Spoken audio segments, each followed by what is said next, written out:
Why still waiting? Well, because that thing's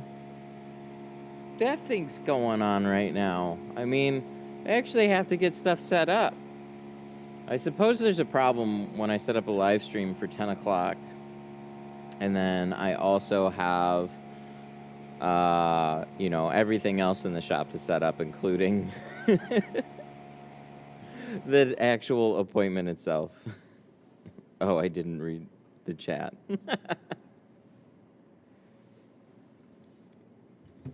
People don't read. Actually, you have to assume that way more now. That people generally just don't read. Where's my headphones?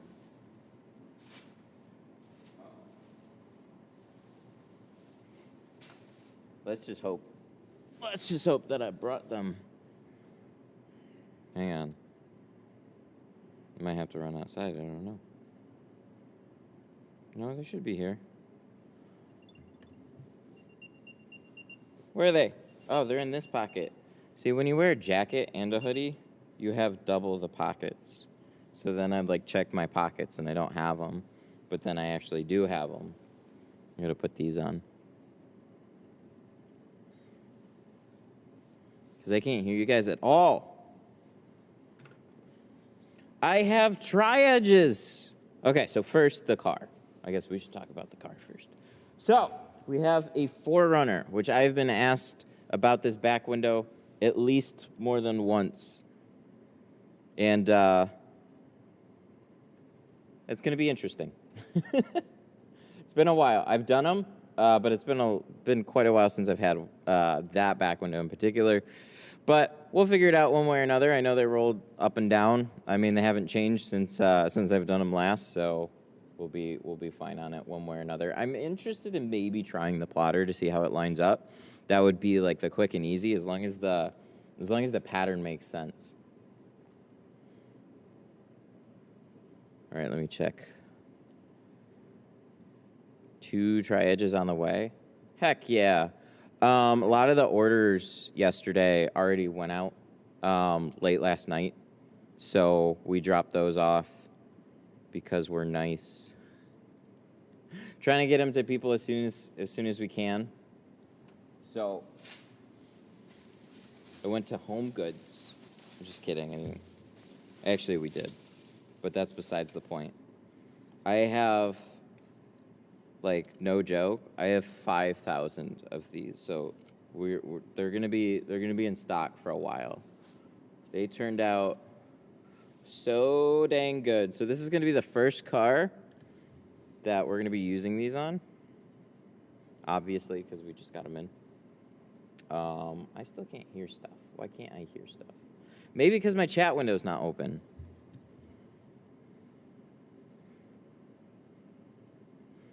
Donated a carbon job for free to local PD auction. I got 3 police. Oh, dude, that's awesome. Heck yeah, good for you. See, that's good business right there. That's definitely good business. Okay, there we go. Now I can hear you guys. So I don't know if I should mess up. I feel like I should go. Look at this. Look at that. Look at how awesome these things turned out. Oh, I'm so happy about these. So, tri-edge, made in the USA, patent pending. They're in our signature green. These are going to be most similar to the yellows. Dude, they turned out so good. It's basically like a trophy to be able to get any type of these done. They were expensive too, but they are available in the store. So there's a link that is pinned. Also, I'm gonna shill the hell out of them right now because I'm very excited about them. So we're gonna definitely be using this all over this car.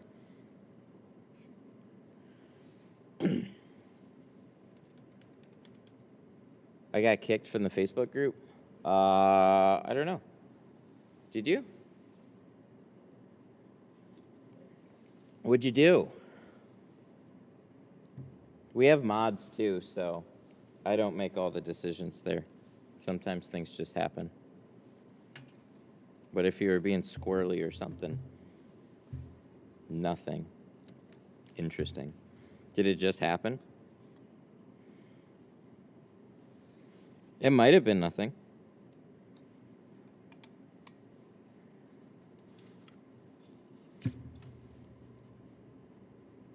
Does using a key fob in the rear hatch lock really roll the window up and down? Haven't got to try it yet. I don't know. I haven't tried it either. I didn't even know that was a thing. That's like, I know that works on the Bronco, or that's how the Bronco works, but that's old. That'd be really nice of Toyota to do that. But then knowing Toyota, after a year, they're probably going to make... I made it my post appreciation for Geo and boom, got kicked. that makes zero sense.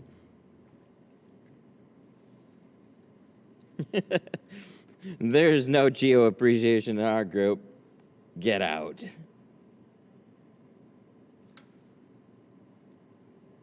Maybe we need ban appeals or something. I don't know.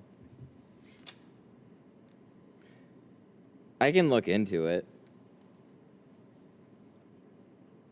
There's a lot of people, so if it, like, everybody's nice, so there was nothing to, like, you would have had to step out of line pretty hard, or somebody would have had to have thought it was spam, basically. So, if we go to, and then Facebook always changes things. Create a post. Welcome to the latest 300. More like 1,000.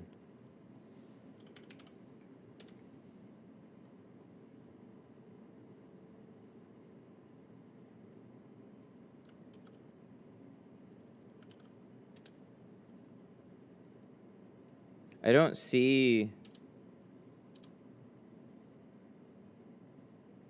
Is it the name that you have right now? That one was kicked from the Facebook group?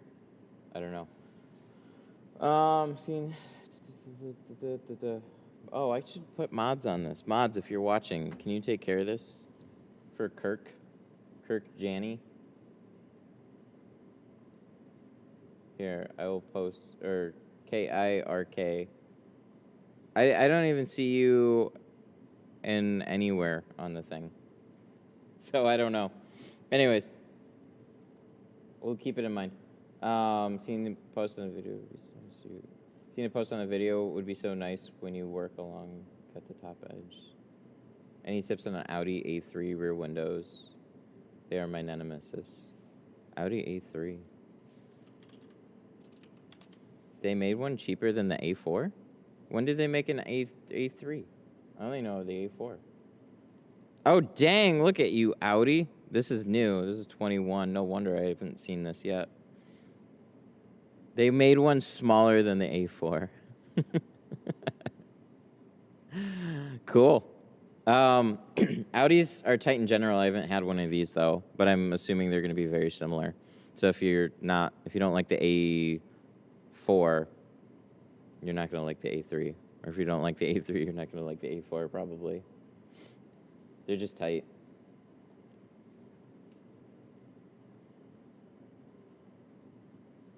Because, like, I can search a name. It's Kirk.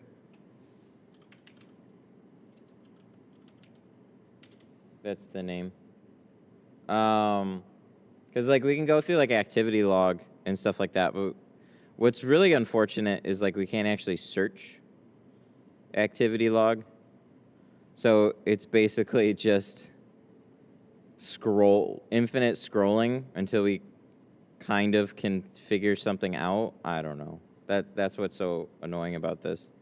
Like, to give you guys an idea, this is like everything that happened today already was automatically declined. This is how much spam we get. Automatic decline. and then we step in, and then we delete ones that aren't automatically declined. And then we regularly delete and block, delete, block, delete, block, extra spam and stuff like that. That's kind of what our whole back end looks like. It's a lot.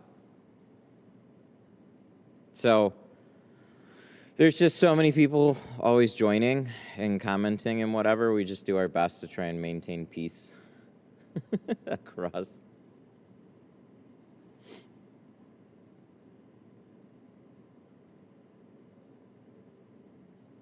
I want to know where I can get the powder-coated red dot.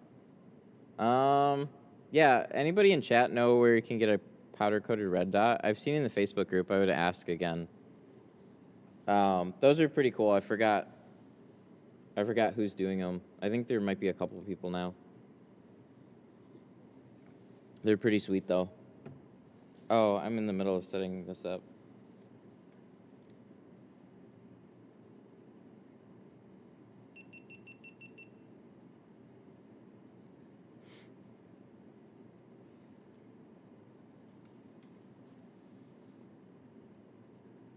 Actually, I'm wrong. My last post was BMW iFlow. Oh, so it might have looked like spam. I don't know. It's tough to say.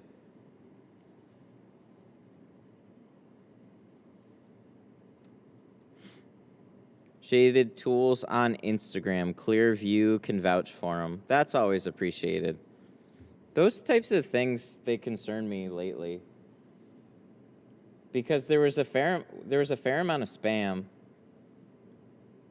And that's never good to see, like fake selling. And then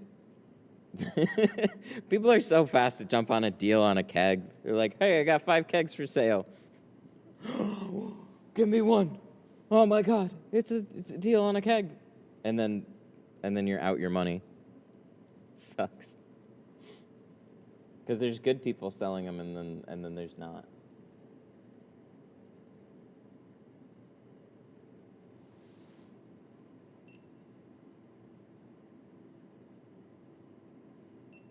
The funniest would be if he actually didn't get... I found the name, not sure where he got booted. Yes, is posting a lot of comments. Okay. Maybe it was a mistake, I don't know. But thank you for finding it. I appreciate that a lot. See, that's delegating. That's delegating. I do so much, and then I get distracted and I have to do this, do that. I need to, like, I appreciate you guys helping a whole bunch. I just always like, now I have to go look it up, and then I get distracted. So thank you. How do you deal with the dot matrix when you come across them? How do you deal with the dot? I always come across them. I just deal with it. No, you tuck past the border. You just need to be overlapped a little bit.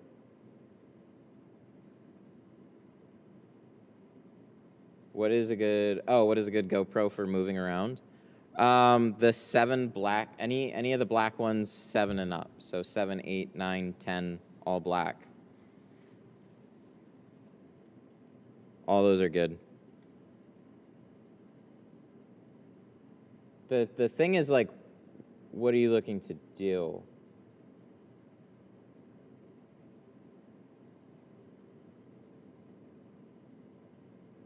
You're the guy that dealt comments from his post. I'm not sure if you took them off, though. I don't know that situation. Let's see. I gotta add a new one.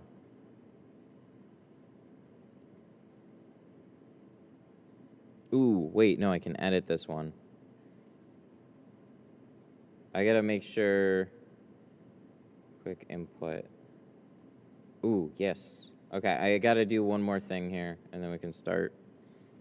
I gotta have a way to shill my tri-edges like super hard right now, because I bought 5,000 of them.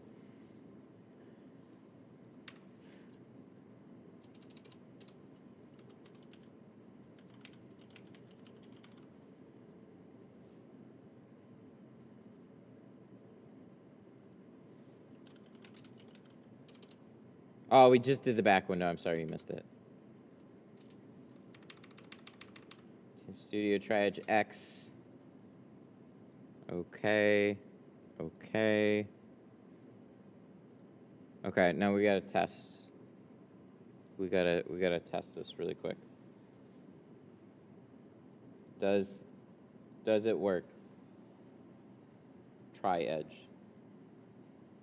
Ooh! I like it. It works. Yes.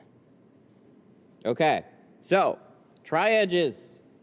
Tint Studio Edition. Oh, they're on the floor. Now I have to stand. I need an up-down seat, not just an up seat or a down seat. It needs to do both. So when I inevitably drop something on the floor. Get these if you haven't already. Thank you to everybody that have ordered these already. Super happy. These are the Detroit Tint Studio Edition Tri-Edges. Very cool. We're going to be using the hell out of them. I'm really proud of that collab, though. Really, really proud of that collab. It's very unique. And he's turned other companies down. So I was one of the very few to have some type of collab with Tri-Edge. So that was super fun. They're going to sell out fast. I don't know. I got a lot of them. I think they'll be in stock for, I mean, no, they're definitely going to sell out fast. Go buy them now. I don't shill. I don't push much, but I'm going to push the hell out of these.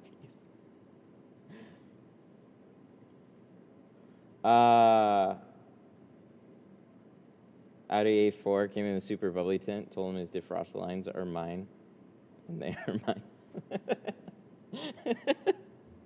I've never seen anybody actually super proud of taking somebody's defroster lines.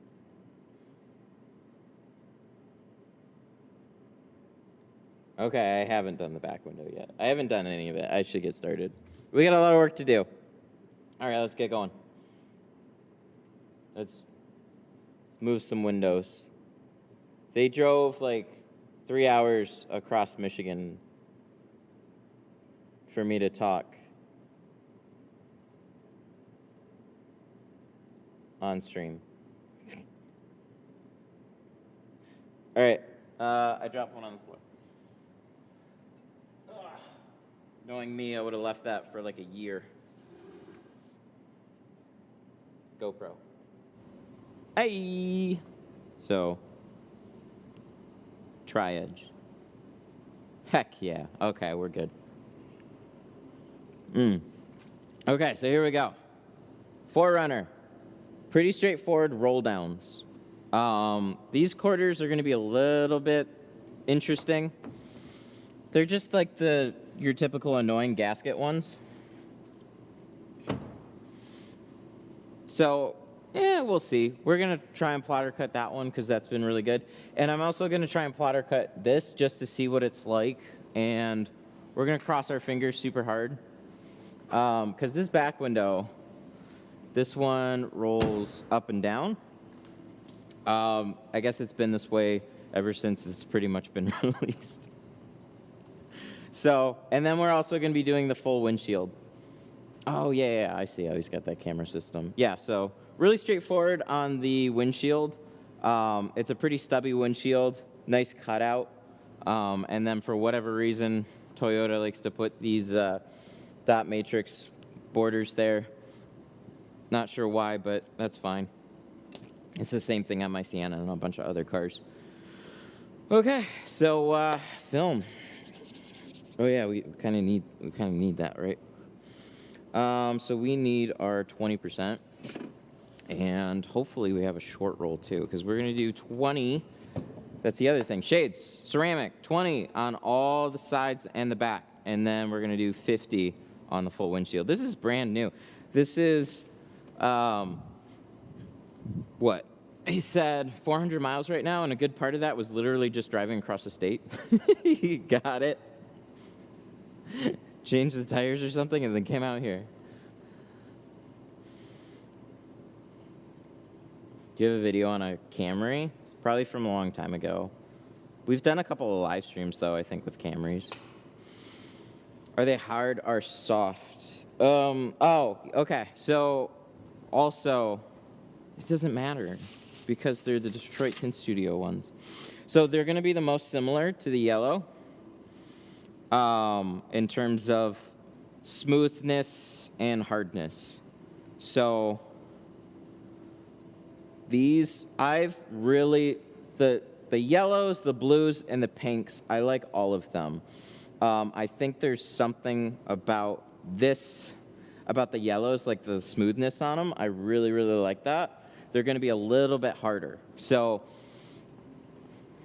we're still using them for touch-ups.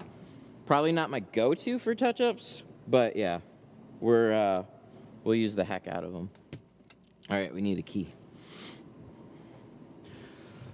Time for prep. It's like freezing in here. I thought I left my heat on overnight. I didn't. And now I gotta find a key. Chances are it's in a pocket. I like the blues and the pinks a lot too. Those are typically what I order. But I did give the yellow ones a fair shake for quite a while. I pretty much had like all yellow tools for a little bit. I really like them.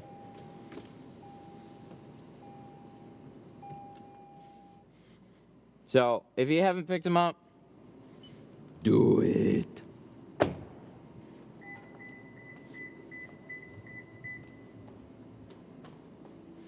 It's definitely a thing that is probably going to hang around.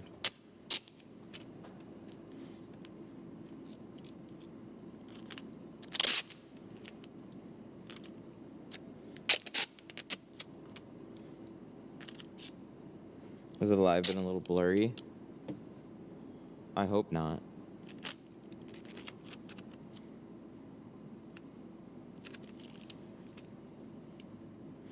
How much PSI on my 3-gallon? It's a good question. Anywhere from like 65 to like 90.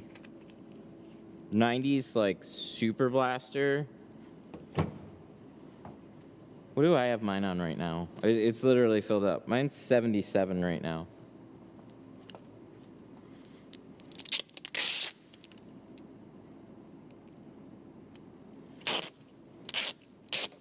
So, for me, it depends on like just how long you want to wait with whatever air compressor you have. If you have a regular shop air compressor, it's no big deal. You just fill that sucker up to like 80 or 90 real quick. Usually would just put it on until the pressure release valve blows. That's all. And then release just a little bit of pressure so it stops. But that was always a good time.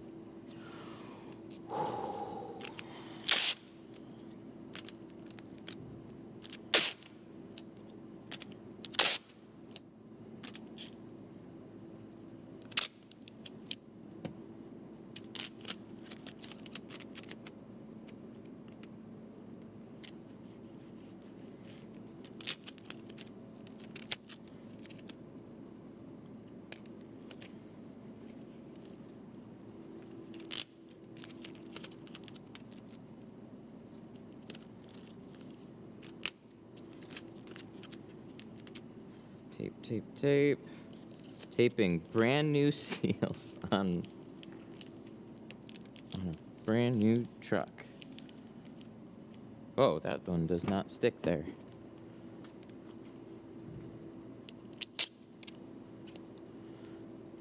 Just putting the tape like that is hard.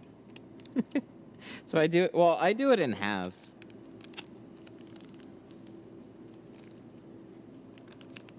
Why if they don't have felt? Because one, out of habit. On something this new, it's probably pretty insignificant. I mean, that was pretty much the thing. Like if it's felt seals, obviously you can wrap them up because felt. But rubber, well, there's dirt that'll still sit on that seal and can fall off. So even with something like reasonably used, just taping them's not a big deal. I mean, the alternative is like you can take a towel, you can spray out the seals and just wipe them all. So if you want to save some tape, you do it that way, or just like tint. You know, I would just tint them for the longest time. So I do them in halves too, though, because of how annoying sometimes it is to put a full piece of tape from top to bottom without getting it stuck. Because, like, when I first started using this particular tape, I would sit here and I'd try and put a whole piece there. And I'm just like, screw this. And I just started putting in like, halves. But these are pretty loose seals. This is some tingy glass there. Look at that. Look at that color difference right there. Glass is not clear. Not all glass.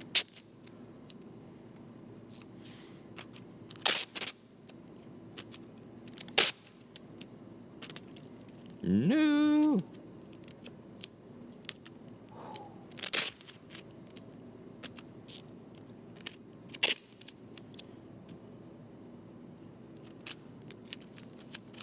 All right, last one. And then we'll get started, I swear. Once we prep the windshield.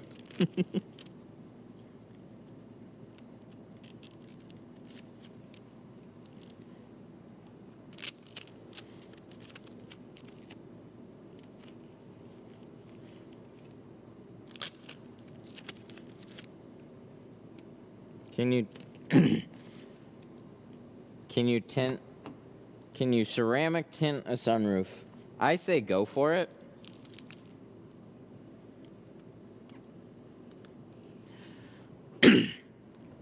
There's like a handful of shops that'll swear by it. I've never seen anything. So I've heard that myth too. I just do them. If somebody wants a sunroof tinted, I just do them.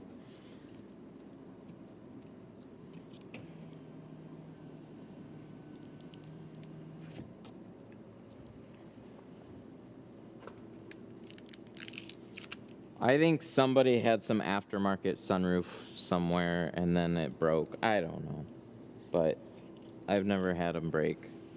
I don't do them that often though. But this is like, I think if it was a more pronounced thing, we would see a lot more posting of it in like my Facebook group. I fall into the paranoid category. I only use 70 on sunroofs. But even 70, like, it absorbs the same amount of heat that, like, the 5% would if you're using a ceramic. So I don't think you're any better doing the 70 than you are a 5. I think you either do them or you don't. But, I mean,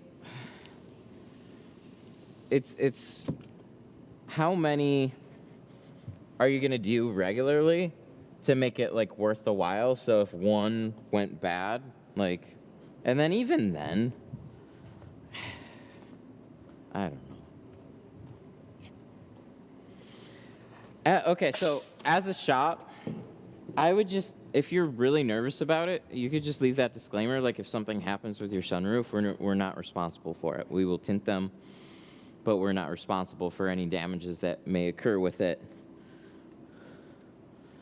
And then you've covered yourself.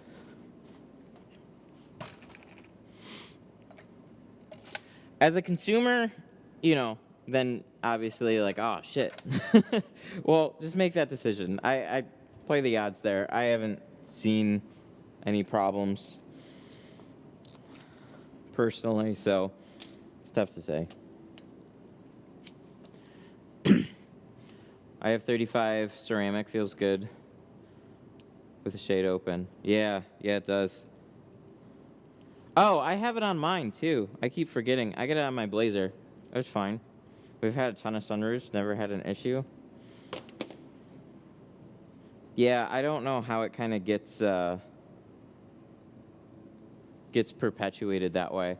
Because really, like, you hear about it, and, like, we have a group with a lot of people, and when somebody inevitably breaks a windshield, like a Ford windshield from trying to remove the mirror, we hear about it.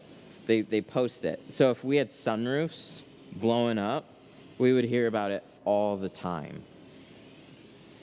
But we just don't hear about it.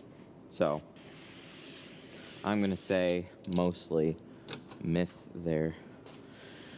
These are kind of stubby, aren't they? They're not super tall. They're wide, but they're not super tall. I'm trying to debate 36 or 24. I guess we'll do a 24. All right, Pro Nano 20.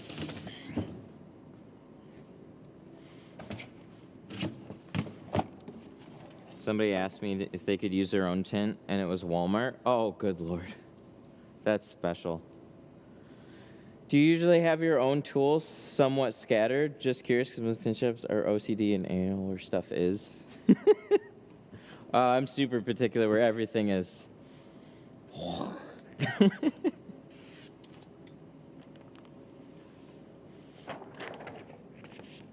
I don't have time. I try and keep track of stuff, and then I just set something down and I intend on putting it away, and then it doesn't get put away. There's actually I don't know. I've been to plenty of shops. Some are and some aren't. There's a lot of like just garage guys with pretty messy spaces. So it just depends. I want this to be a clean place, but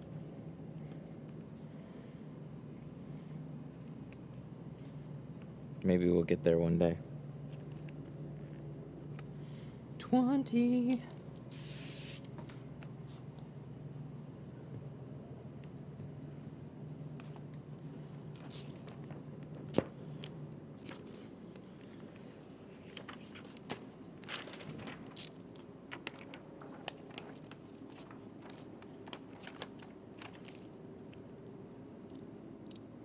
What? All Pro Nano? Yeah, it's good. We're 650 on this one. What color scrubbies do you clean the inside of the windows? I have blue tri-edge, but I feel like it'll scratch. They definitely shouldn't. I've been using blue tri-edge scrubbies for a long time. Those are good scrubbies. You can use those. The tan ones are an option too. Or if you want something even softer than that, use the white 3M ones.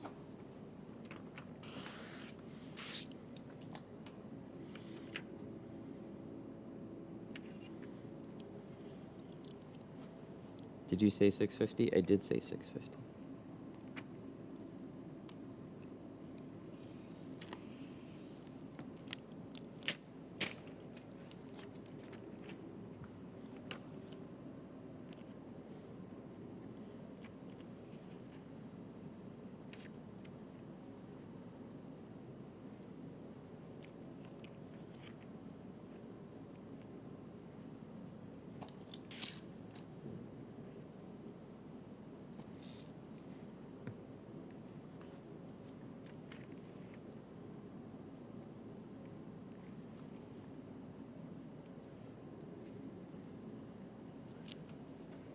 What was that? I'm a new tinter. What tips would you recommend? That's a really broad question. I suggest watch lots of videos. There's lots of good information on a lot of channels. Just watch as much as you can. Learn stuffs.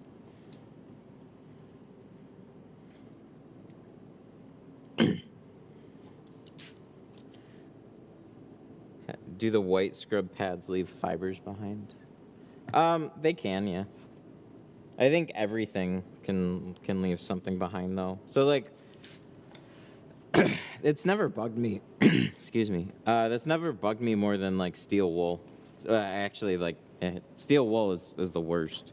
So anytime I use steel wool on a back window, that I would always inevitably get something left behind on that back window. That was not fun. But from white scrub pads, like a towel, anything, like it'll leave something behind. So you're cleaning your cleaning is what really is going to make the difference there. Like when you go to squeegee it, that's when it's going to be spotless. Getting like little fibers and stuff behind before that doesn't really matter a ton. Like, do I need lint-free towels? No. No, you don't.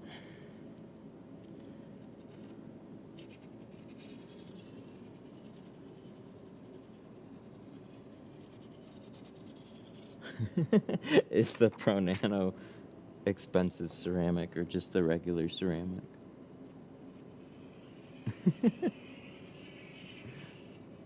Well, it's not classed as a, oh my god. It's not classed as a super ceramic. I should have just left the first one.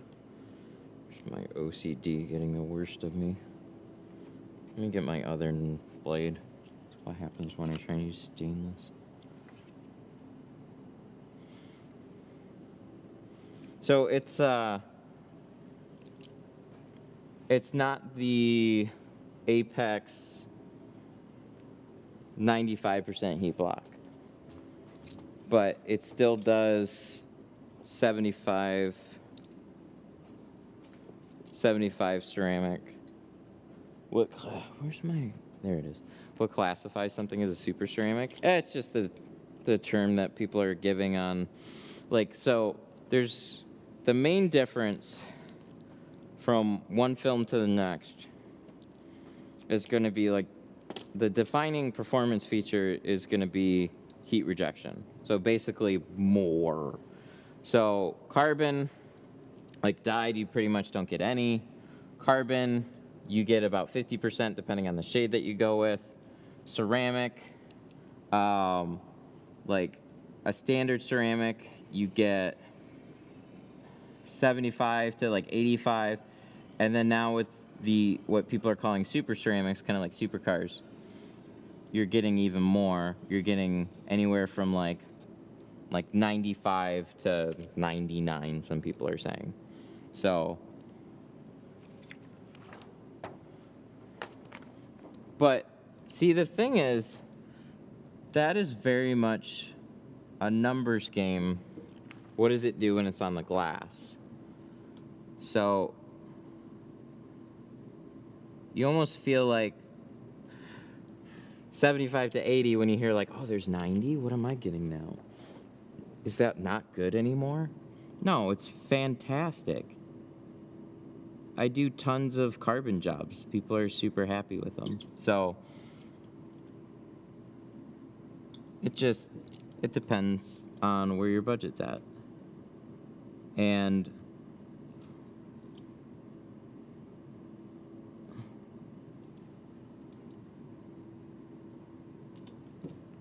so you have that, and then you have, sorry, I'm getting a little sidetracked. Somebody said Lexan has one that blocks 95. Yeah, Walmart has one that blocks 95. I think. Walmart blocks a ton, but it's just not clear. So that's the biggest problem, is just like, when you start getting into this upper tier, what is the clarity like? What is the coloring like? All those little things, they matter a lot, especially when you're spending that much, I think. But people that are getting them typically haven't had anything else, so you don't have a good reference point. So between everything that I carry, I think Pro Nano, if you want like the best heat rejection in the Geo line, I think Pro Nano is still like the best value prop. But I gotta play around with Apex some more.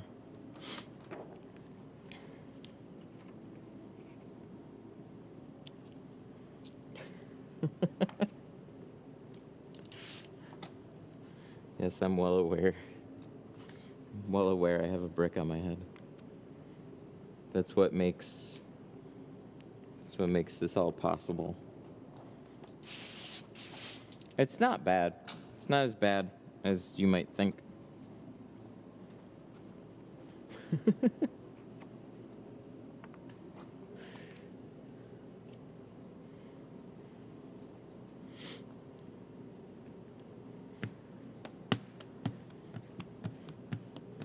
So what did we use? We used a 24. Yeah, we did. We used a 24-inch rule. Good deal.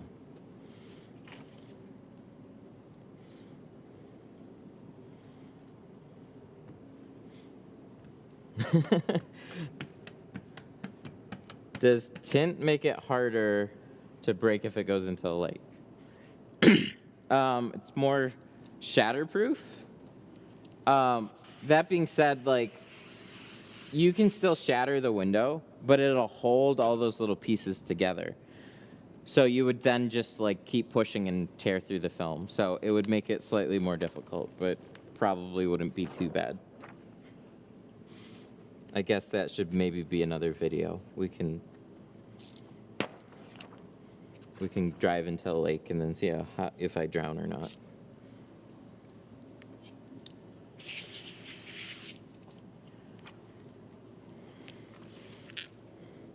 The real taxing part is you guys buzzing in my ear through the whole stream. But I've actually, I've gotten so used to it too. It's weird. If I stream and I can't like have an audio assist with comments, then, oh man. It's weird to just read all the comments. It's like music, except a little more annoying than that. I wish I had lighting like that. A big part of it is really white, like a diffuser or a white ceiling. That matters more than lots of lights. I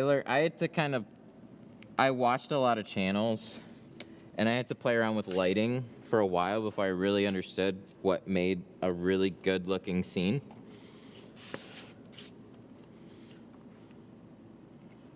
An overhead thing.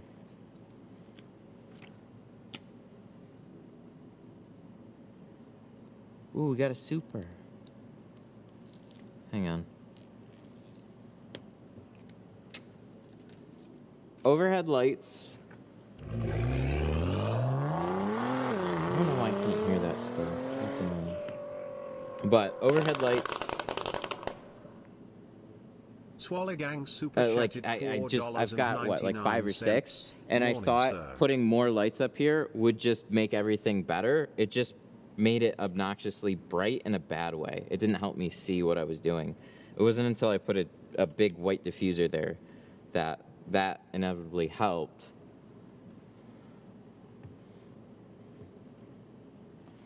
But you don't need a bunch of lights. You really just need lots of white. Swole Gang. Swole Gang with a 5. Thank you. Morning, sir. Morning, Swole Gang. It's good to have you. Is your neck swole too?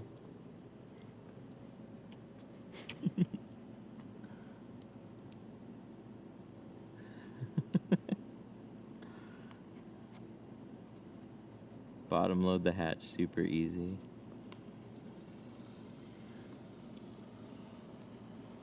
It would be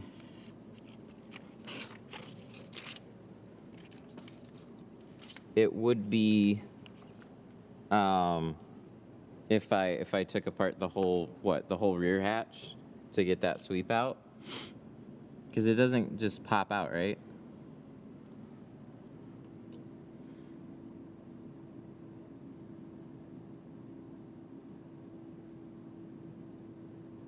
Can I come by the studio today? I don't think so. Maybe. No, probably not. 'Cause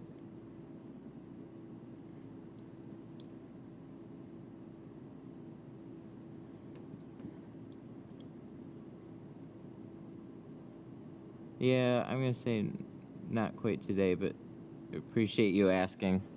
Keep asking.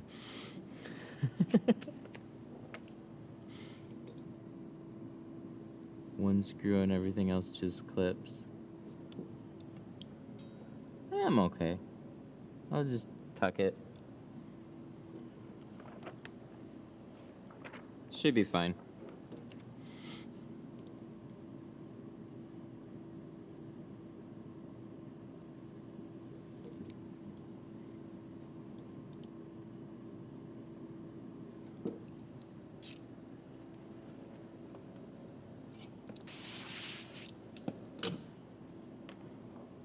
Yeah, I've seen it. I've seen it removed. I'm good. What's your thoughts on panoramic moonroof? Is it worth it? Panoramic moon. Oh, like getting the whole thing ceramic?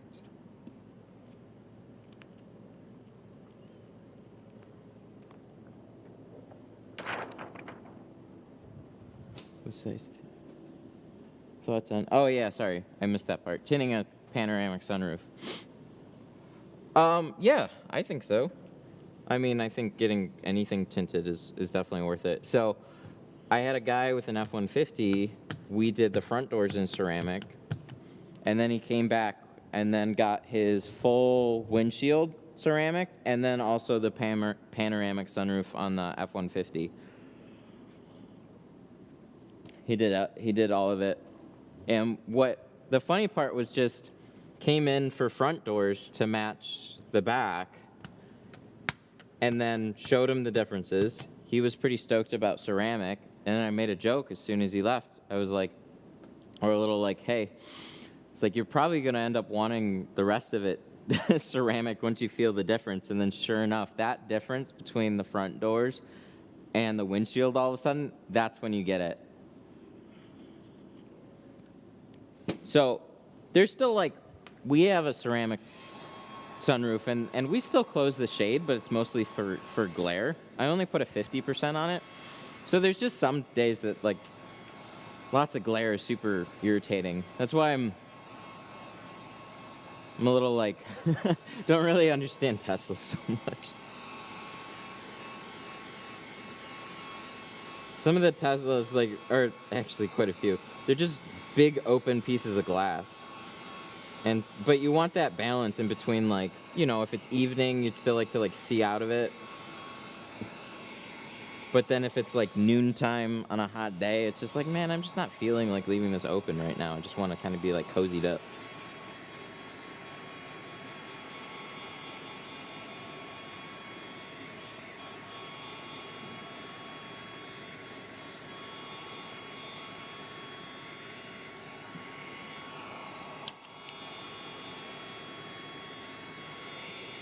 You really have to care about your passengers to get ceramic in the back.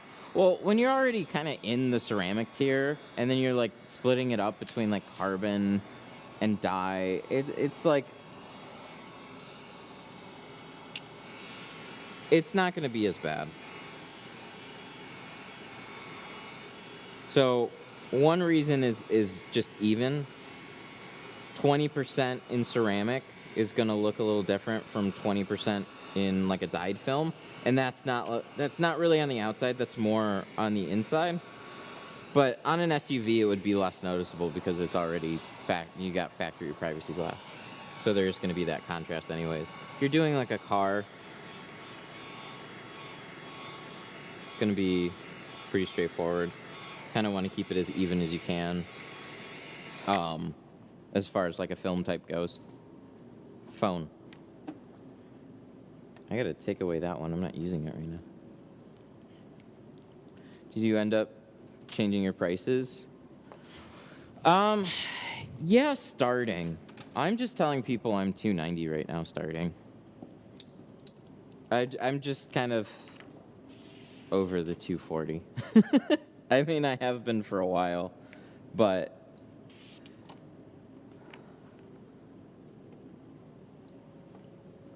when you start hearing from customers that, like, wow,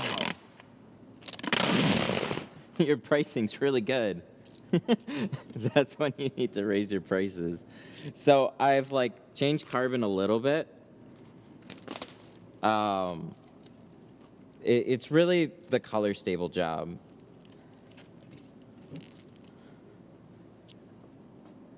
So raise the entry. Ceramic is still kind of where it's at because I like the pricing for it, but maybe we'll change it more in the future. I don't know. Hey, Nick.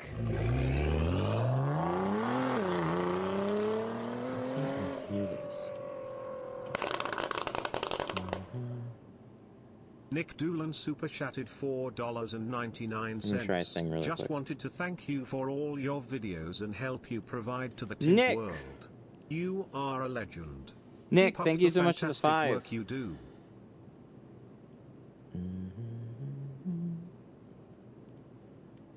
Okay, so we're going to send this over. Oh, maybe it was because it updated.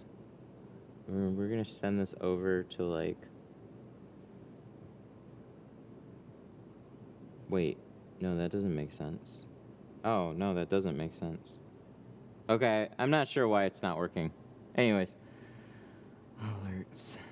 Yeah, it should be working, because that's on aux 1, OBS alerts, and then I have to go into the OBS. All right, anyways. Nick Doolan, thank you so much for the 5. Just want to say thank you for all the videos and your help provide the Tint world. You are a legend. Keep up the fantastic work. Thank you so much. I really appreciate that. I saw you recently joined memberships too, so thank you also for doing that. It's good to have you.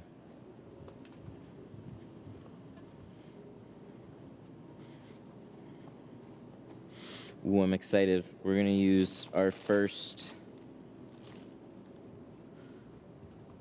do you guys know? The Tint Studio Try It!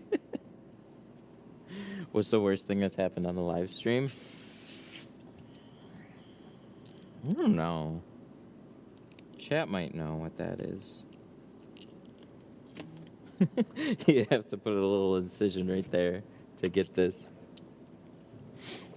Why am I missing so many tools?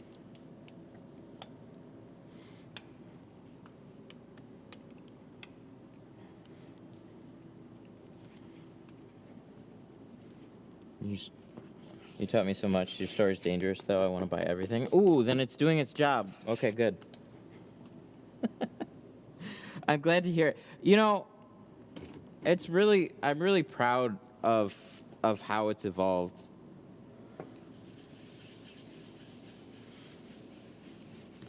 So, we had like the glass aid rolls, and then eventually like the clay bar, and I had some extra tools, and now it's like evolved. It's really cool how we're getting Detroit Tint Studio editions of certain things, and all that helps support being able to do these.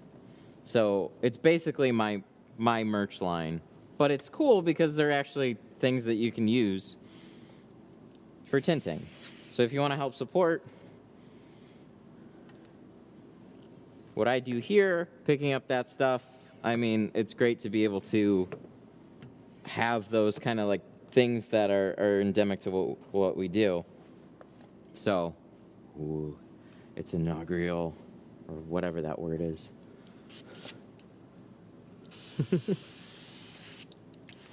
Oh, yeah, the Audi brake light, that wasn't super great. I didn't quite do that on stream, but I had to like take care of part of it on stream. There were defroster lines that started to peel off. That wasn't great. Whenever you have stuff like that, it's no fun.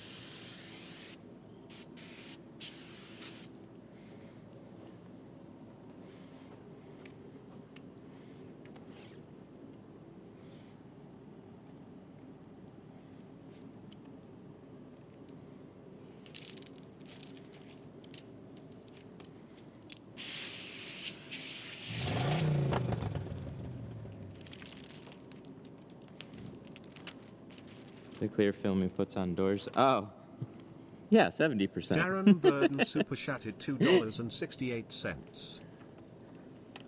Was there a super chat there?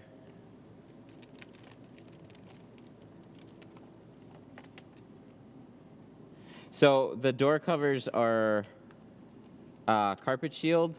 There is something a little bit different on this side than the other side. I was trying it out. It was recommended to me by Haas, and I like it. I like it better by a little bit. It's thinner. So like if you were actually using it to cover carpet, you might not go with this stuff, because so carpet shield, you literally throw it over carpet and then you walk on it in a construction site. That's the idea there. But with this stuff, you know, it's thin, so if it doesn't stick as much, if it's thin, it kind of like wraps around edges a little bit better and will still cling on. Carpet shield, little bit more rigid, so when it doesn't quite stick to door panel, it starts to fall off. I don't remember exactly what this stuff was called though, but I like it a little bit better. Ooh, it's first edges. Tri-edge.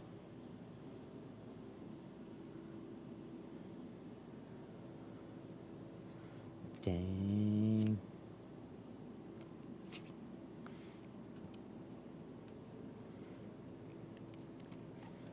I'm having problems with glass aid slipping. So if there's too much tension in the corners, it'll pull. The best way that I get it to stick is I'll squeegee off the glass rather than wipe it with a rag. Because you're right, if there's grease or something under there and there's tension in those corners, then it'll start to peel back. That's my best suggestion for you. Maybe we'll have a V2 that'll stick even better than it does. It was really tough to try and, like, glass aid, it's got to form around corners, so the more rigid it is, the less it goes around corners. It was really tough to try and get a good balance between everything. I wanted it to pull away clean. I wanted it to be white. I wanted it to also not. I wanted it to not.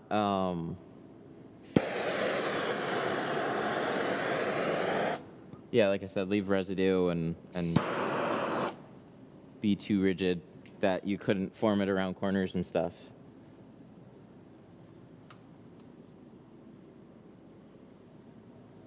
I did this thing yesterday. I've been trying to dry out my windows just a little bit more lately because we're in like 0-degree weather, so water can hang around a little bit more. So this was slip sliding a lot on the top edge, but just make sure it's locked down in place before we roll it up. The torch, get the MAP gas instead of the propane, so the yellow tanks instead of the blue, but the yellow's gonna be a little bit hotter, but this is the TS 8000. It's a nice, it's got a good tip to it. The regular one, I don't know, get that one. I saw what the regular one's like. Would painter's tape work? Painter's tape sucks.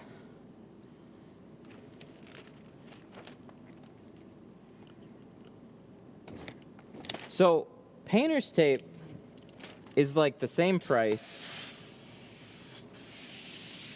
thicker, and doesn't cling on with water. It like water starts to ruin the painter's tape. So you either get really expensive painter's tape or you just get like house wrap tape. Yeah, use painter's tape. Yeah, you should switch. Painter's tape was the reason why I hated taping seals. And then somebody suggested sheathing tape or house wrap tape.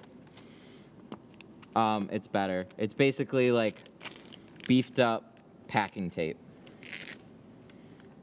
That's how I would describe it.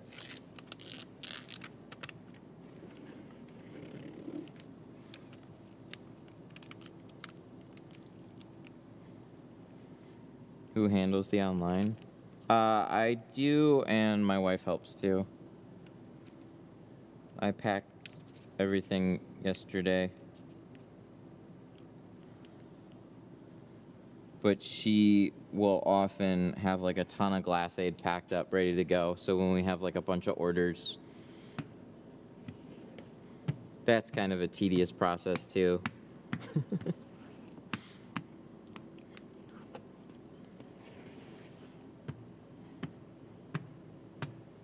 How do you stop the bubble on the top edge? Squeegee it out? I don't know.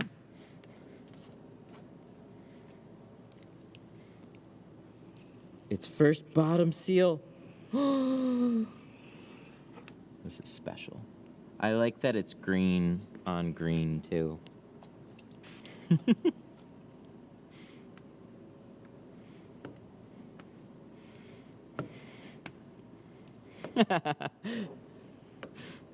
Why do you tuck the film instead of just mashing it down?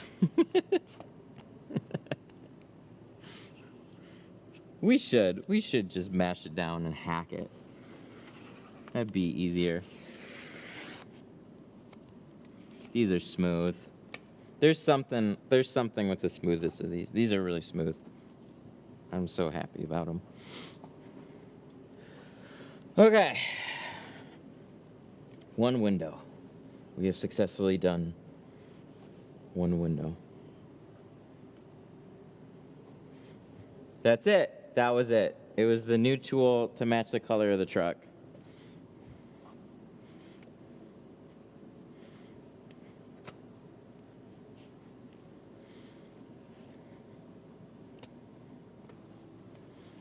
So both of these, Tri-Edge. Both of these are studio exclusive. So Shanks are available on a lot of different sites. You're not going to find a green one on anybody else's. Something special to me. And these just came in. So these are exclusive on the My Tint Stuff site as well. We just got them in.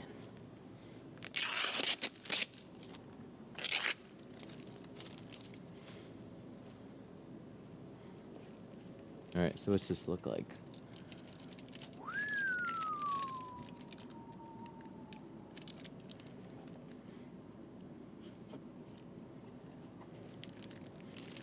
Cool.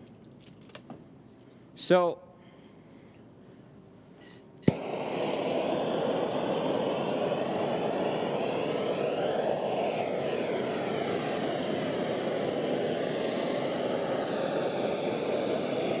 there's not a faster way to dry out a window than literally taking a torch to it.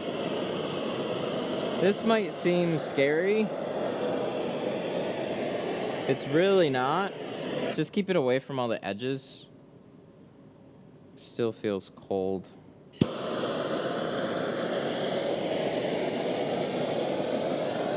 But it's really, really cold outside. And tint can still dry. Tint can still dry when it's really cold outside. It just takes longer. I've had a couple of messages from a few people, you know, where it's just like you have one spot that hangs around a little bit longer, and sometimes, like a while back, I had like a spot, like, you know, everything dries out, and then there's just like one little water pocket, and then it just seems to hang around forever. So since they're clear across the state, I just want to make sure that I can do everything I can to ensure that this is going to dry efficiently, and we're not going to have any issues. So we're gonna speed up some of these windows a little bit.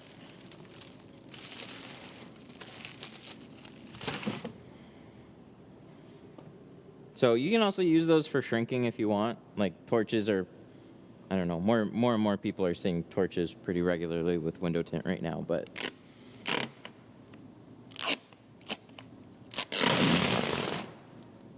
yeah, this stuff's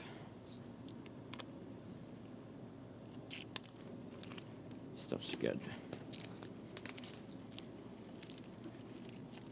So we did the one. No, they're in the area. They're not waiting in the showroom right now. They're out exploring. But it was super cool. Especially requested that I stream this one. I always appreciate that. Like more than you guys might realize.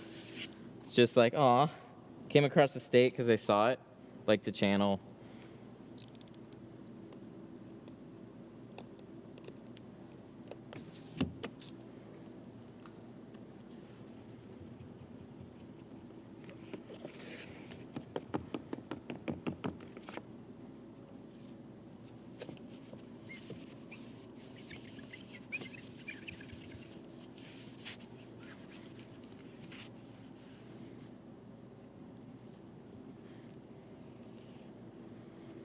What's the name of the stuff that's different from Carpet Shield? I'm trying to remember. I have to check Amazon, or you can ask Hoss. At Extreme Shades. I don't know if he's streaming today. I think it was like... It was Bob's something. I think it started with Bob's. So he sent me an Amazon link to it. I like this stuff a little bit better, but it looks basically the same, and it has the same goal. That's where you're gonna have to just try a bunch of different options until you kind of settle in on the one that you feel like works best for you. Because you don't know. They all do the job, but some a little bit better than others. But what's cool is we're not looking for an expensive option to do this. We really just need something like I can imagine if you're walking on what feels like a thinner one, you're not going to like it in construction. But for what we use it for, we actually really like it to be thin. How do we join the membership? There's going to be a join button. If you're on an iPhone, though, you're not going to see it. You can go over to the My Tint Stuff site, and there'll be like a membership thing. It's exclusive to the channel, so there'll be some extra videos. We have a locator on the My Tint Stuff site as well. And then also you get like special chat emojis and stuff.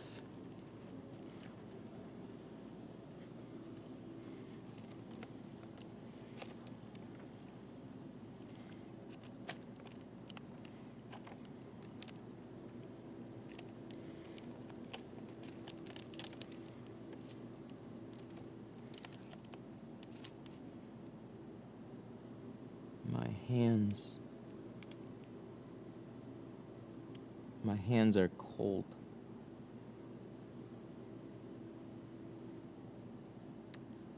Ooh, I like it.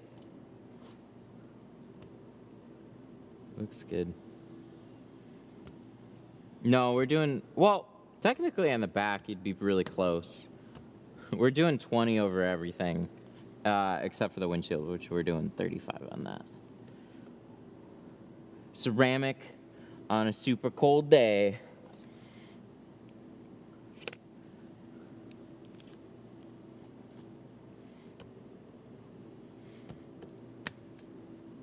How big is your shop? 3,300 square feet is what they tell me. It's overkill. You're looking for a good shop space. See, the problem is just trying to find a house, trying to find everything at the price that you're looking for in an area that you want to be in. So my goal was find anywhere that's not too far from where I live. And obviously cheaper would be more preferred. I don't need a big space. I've said for a very long time, like working out of a 6,000 square foot shop, you don't need a big space to make great money window tinting. There's so much that'll happen out of one space, one little bay in your shop, unless you just have an army that you're tinting with. Then you need more space.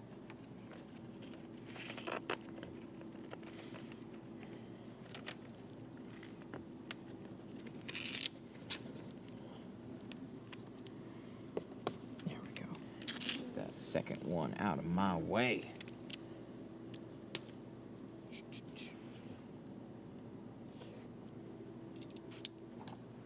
But yeah, I was looking into getting into a smaller space. This one was available.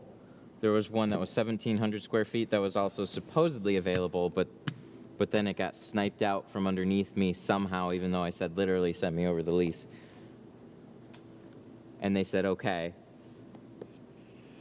And then next thing I know, they're like, oh, the neighbors leased it. I'm like, ah, shit. So they had this space at this building. They're like, the 3,000 one is still available. It's like, so it was an extra grand. And then I took a good hard look. I was like, well, if it's only a grand more a month, am I going to go bankrupt over that? Because the most important thing right now is just keep going. And I'm glad I took it. I don't like big, wide open warehouse space. Because it's kind of like, what do I do with all this space? Then you have to like start building stuff, and then it's expensive, and it's kind of easy. It's easier for me for like cameras and stuff to work with a hallway than it is a wide open box. But we're making do.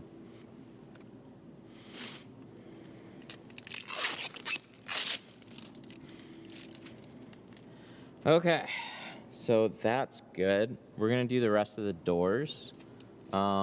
Yeah, I'm pretty damn happy with this. Nice.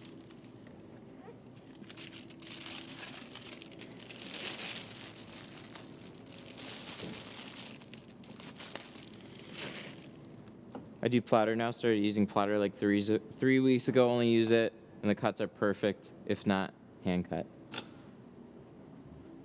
What software are you using? I always appreciate good software recommendations. Chat would appreciate it too.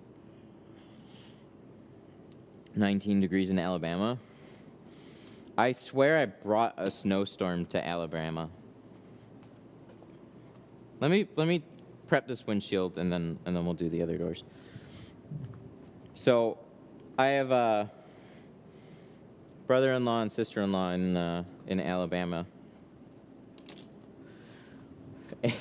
And it was like we went for like New Year's,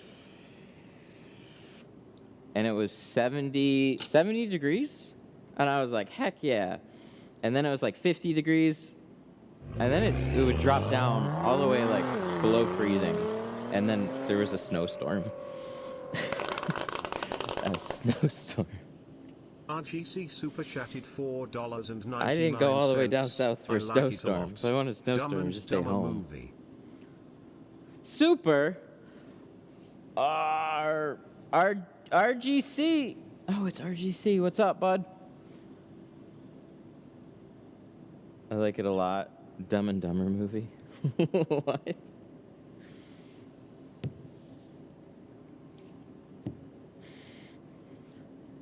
Thank you for the 5. I swear I need new glasses. I want to make that text just a little bigger, but it's as big as I can make it, I think.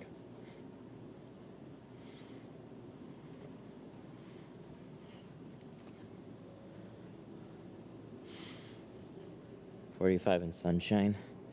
That's nice. It's at least been sunny lately with the cold weather, but man, this is what I liked least about Michigan is winter 6 months out of the year.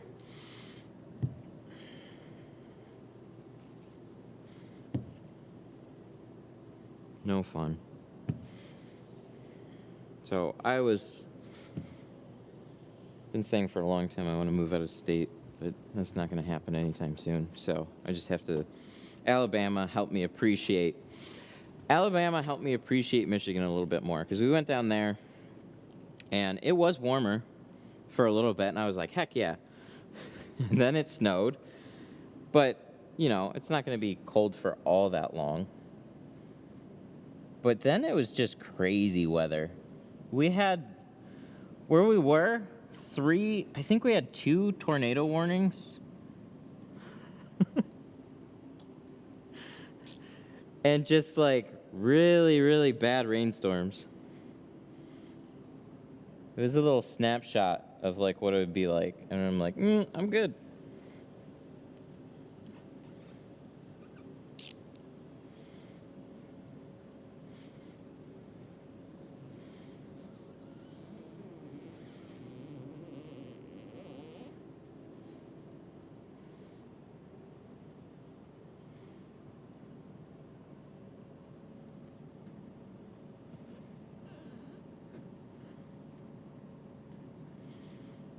Ugh.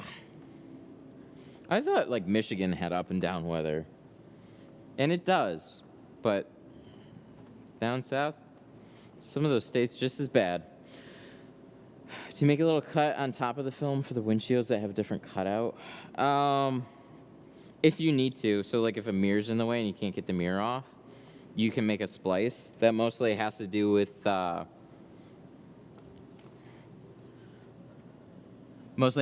like Ford mirrors or, you know, like this. We have so much in the way, but we have a nice border, so we're going to do the full cutout. Yeah, if there's anything that's in the way that you can't get off the windshield, which is pretty much going to be just a mirror.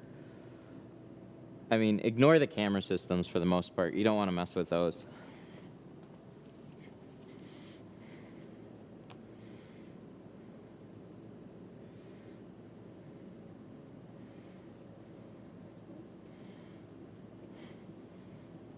If you don't like the weather in Louisiana. Yo, okay, so that's where GeoShield is. I think you guys dealt with like 6 million hurricanes last year. I couldn't believe just how friggin' many.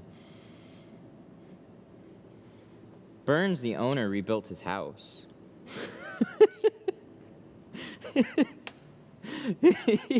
He was just like, yeah, no big deal.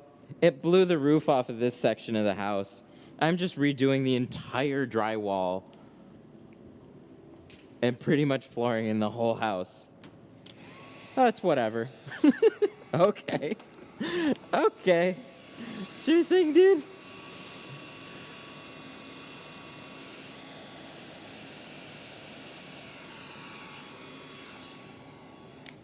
Michigan doesn't have anything other than Detroit that actively wants to kill you.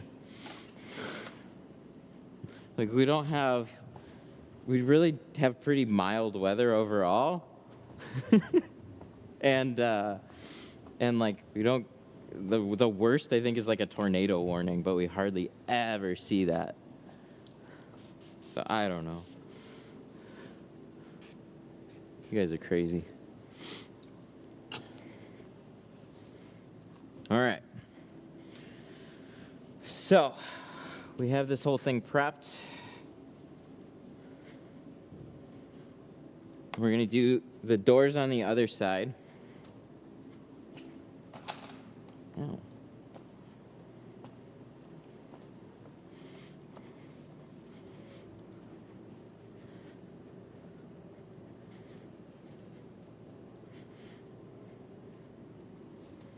Ugh.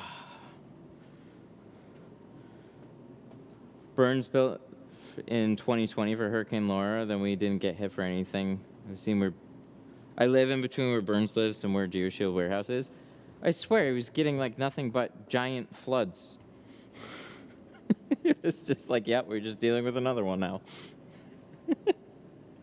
I was accidentally part of like a group message about one of the hurricanes last year. I don't know what happened. Let me, forgot tape there. Let me tape that. And we'll plastic it, and we'll install it. You make it look easy? It is easy. Just do it.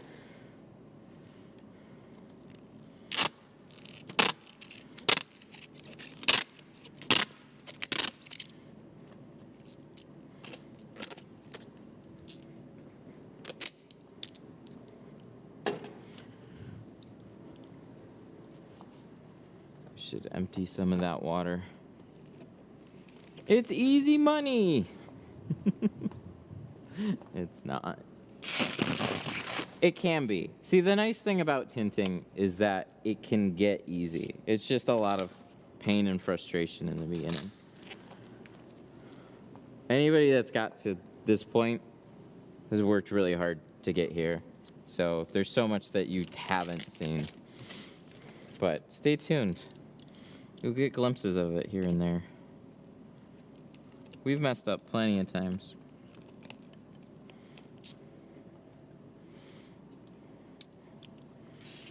Good luck. Good luck on that curved windshield. Or back window.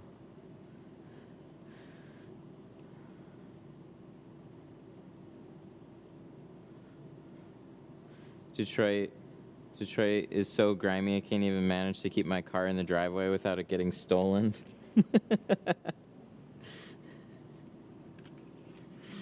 Yup.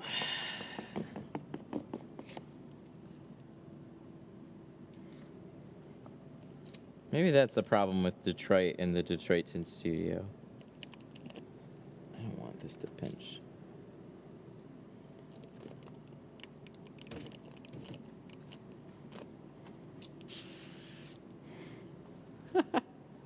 Dang!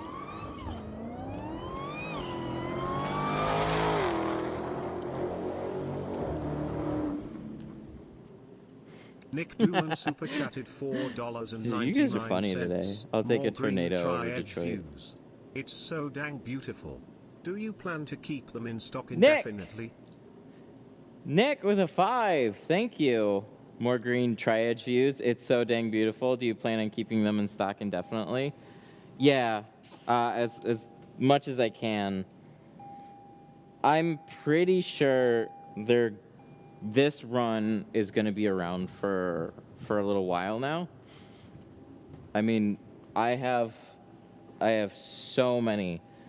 So I should ask him now about another run just to get an idea of like when in the year is a good time to do that. But yeah, I definitely want to keep it as a thing. And they were on it too. Like, we started talking about this in December, and then near the end of January is when we have them. So didn't take too long either.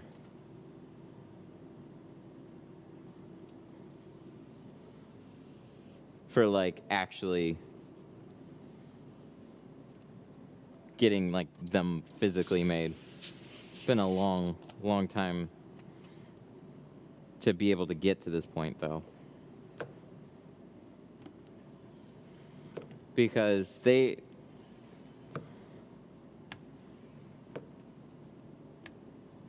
like, I don't know. Unless you guys, well, I'll just tell you. So getting a tool under somebody else's branding is a super big deal. So like Tri-Edge, they've been around for quite a long time. They've been a long time favorite of mine. So this is just like one of those super cool things. It's no joke. I said on my site, this goes down in my Tinter Hall of Fame. I wouldn't just be able to call them up and get this done. This was basically something that's kind of earned over time. They took notice with what I was doing, and then years later, here we are. So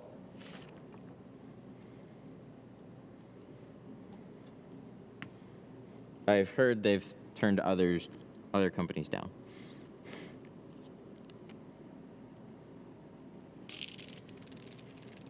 So this one, I don't know. It didn't even necessarily make a ton of sense to do. It was just like, yes, let's do it. But I'm super happy I did. Man, they're so cool.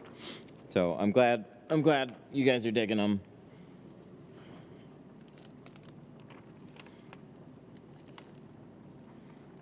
But, so they went all out. You guys probably saw the little video with them stamping it. I wish I could have had more footage. They said they were going to do more, and then they didn't. I was like, no! But I made do with the footage that I got. So I would have liked to see the injection molding process, at least some. They're like, well, you can't see it because it's in the mold. I'm like, you can see them coming out. You see the material getting mixed up and shit.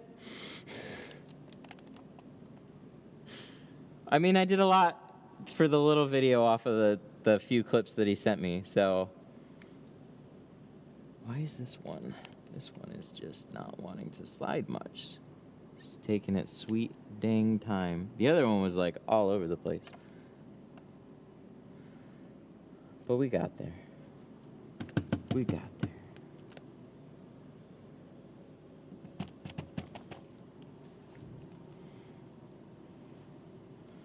And if you forget one in the car, it works as a business card. Yeah. Very true. Yeah, I'm gonna give these people one of them for sure. I appreciate them coming out here from so far. I don't expect them to use it, but it's like it's a little keepsake from here. I think they're cool. Same thing with like the other Tint Studio Squeegees.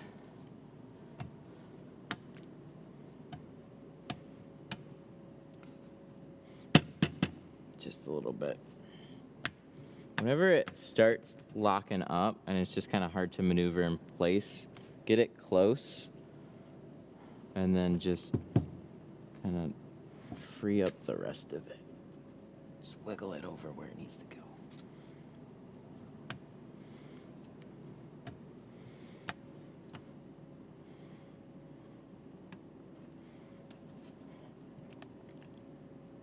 Where'd you get the blue with the orange? I feel like it's seesawing. I feel like it's rocking back and forth. That's the problem I'm having right now. It's like tacked up somewhere in the center. So I put one side down and the other side just lifts up a little bit. So that's why I'm having so many little, trying to get it in place right now.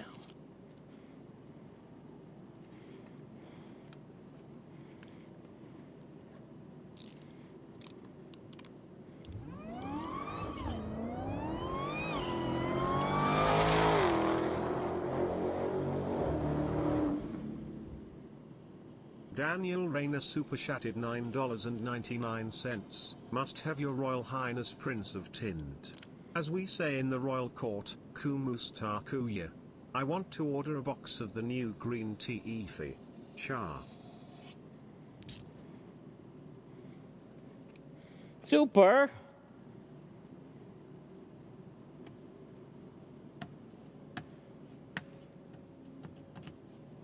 I think that helped out.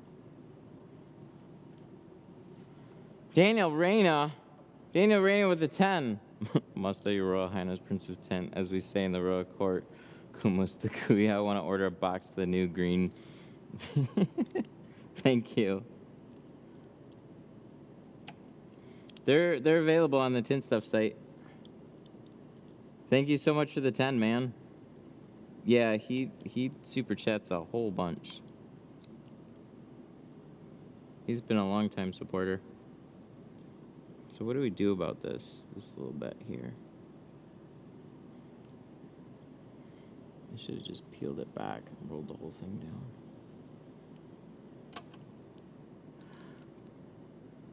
down. Oh, I see what's going on here. I might have to just redo this piece unless I can fix this right. I don't know if I can. Because that just joinked it up. See, I'm not super good at this part. Sometimes I can get it, and then sometimes I can't. That seems to go pretty well, though.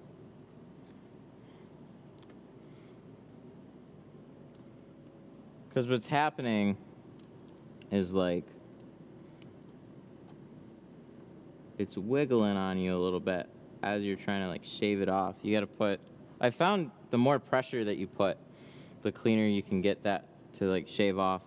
It's the back corners that I have a real problem with, though. I think I can get in there now.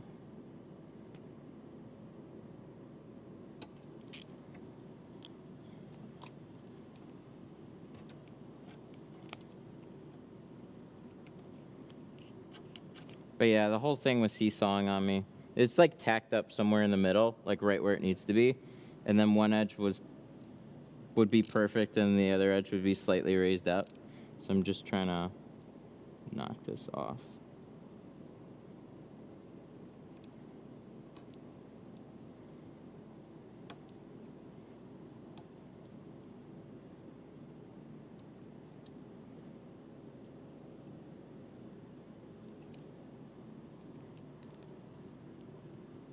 No, I got like one little hang up here. And if I can get that, I think we're good. Yeah, might have to go swap out that blade. God, it's so close. Everything else looks good.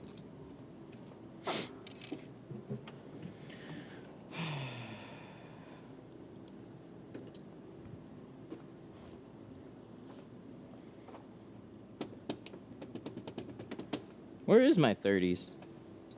I have so many other ones. What color are the...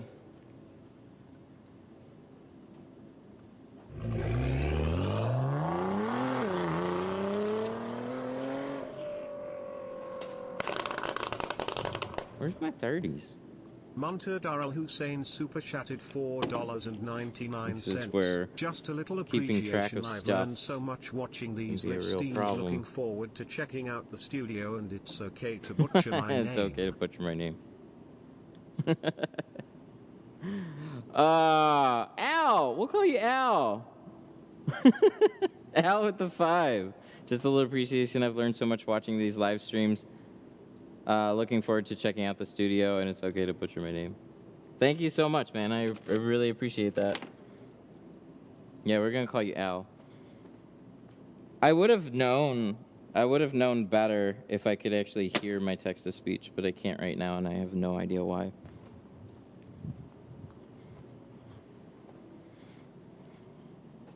So there's just this little like hang up here. Let me just take it out of the blade holder, and we might be able to knock it off.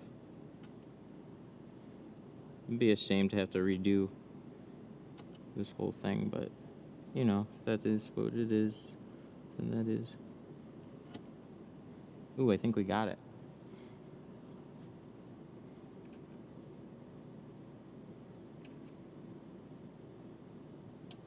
Don't cut yourself. Don't cut yourself. Well, we work with razor blades, so it's okay.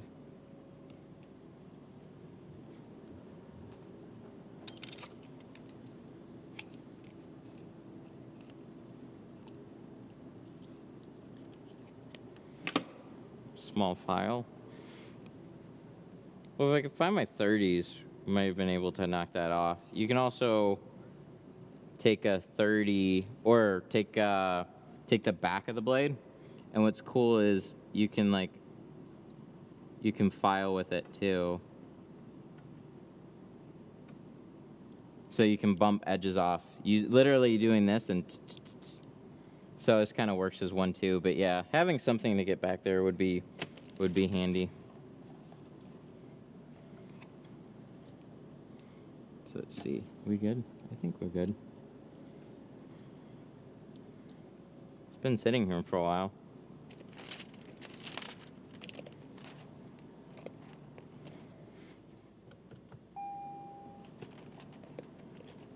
One more. Oh, key knob detected. Wake up.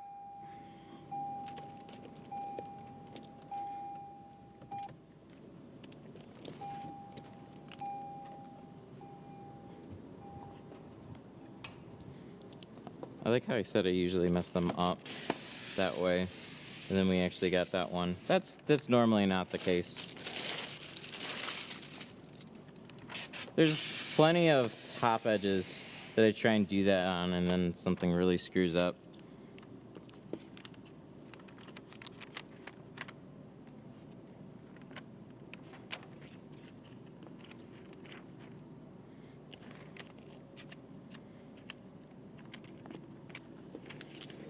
It's a pretty beefy looking truck. I think they redesigned some of the exterior. I wish Toyota would redesign their screens though. The silver lining because we got a brand new Sienna van. And the backup camera looks like it's 20 years old.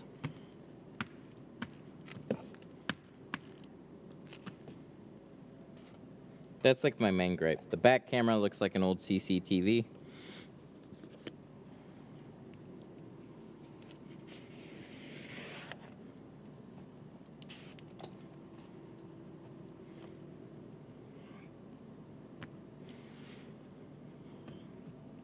But we can at least do Apple CarPlay.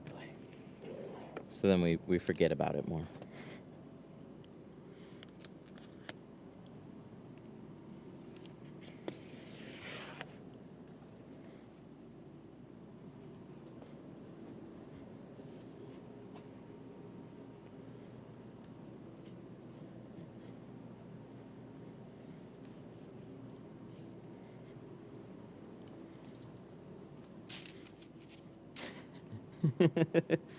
Vans, not cans. Yeah, they're not. they're, man, they're so disappointing.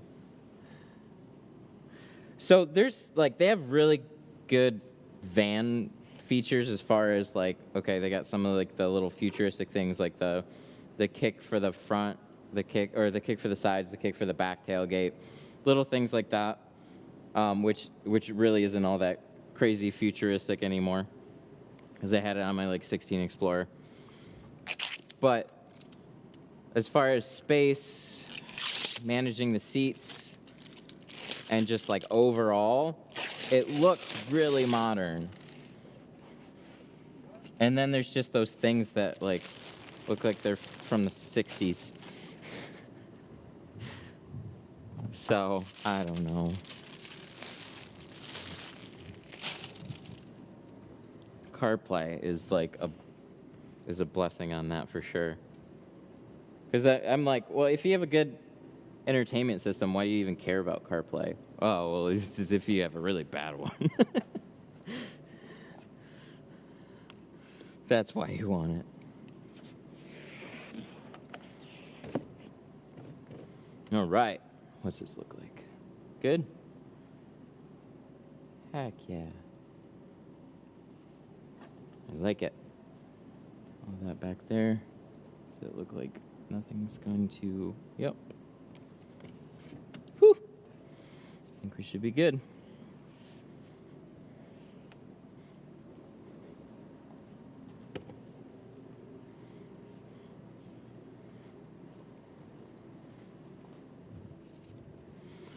Next. God, why didn't we put tape on any of this? What is wrong with me? See, this is where we lose lots of time. It goes from, like... It goes from 10 o'clock to, like, 2 o'clock. And I'm like, oh, shit, I haven't done anything.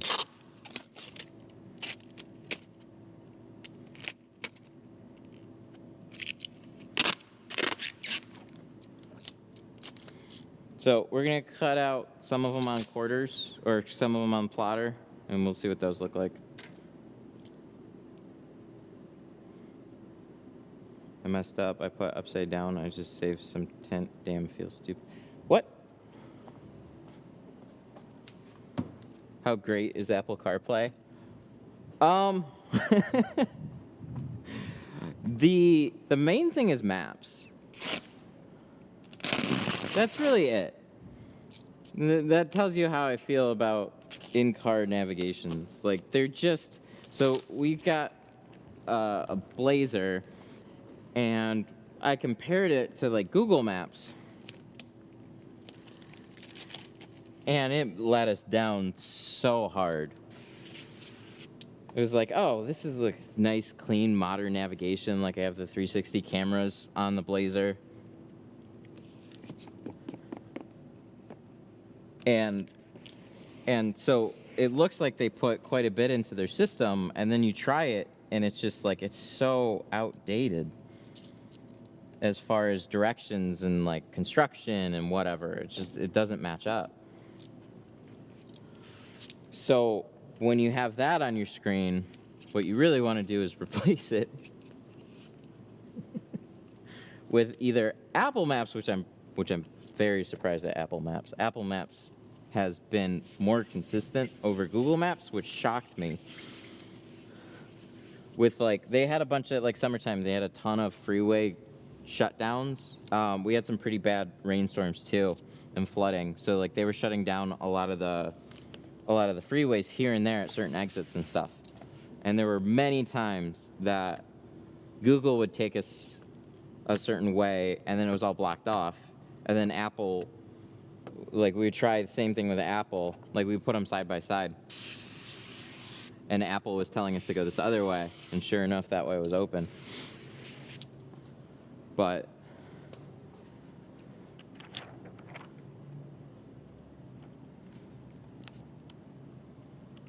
just having that on the screen, it's so helpful. Versus some other archaic system that just is a pain to use.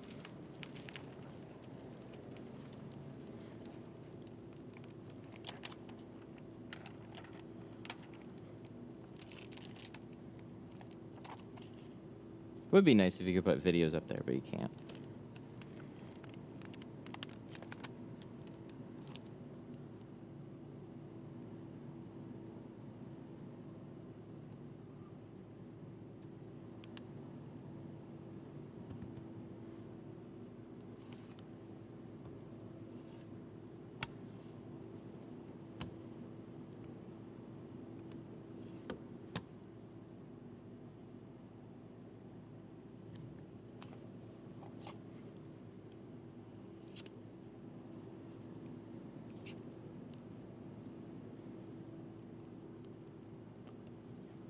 Why does the liner look glossy? Because it is. It's just like a thin, clear plastic, like backing on a sticker.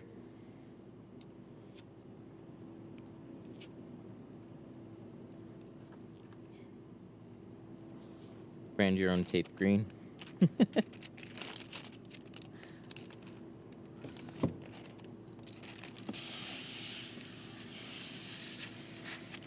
Maybe one day. Mines don't look glossy. I have no idea.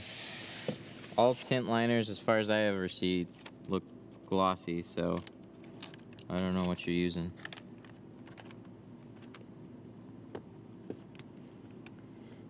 Is the tool belt on your site? No, that's going to be on Sun Distributing.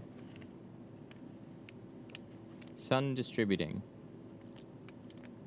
There you go. There's a link. It's Avery Dennison. That tool belt is amazing. I've only bought one Avery Dennison tool belt, and it's still going.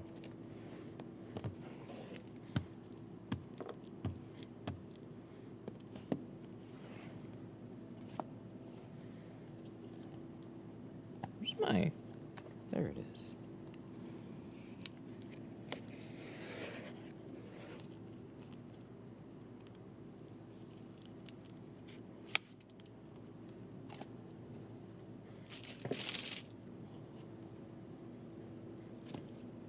This tool is... Towel is getting damp. There we go. See, that one went easier.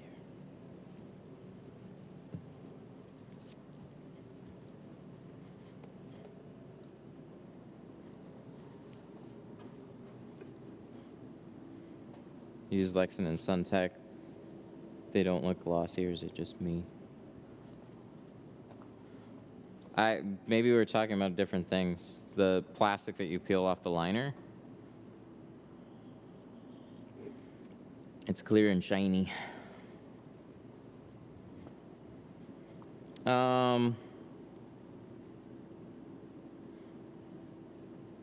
how cold it's been in Michigan, so the tent affect the time that you shouldn't roll the windows down. Yep. Yeah, if you want to wait till the windows are like thoroughly dried, you're gonna tell them 5 days to a week.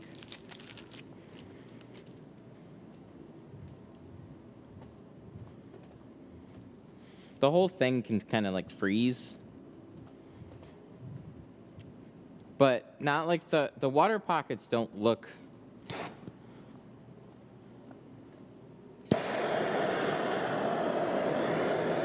Like the water pockets are just going to take longer to dry out is all. So you should be able to roll your windows down like earlier than that. But ever since I've been tinting, that's been the case. Just tell them to leave the windows up, but you should be fine.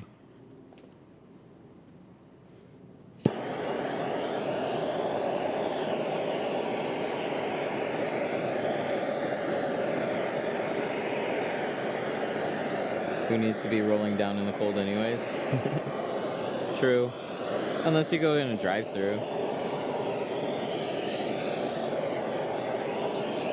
I don't know. I don't know. I'm super confused on this whole clear liner thing. Any tint that I've ever used seems to have a clear glossy liner. So I don't know. Yeah, get some Geo.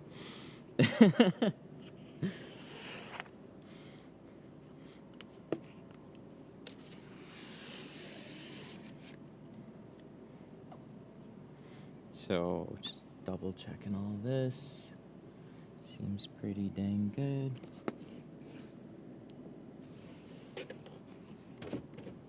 Yeah, that sounds good.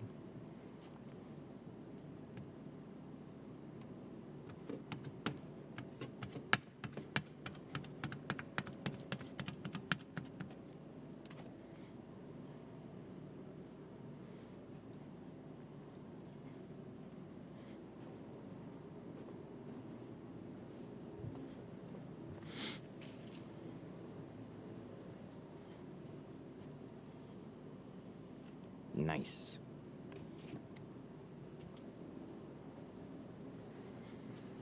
You gonna do a course where you teach people? Yeah. Yeah, actually.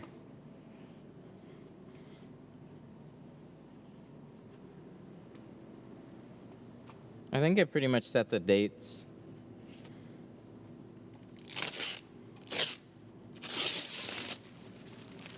Working on a couple things. That's why I'm waiting till summer to get my front windows redone. Need to roll them down every night. I park my truck so the tire doesn't hit the porch. That's fair. So rolling your windows down, as long as they've been installed fine, like you can roll them down immediately and you shouldn't have any problems. It's always a nice thing to, like, you know, respect what the shop says. So most of them are going to tell you, like, you know, 2 to 3 days, 3 to 5, wait a week.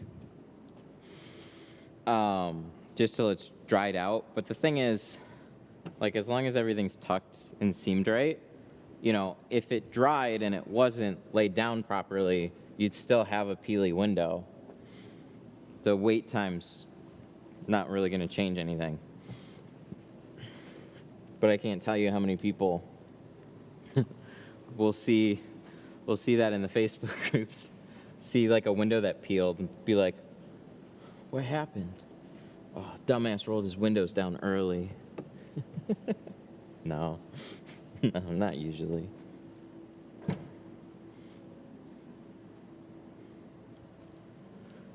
All right, so what are we dealing with this? This has a nice border on it, except when you roll this down, I'm sure it's not a nice border anymore. And they put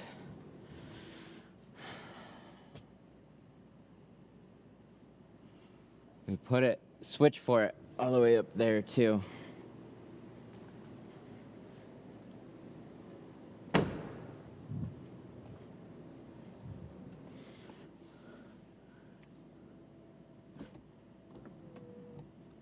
Oh, no, this is sunroof. Where do they put the switch? It should be up here somewhere. Oh, there it is. Aha! Yep, see that guy? Oh, that comes out far. Lovely. Look at this back window here. Look at that back window. And then you have this spoiler that comes all the way up, right in the way of everything. That's all not super fun. So, should we take the easy way out and just plot it? And then see where that lines up? I don't have faith in the plotter, though. So you pretty much got to tackle it. Pretty much got to tackle it like a big...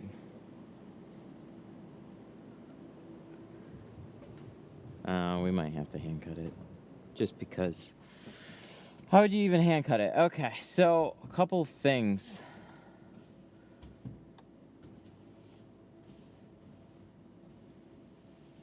You have a lot of forgiveness with it, and it would be cool if I had somebody rolling it up and down, but I don't. I got to do this by myself. So this you have all covered up on the edges when it's all the way up, and one thing to look at is when this starts to roll down, it kind of tapers out of the seal, but all this is down in the seals well before anything happens. So realistically, what you can do here is do the top first and then do the rest of it. That's an interesting way to do it. I was kind of going to do it the other way. Have the film all the way across. You can kind of cut the side, drag it over. You don't have to drag it super far or anything. And then just kind of like notched it here. Tack it, roll the whole thing down, cut your top edge. And then again, you play like connect the dots with the back. Now, the unusual part is like you're only going to get that edge so far, and then you kind of just guesstimate from like this part to this part. So that should all be pretty well and good.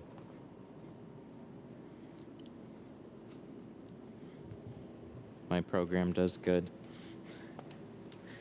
I mean, I should give it a fair shot. It just really let me down the other day. The quarters, we're still going to use it for the quarters, but let me just, I think there's going to be enough people wondering about this, so I think people would rather see me try and hand cut this thing than not, so we'll do it. We'll be nice. There's no point in doing dryer sheet on it, really. Not until you're like ready to shrink it. Because it's essentially just a big wide roll down window. So that's what we're going to treat it as.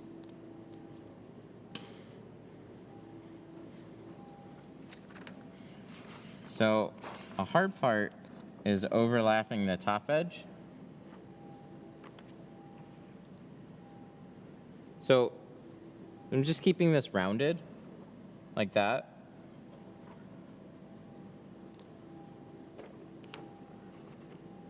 Just kind of keep it pinched. So it's going to overlap the top just fine. And again, it's been a while since I've ever had to do one of these. So I'm just taking ideas from all the other windows that I've done and just applying them to this. So essentially we're just going to tackle it.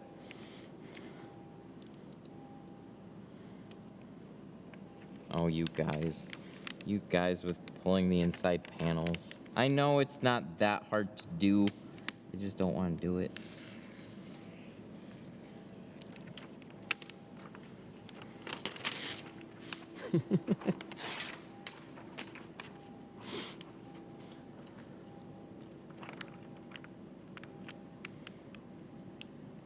You take out a couple screws or something, pop some clips, and then I'm sure it'll come out. I just don't want to take apart the whole rear thing just for a seal.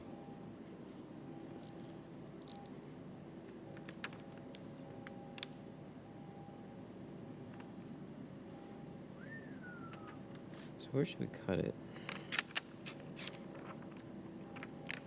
Took a job for one of the top financing companies in the world. Well, that sounds pretty prestigious. It's one screw.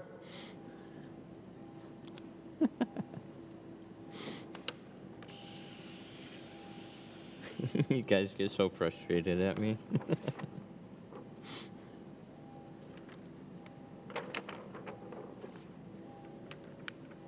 All right. So we're gonna drag it over. How did I cut myself? That's fun. We don't need to go over super far.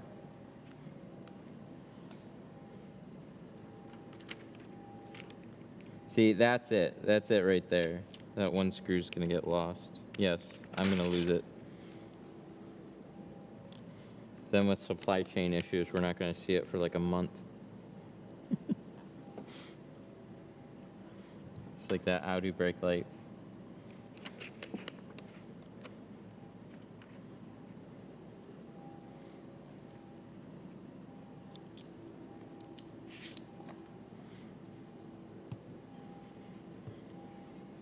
Okay, so all I've done so far is cut a bottom edge, 'cause this curves a little bit, I've notched the side, overlapped it, dragged it back over. It's a little bit farther over this way. I guess I could just drag it back the other way. I don't know.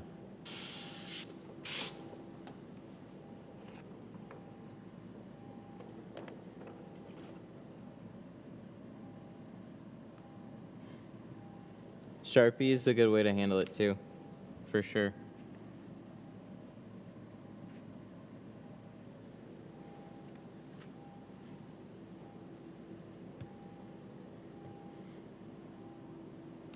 You can trip the latch and roll it up or down with it open. That's good to know. I think we're gonna leave it closed anyways. Oh wait, this. Oh, can we? How does this work? I forgot they have this button thing here. Is this? Maybe? I don't know. It's arrows to like roll it up or down. How does that work? Somebody wanna give me the skinny on that? Is it with the car off or something? Or on? Key knock detected. It's right here!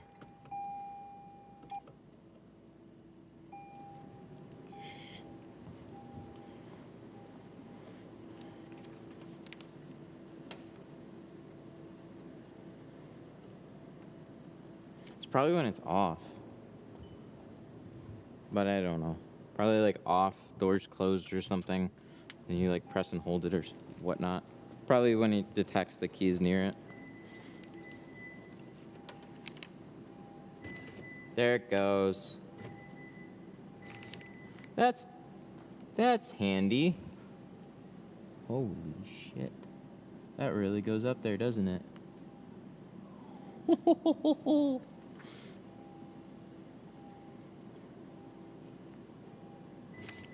Oh, that's so much easier. Okay, cool.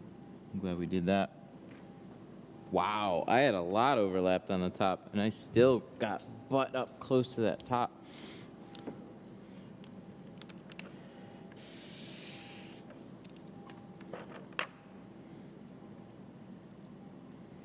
Yeah, now we don't have to keep walking back and forth. There, let's squeak this up just a hair. Wow, that was close.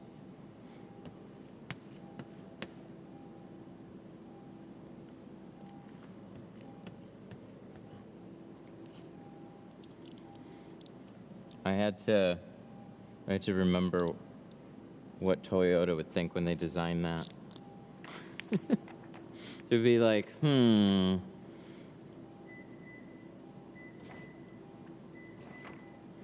we gotta have our obnoxious thing go off every time he touches it. Beep, beep. And then we don't want somebody else doing it while the car's on. It's like the remote starter thing. All the doors closed and all the doors locked. Then you can remote start it. And it's like, really? Why you gotta be like that? Why you gotta be like that, Toyota?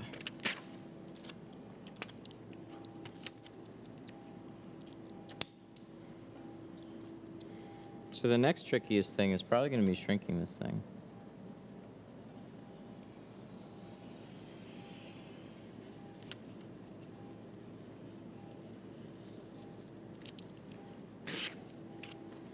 Wow, that's cool. Seeing you encouraged me to tint my house. Nice. I don't do houses. So you've done more house than I have.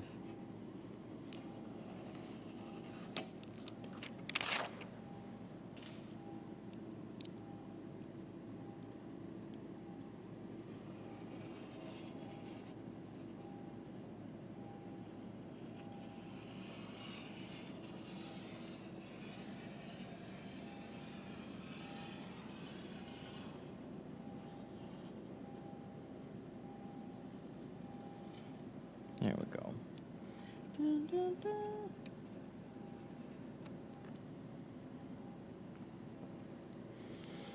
So, the big question now is, like I said, it's kind of like a puzzle and connect the dots.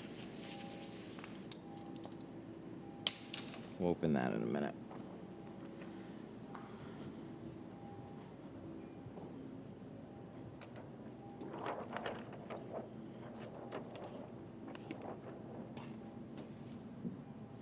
See? Look at that. So you could either use a Sharpie or whatever to mark this side. But basically, here's what you know. This is all rounded. And then this glass probably just goes straight here. And then at some point, we'll want to curve back here. Maybe, probably a little farther though. But again, all this is hidden. So you don't need to get to that very edge there. I should get a different blade for this. This one's getting all worn out. So all you're gonna do is kind of follow it along and then round it where you need it. And as for installation goes, I mean, we're pretty much gonna tackle it like a 2-stage. For those of you that wanna look up and remove the paneling, then you can bottom load it. That's totally fine.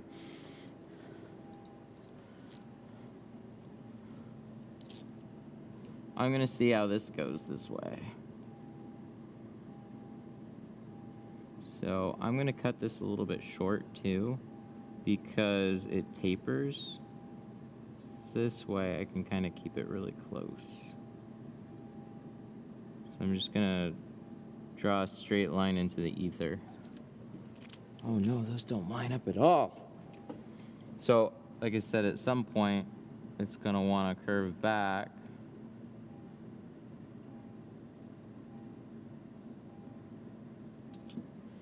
And then if this majorly doesn't work out, then we'll just cut another piece and then see what it looks like. And then we can learn. And then from here,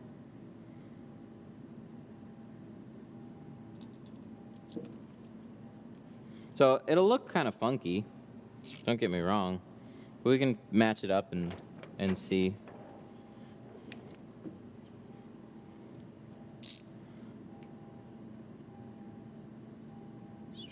Just a little bit shy. Kind of like, I mean, it's essentially a frameless, even though it's framed. But when you have like a total U, it's gonna be a little bit like a frameless.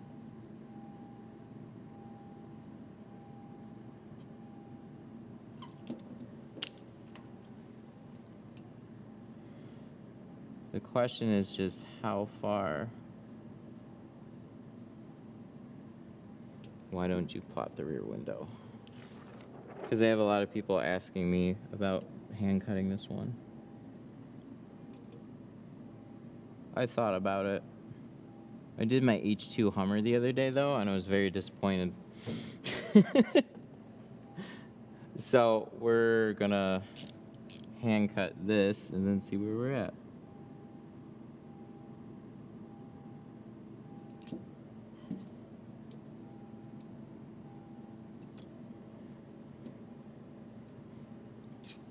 You can, though. That's what you want to do. So we got to shrink this. Unfortunately. Maybe we can figure out where this is going to line up. Get a good idea. See if this seems like it's way too wide or something.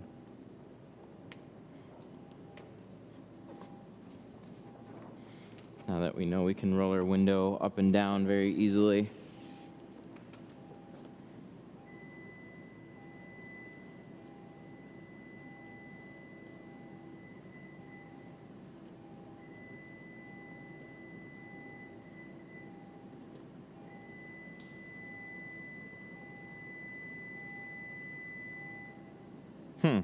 Okay.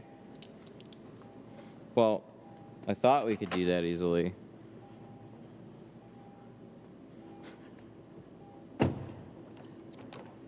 I broke it. That's right. We broke it. No, I don't understand the Toyota part of this yet. I have to look it up.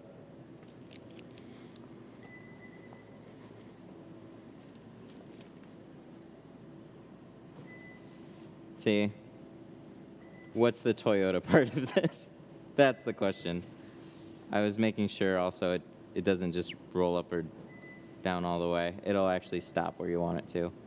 That's nice.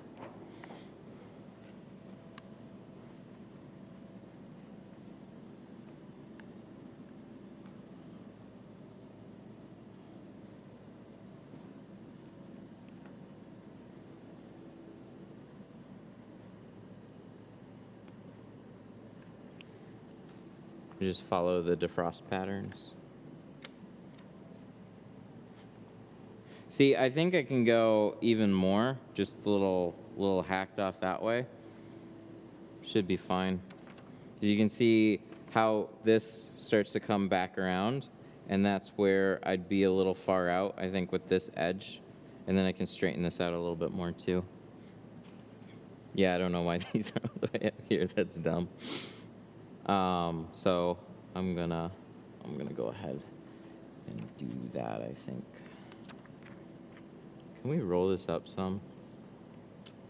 Where I really wish. I gotta start all the way up here and then try it.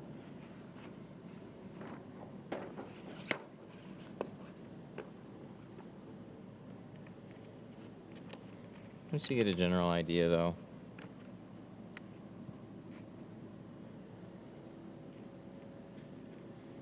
So, yep.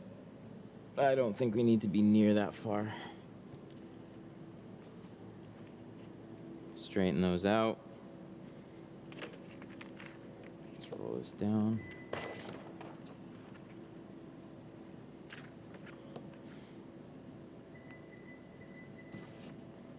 Oh yeah. Yeah, we way good on those. So that comes close. Close enough. And then, yep, we can shave them off a lot.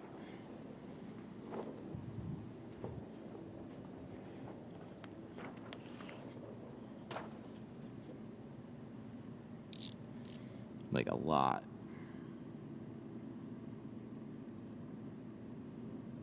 I'm just gonna take it in steps though. So this can go more like that. That can go right around. But I'm gonna take my time to try and see how much. I'm just gonna start wide and then just slowly bring it in. But once you know where these things should be, then the next time around is just gonna be way faster for you. And again, you could screw this up anywhere in here, but Toyota, did you just lock on me?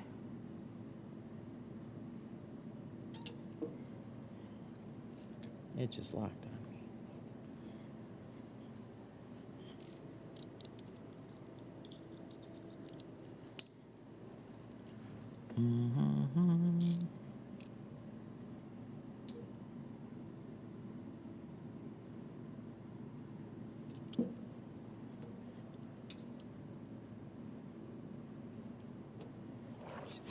You should send your pattern for plotter. I don't know if I want to send this one.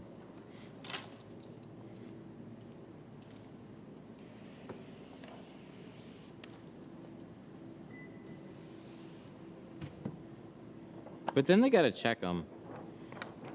So what's gonna happen is they'll scan it, and then they'll put my name by it. They'll be like, Matt cut these, and then somebody's gonna cut them out, and then they're gonna be like, Matt cut these? That look like shit.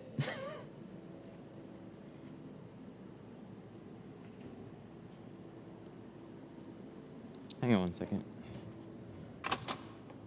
Canon.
sorry.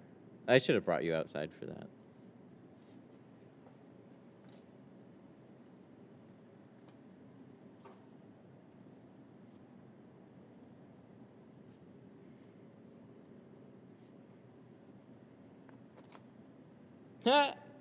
Any chance I can buy the exact triage you used on this car? I want to frame it as the exact triage Matt used.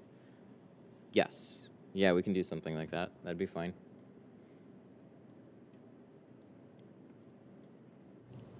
No. So you guys know how I'm schedule all the appointments, right? So somebody just walked in and he was like super happy. He was like, oh, you know, I've been driving around today and I prayed, Lord, please bring me a tint guy today. So he's got a BMW outside. And he's like, I just need the 4 doors done. I'm like, well, what about the back glass? He's like, back glass is already tinted. I'm like, okay, so the whole rest of it had been tinted at one point. And yep, sure enough, super deep seals on. It was like a extended BMW. I forget the exact model. But it had a bunch of glue all in the sides and the bottom. So I'd charge a cleaning fee on something like that. And then he's like, oh, you're gonna make me drive all the way back to Wayne? It's like, yeah, you're 12:30 on a Saturday. You're just rolling up looking to get in right now. That's not how it works. Not here anyways. And then I told him Monday and he's like, Monday.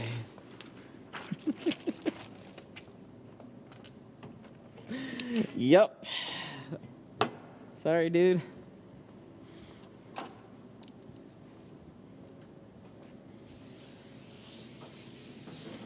This thing's all gritty. I gotta wipe this off. We're gonna shrink it and then we're gonna install it.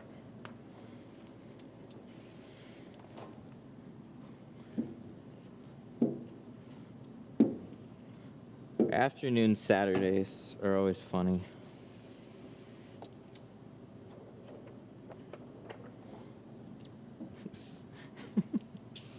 Can I come in and see your work? Bro, I'm doing a live stream right now. Oh, fuck.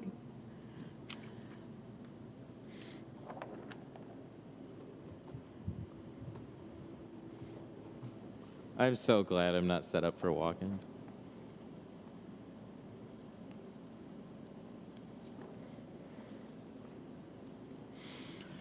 Okay, so we gotta shrink this, and probably the easiest way to do this, we're gonna do a little bit on top. We're gonna do the rest of it on the bottom. Gonna treat it like a hatch.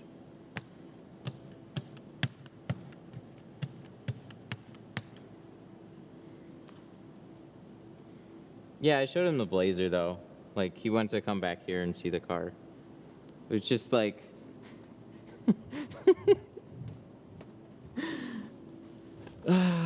it's just the type of person that always makes me laugh. Like, just showing up, middle of a Saturday, looking to get in, like, right now. I got a BMW. And then he's getting that cold, hard reality of, oh, shit, I can't just walk in anywhere and get it done immediately now, but he's trying. He's been out on the road too much trying to find a place right now.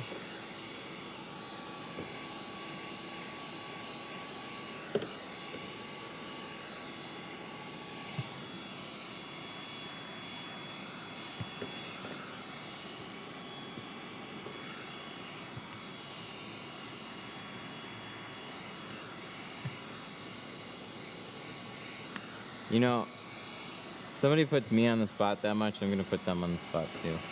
We'll live stream if that ever happens again. Like, I don't mind somebody walking in and talking to them. That's not the issue.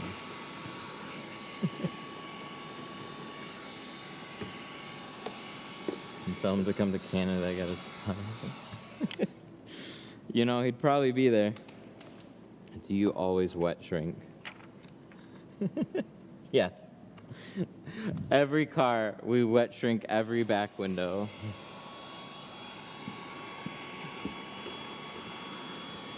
We do one thing one time, and then it's, do you always do that? Yes. Yes, I do now.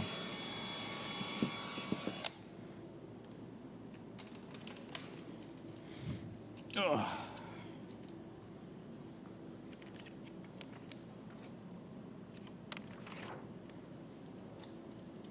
Oh no! Hang on. Stop yelling at me.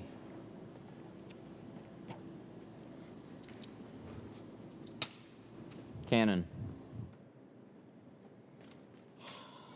Dang customers killing my batteries. Wow. That is like earlier and earlier, it seems. Those were like the good batteries at one point. I don't know. I don't know which one of those are charged.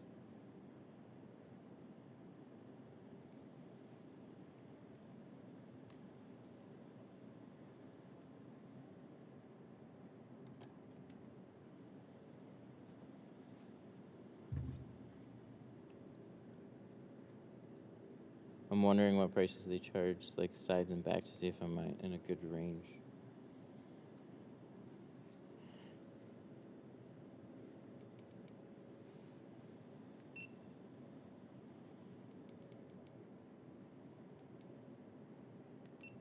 I'll let him know. I just told him to call if he wanted to, because he was like sitting out there like thinking, like, do I really want to schedule here? And it's just like, just call if you want to schedule. Okay, I'll call by the end of the day. I'll call if I can't find anything else.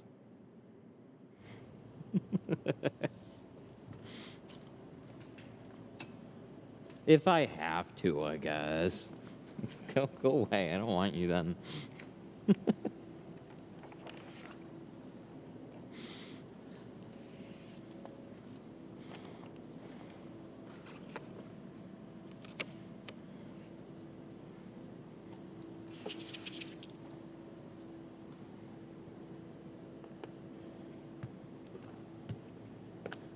Okay. We probably should just dry shrink this, but it's easier to get in place when it's wet. So we're kind of treating this like a hatch. That's why we're doing it this way. You can do it any which way that you want. I'm just doing this how we're doing this. Never seen a wet shrink? You see them all the time on doors. So the thing is, wet shrinking always goes faster when you can kind of squeegee out the water. But you can either like do this like teardrop method from the bottom and kind of like balloon it, which I think is probably a better way to go. And just not exactly something I've practiced a whole lot. What I typically would do is kind of shrink the top, split the finger, and then just kind of like work my way down, right? Like you shrink a finger and then you can kind of move it over, shrink it, move it over, split it, and then you just kind of like work everything down until it's shrunk. I don't like it because it's just slow and kind of messy. So I think the better way is seeing the teardrop where they kind of lightly shrink it at the bottom, keep giving it heat until it starts to balloon. Just don't burn that bottom edge. But you gotta like heat it up, heat it up, heat it up, heat it up. And then that starts to go, and then all that hot air kind of goes up into the rest of it. So there's a few ways to do it.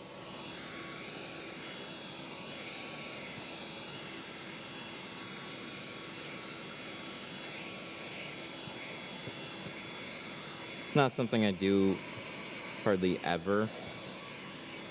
So, but this is a weird back window.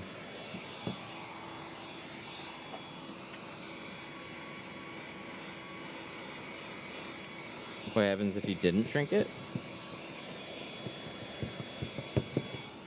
And then you get every other car that's on the road that looks terrible.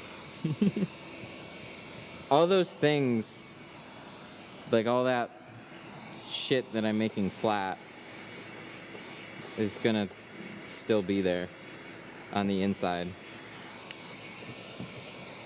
It's just not gonna smooth down. Lots of big bubbles, gonna look like garbage.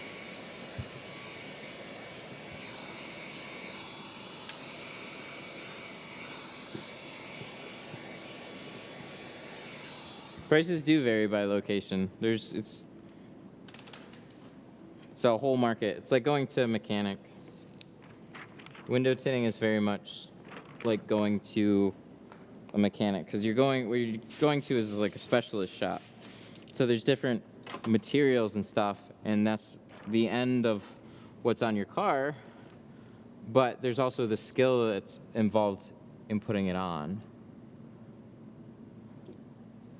So there's a lot more costs involved with putting a new transmission in, right?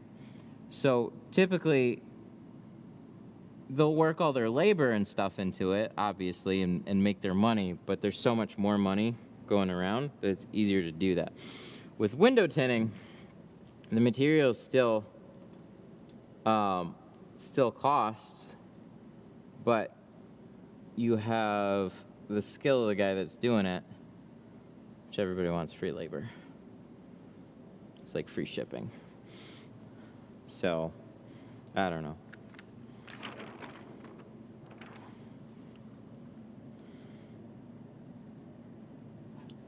They wanted $420 for 2 front doors and a windshield here in Cali. What film? That's kind of where that goes in. Plus, you're out in Cali. 2 full windshield in ceramic, $250. 2 front doors in ceramic, $200. So you're at $450. It depends on material that goes into it too. So, not crazy. High, yeah, but not crazy.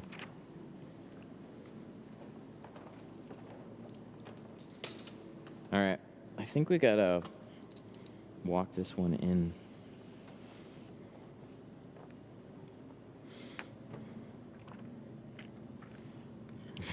We're gonna like 2-stage this thing. Uh-oh, we locked ourselves. We got a key though. We have a way back in. Beep, beep. Why when I close the door does it have to beep 8 times? Like if it started and then you close the door, it's like beep, beep, beep, beep, beep, beep. Does it 8 times?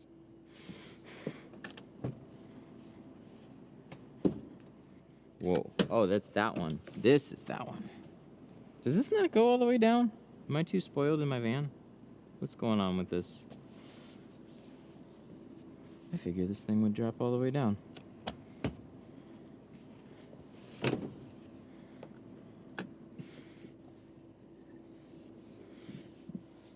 Alright, I'm missing something on these seats.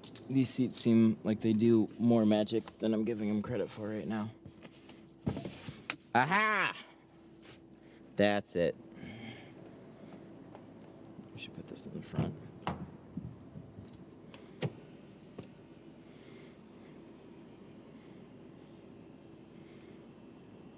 You're gonna roll the window up and down using the key? If you want to teach me really quick how to do it, sure. Yes. I knew it. I knew it, 4Runner.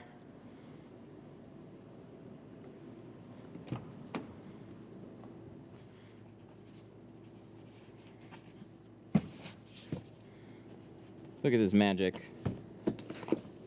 Storage for days. Let's go. Ooh, umbrella. Very handy.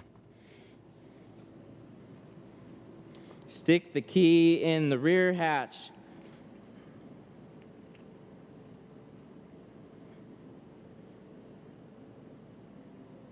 Shit. Can't really do it from the inside, can you?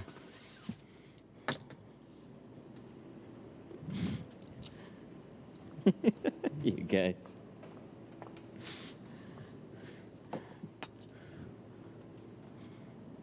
My 4Runner's easy. I just put the key in it.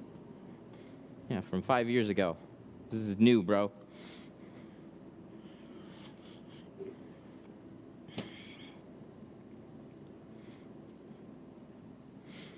All right, let's get a few towels here.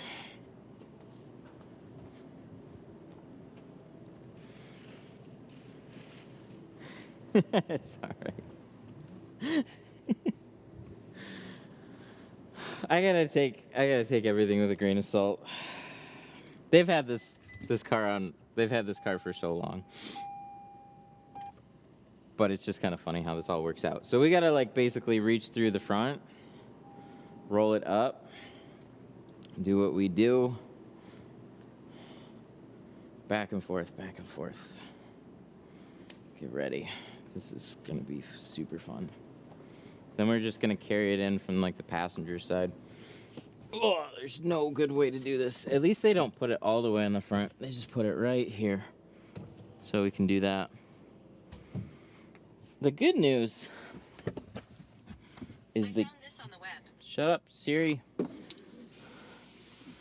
good news is they at least give us space to do all this.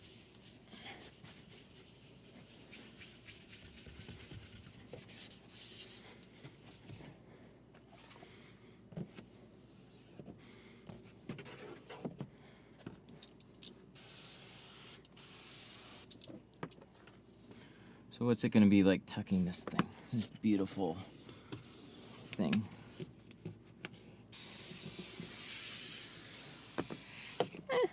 It'll be okay.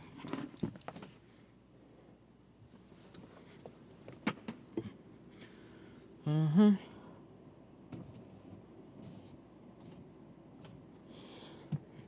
right. No, that's a tri-edge. That's a tri-edge scrub pad.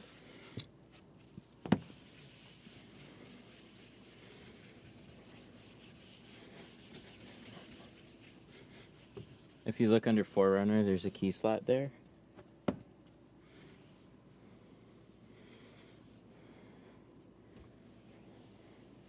Did we go through this already?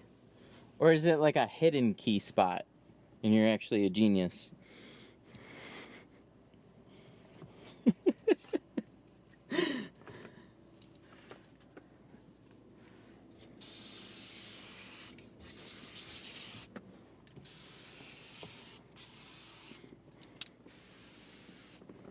I have a feeling we're gonna have to shrink something though after this.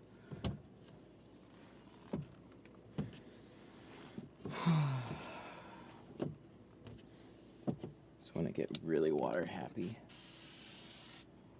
Because this thing was scuzzy from all the salt that collected on the back. It's okay. I wouldn't expect it to come in any different. Okay.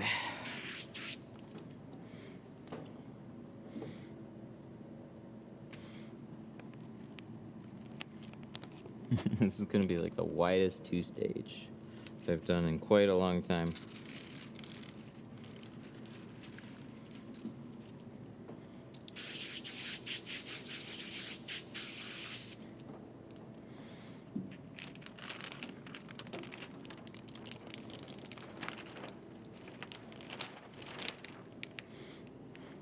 That's true.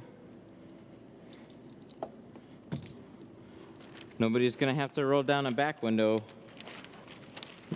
Nobody's gonna have to roll down a back window very soon. Oh.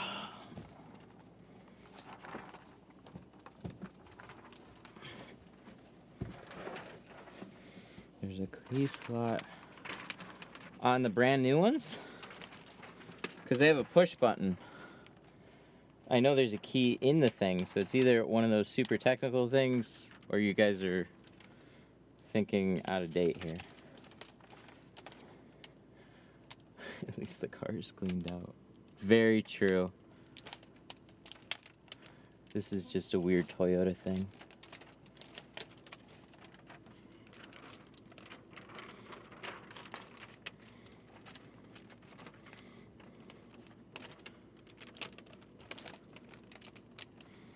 See, this makes me change my whole opinion of chat help.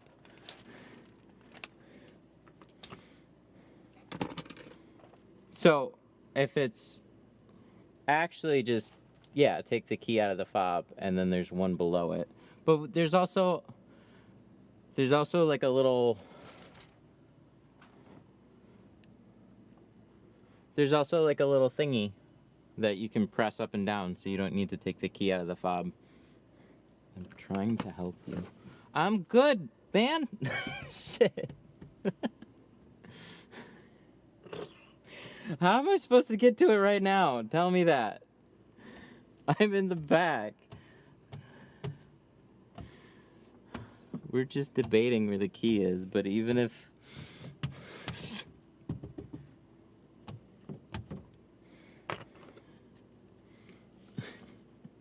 I don't even know. I don't even know. Reach through with the key, and then turn it, and then roll it up, and crunch your arm.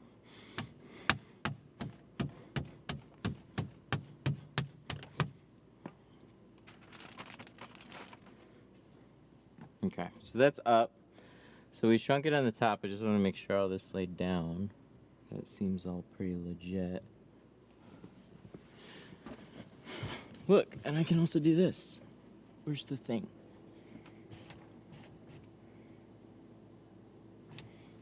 Let's move that one a little bit.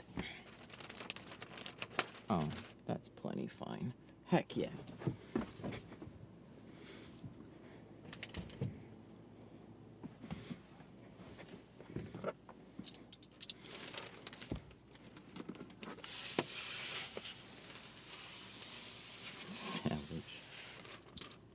Was that?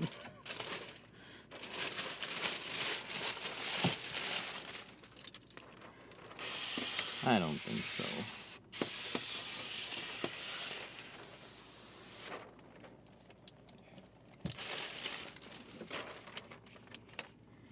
I would leave the hatch open.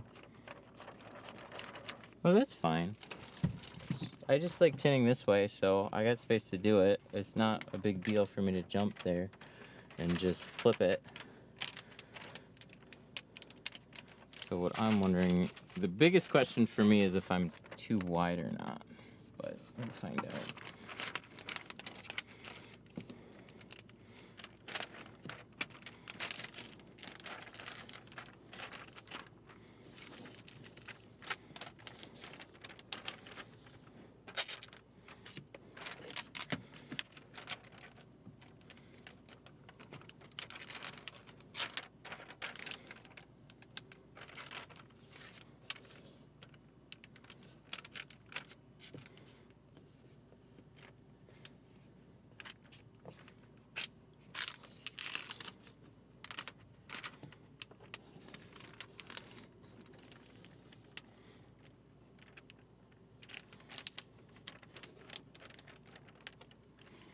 So that side's all good. This side, big bubble. You just need to let the air out. Pop it, just psst.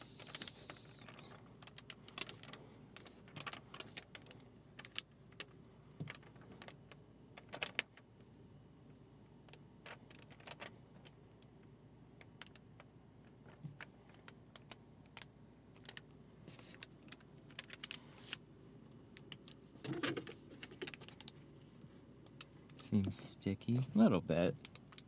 It's the pressure from the side. And nobody said GeoShield wasn't a sticky film.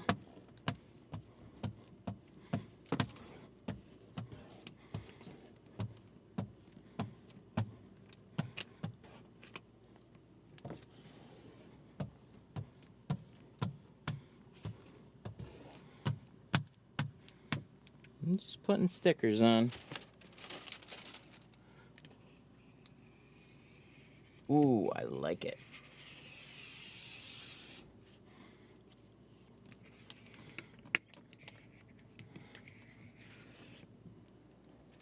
I am curious about this whole take the key out and under the 4Runner.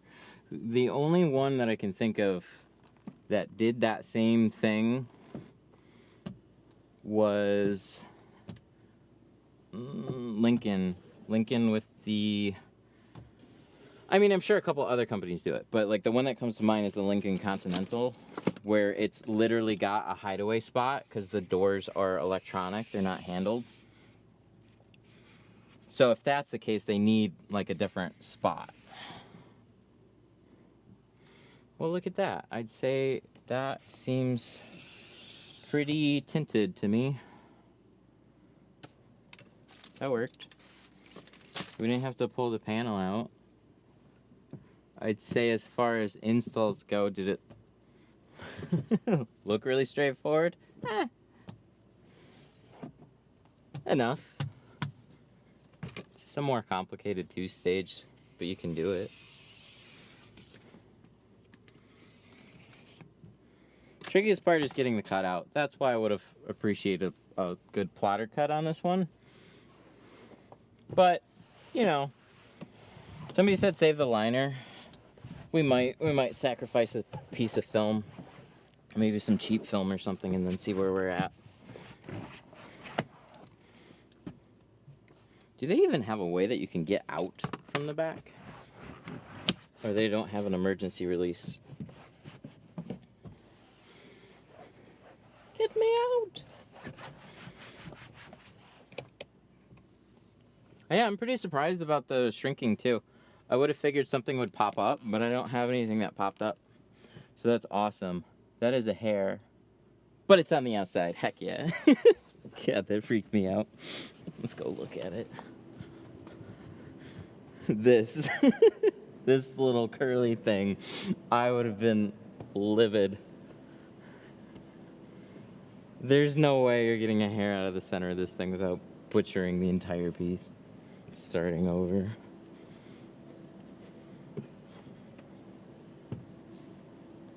Neat. Oh, see, one of those things,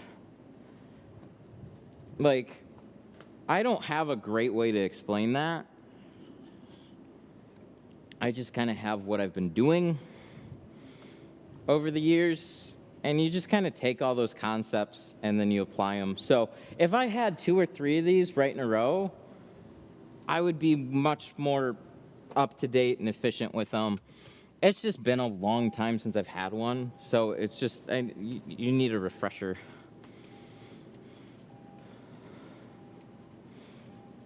Or I do. So now we're gonna cut the quarters, all 4 of them. We're gonna probably do it off of this roll right here.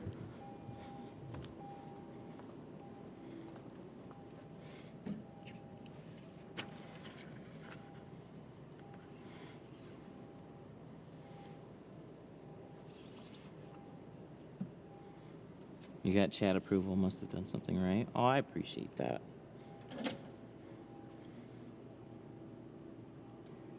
Oop, we're over here. So we gotta up this again, because this is ceramic, so this is gonna be, 64 to 66. Okay, so enter. We'll catch up on the quarters, and then we got the backlash to do with time. It's 1 o'clock. Yeah, it's about right. 11, 12, 1, 2. Oh yeah, we're doing good. We're doing good. So this is a new 4Runner. What machine is that? Canon. Canon. That is a workhorse plotter. We're gonna pull up some softwares. We're gonna find it. We're gonna cut it out. And we're gonna install it. You guys like this cool design on my shirt? It's accidental bleach.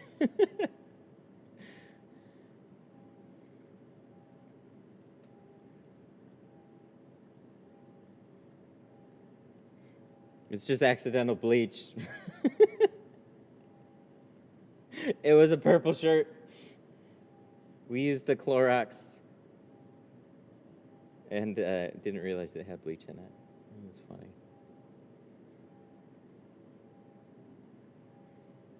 Toyota. I was like, oh, it actually looks good. Toyota. 4Runner. That's what we want. Nest. Backlash one piece. Oh, wow. Look at that. That's interesting. Mine extended this part out and then did this at the bottom. They did the same thing on top. What are these little doodads up here, though? I don't know. I'm scared. I bet this wouldn't even fit. Oh, they actually have a windshield on here, too. And lots of windshield strips. Okay. Would have been worth looking into ahead of time. Let's see how much we can do on a 24. Let's make this a party. So we got these fixed. That's always appreciated. Right. And then we got these rear quarters that are 24 is probably the worst roll size to do this on. I can cut these out sideways. I can do them all sideways though, because I think they're reasonably flat. It'll save me some more space. If I just don't feel like swapping out the roll is all. So I think that's what we're gonna do. Let's start with the left. I deleted them because I wouldn't have remembered which one's which. So let's just do that. Then we could probably put a left one in here too. Yes. Like that. Money. Okay, good cut.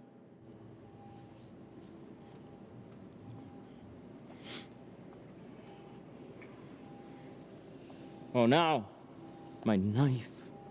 Where did I put my knife? Did I put it on the table or did I lose it in the back?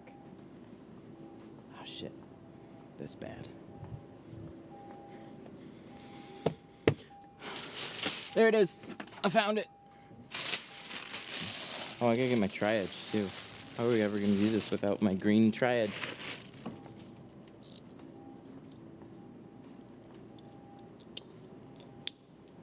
Not likely.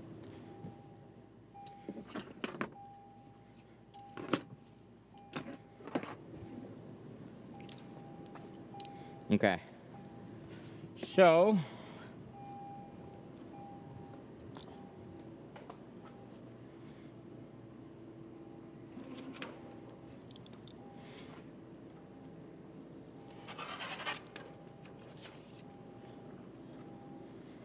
this will go on the left side, which is the driver's side.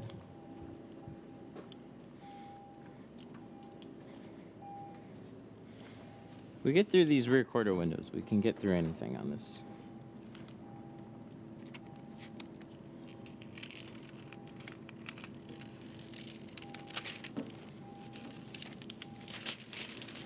Like butter. Yes.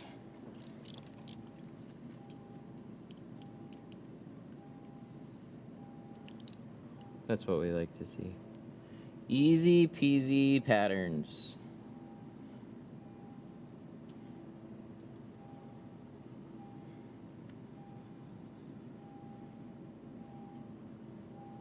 I haven't even looked at my phone. I wonder if it's on silent. That wouldn't be good. I would have missed all the Saturday calls. Saturday for same day appointments. So we tweaked these sideways a little bit. So if we're going to shrink them, we want to do them sideways a little bit. Are you going to shrink them? We'll look. We'll see what we're getting into. Something that's this size, usually I do. You'll be totally fine without. You really don't need to. I'm not seeing like anything pop up.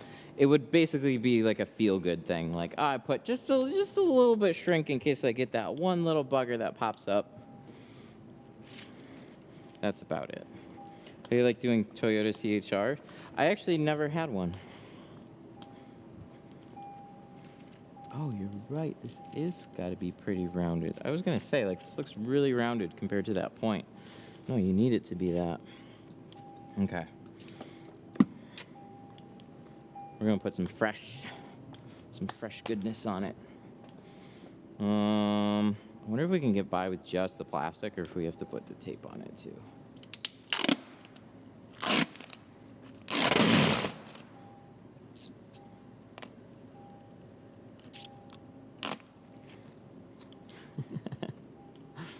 Yeah, I saw the tweet yesterday. I didn't realize there was a movie attached with it. Things could get interesting pretty soon. Oh, that worked. Cool. Just keep it off the stitching. Sorry, I did this dumb thing where I opened plotter software up. And, oh, I like that. That's nice. Anytime you can get a, like, so the tri-edge is, has a little blunt at the front. Like, it's not super sharp. It's good enough to get into most average seals, but Platinum Easy Reach is going to be a little bit better for it all. But the thing is, whenever you have a seal like this that opens up with one, it's a little bit easier to tuck everything exactly where you want to go. So we might have to do these a couple times. I don't know. Hopefully we'll just be able to get this done and over with. And then we got this little gasket here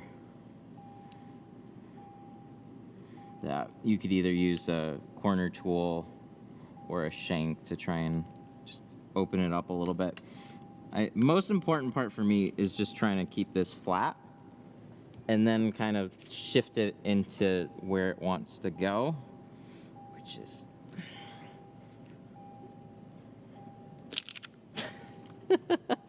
Shit, it grabbed hard.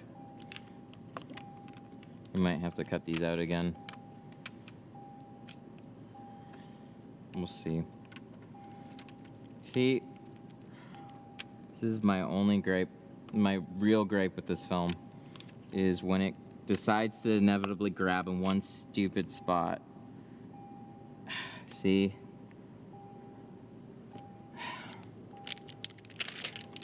If it slid more easily, it'd be real easy to get it into place. I'm gonna cut another one.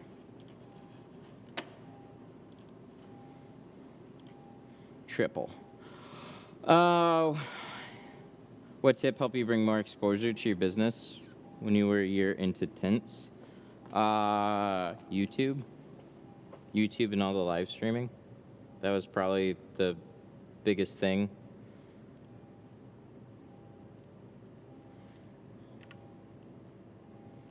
So now that we got this, we might as well cut a couple, right? And then we could also cut out the other side if we want to.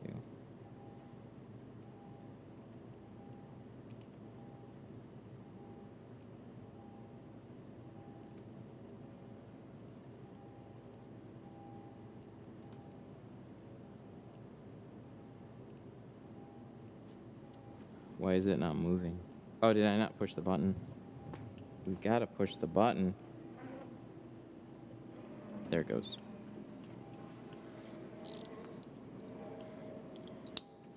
So you can, like, so this goes with like any industry. One of the best ways to try and get clients is to put out good information out there. So I have a lot of stuff geared towards other tinters. You can start as a business, make videos about what to expect with window tinting, the differences between the window films you install, some of the behind the scenes, and then you can also start promoting that stuff. So you literally can like sit in front of a camera. This is how you can frame it all, and probably what I should do too, because I haven't really done this yet. Sit near the end of your garage with the nice sunlight coming in. Not overly blinding or anything, but like get a pretty angle of the inside of your shop. And then just go start talking about, hey, these are some of the differences between the window films that we carry. Hey, this is what you can expect. So you kind of sit there, you'll talk to the camera, and then you split it up with some pretty footage of stuff going on behind the scenes in your shop. So if you're talking about films, then you maybe pan display boards and whatnot. And then so when people are looking for tint in their area, you'll hopefully pop up. Or you'll have been promoting that kind of stuff, so somebody will first be introduced to your business with an ad that had some nice explanations on window tint. Who do you think they're going to go to? And that stuff you can say, oh, there's already a bunch of videos on YouTube, blah, blah, blah, blah, blah. When you put it in front of people and you're the one that gets them first, there's a big difference there. So that is something I think a lot of people could do. And if you're doing it already, cool. If you're not, and you're slow, try it. Just do it with your phone. Do it with your phone. iMovie. Oh no, this is for the, god damn it. That's for the other side. We cut out two the same way, which I should have recognized, and then we cut out one backwards. That was the backwards one. I hate plotters.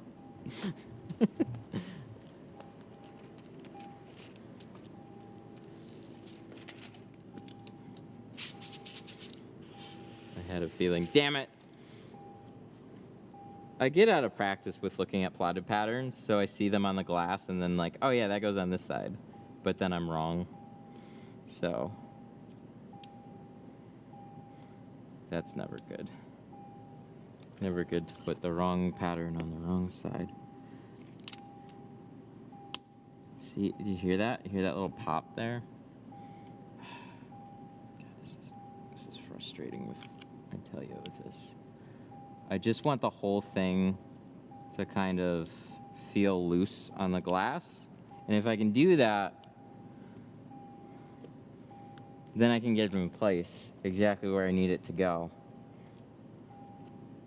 No gap? Okay, cool. That little difference there between, like, it should be that quick and easy to kind of get it where you need to, and the more you start, the more you're fighting with it, the worse. The worse it's gonna be. You're getting all sorts of little specklies and stuff. You just need it to slide in place. But that little pop that you heard, that's one little spot deciding to just lock up on me. And that's kind of what happened the first time.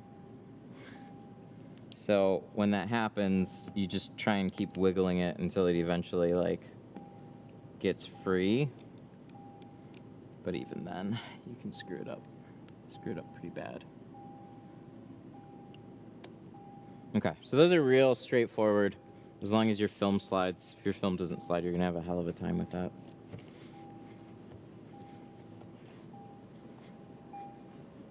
Yay! Plotted patterns coming through.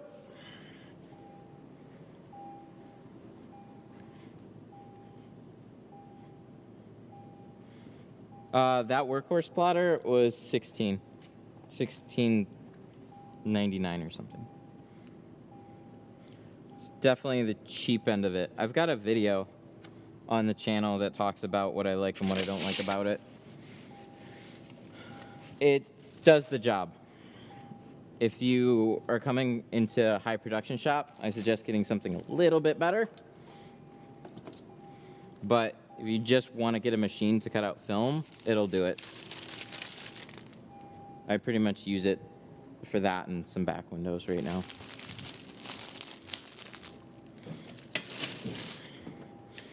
Damn it, now we can't just jump into the other quarter window because we threw it out.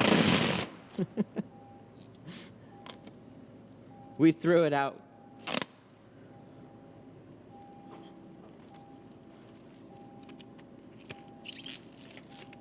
See, if I didn't know it would grab this well. I could have just used this sticky plastic all along the top and didn't have to do the Lowe's tape anywhere. I didn't think it would, but it did.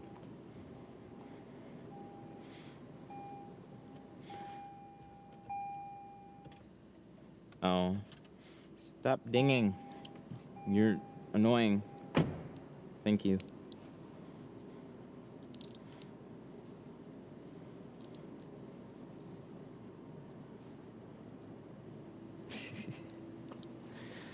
Okay, so we'll just skip over to this and then we'll cut out the other one.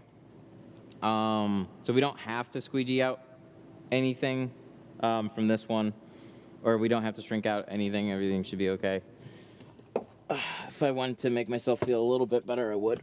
Just a little bit, and I typically do, but I think we'll be okay now.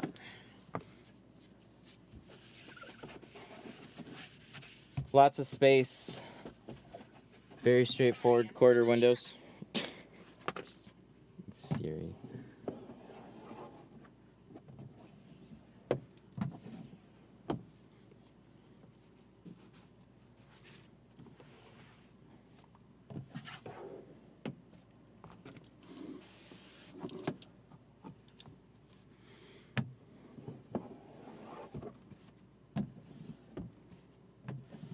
Are those defrosters?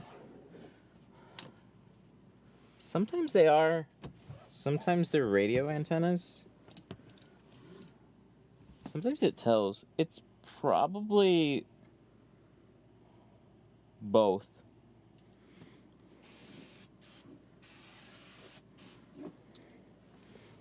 Somebody in chat probably knows. Do I have to get out? Liner. You liner, you.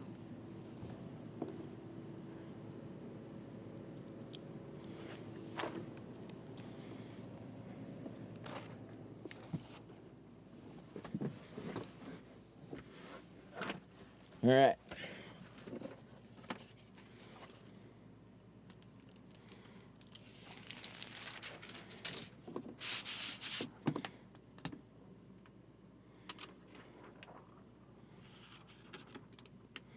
I do this with quarters. I don't do this with doors. Maybe I should start doing it with doors. I've seen some people like air peel door windows. Just always did it with quarters. Just nice to kind of get in place and then peel it.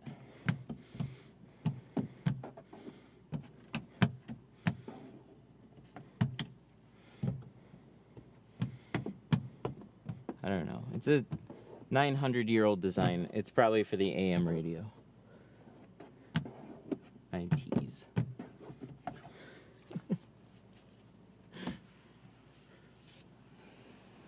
No, we talked about that a little bit. It's the same, they've had the same design for like the past 10 years. I still think it's a sharp looking truck on the outside. There's just definitely some things on the inside.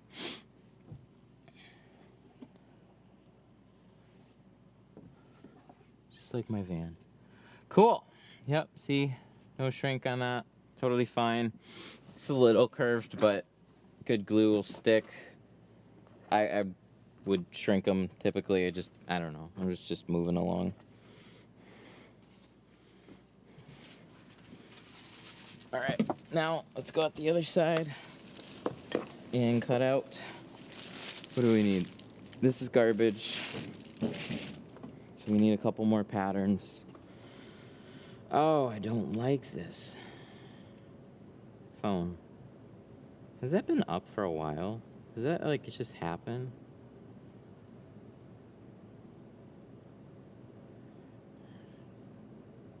Oh, yeah, it's this one. How do I lock it? Phone. No, that didn't work. I guess I have to just get rid of it. It just started? Okay, good. I get it, like, so I did it, it's a shortcut. But I don't want to, like, leave it there. That would drive me crazy, so I don't like that it's just popping up. I gotta change the voice command. Alright. So, rear door left. Do customers ever leave you a tip? Sometimes. I don't expect it, though. You're right. I mean, the job's already expensive, so it's kind of just priced in. Oh, yeah, we were going to do this. And then this.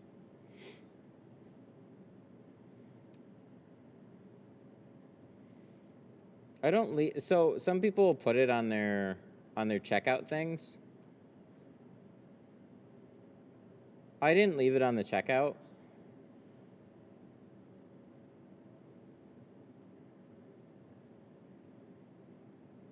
Okay, that and then that. So like GoPro. There we go. So like some checkout systems will give you an option to put it in. I didn't leave it there. I don't know. It's just I always hate that restaurants it pops up with, and you always like, I gotta leave a tip. Even picking up food, you feel like you have to.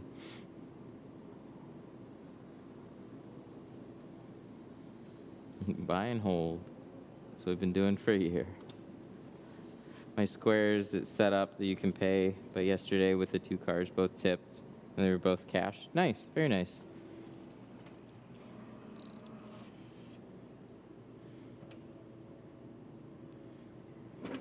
Yep. Same here. Yep. I've noticed that too. If the only tips I've ever got are from people that I've actually talked with. So if you're tinting in the back and you never interact with customers, most of the time I guess it just depends on the place that you work, but for me, the only time I ever got a tip was when I actually was the one that like went out of my way to like talk to the customer and whatnot, and like then deliver the car. But I hated that part for the longest time. Like I'm in the back. It's not that I didn't mind talking to people. It's just like I got a bunch of cars I gotta go to. But I probably should have been for a lot longer. Just because sales guys are dumb. You tell them 100 things and they ignore everything. And then when there's a problem, they go, "Oh, I didn't know." And you're like, "Yeah, I told you 100 times already." "Oh, well, next time we'll be good." And the next time comes and we're not. It's so dumb.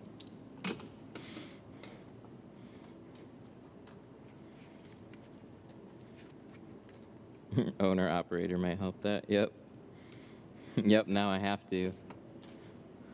But it's been really cool. So if you're always working in the back, sometimes you forget customers are people. So when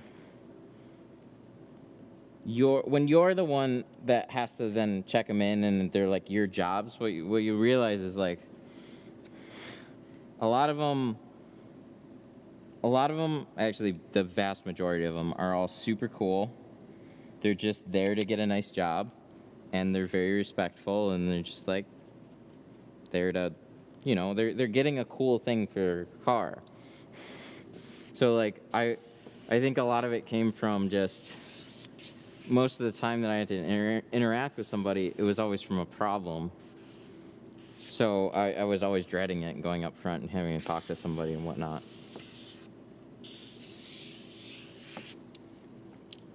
Like, oh no, here we go.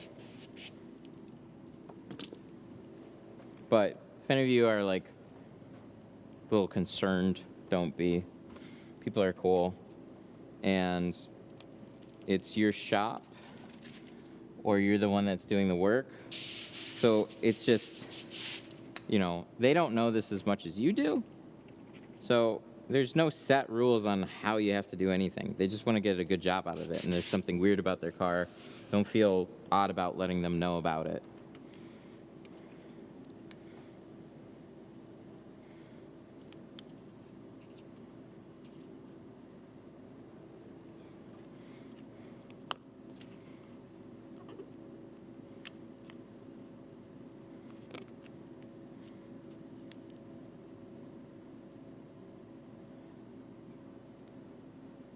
Okay, this one went in just a little bit differently, but I think we'll see what happens.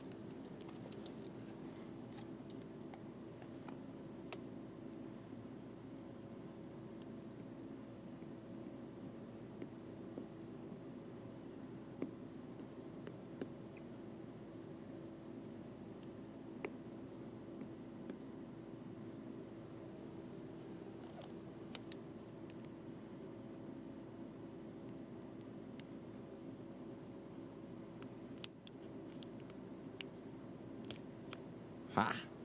That was good. If you can get it, so it's a little bunched up here, but sometimes that you can get it so it just rolls right into the seal without it pinching.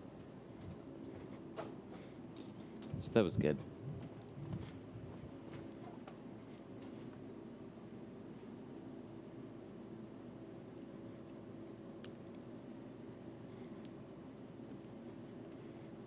Heck yeah.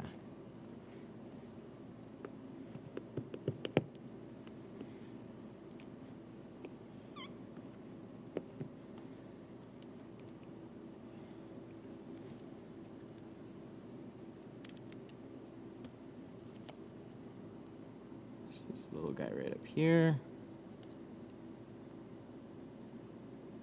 Woo! Nice. Yeah, buddy.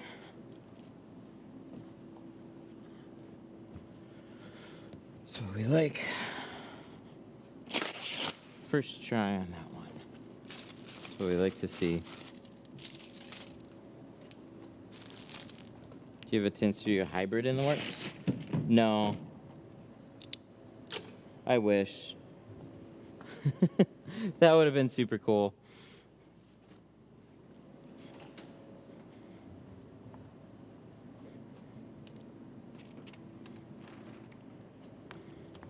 I think there'll be a squeegee eventually, though. But it's not yet. That's about as much as I can say. It's definitely, like, on my mind. And we'll get one way or another.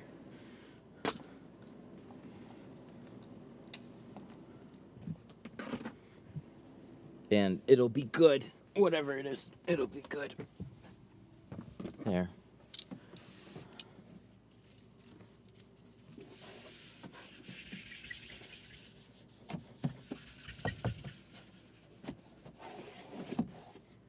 I got something else in mind.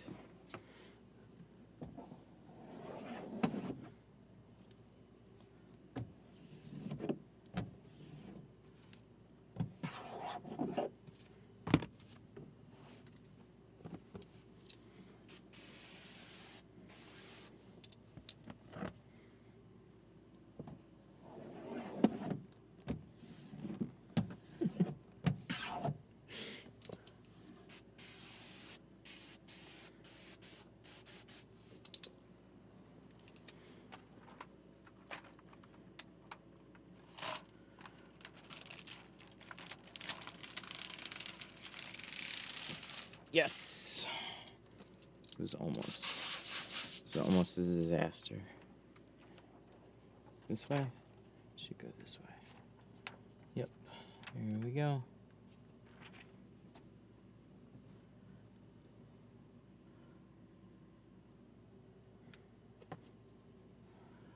And then we can do the windshield.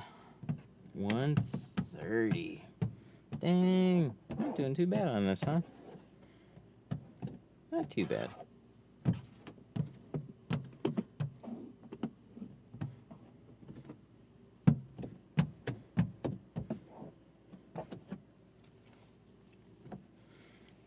The hard part's already over. See how we do these though? We often go like in the same order, just out of habit. We do the quarter windows, or we do the doors, then we jump over the back glass, then we do the quarter windows, and then a windshield. That comes a lot from working with other shops, like my dad's shop, and it was kind of, I'm on doors, somebody else is on a back window, so I'm used to just kind of like starting a particular thing and then just seeing it through. it would make sense to also just kind of like get everything cut, shrunk, and then install, or just kind of like work your way around the whole car. That way you're not walking around a bunch.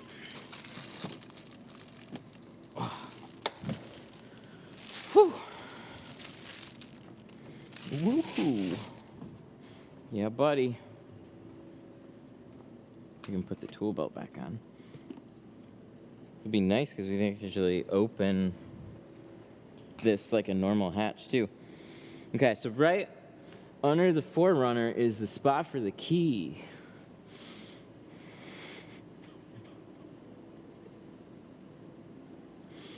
I'm not seeing it.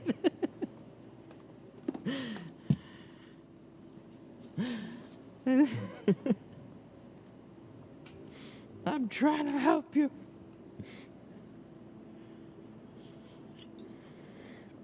Oh, I love it.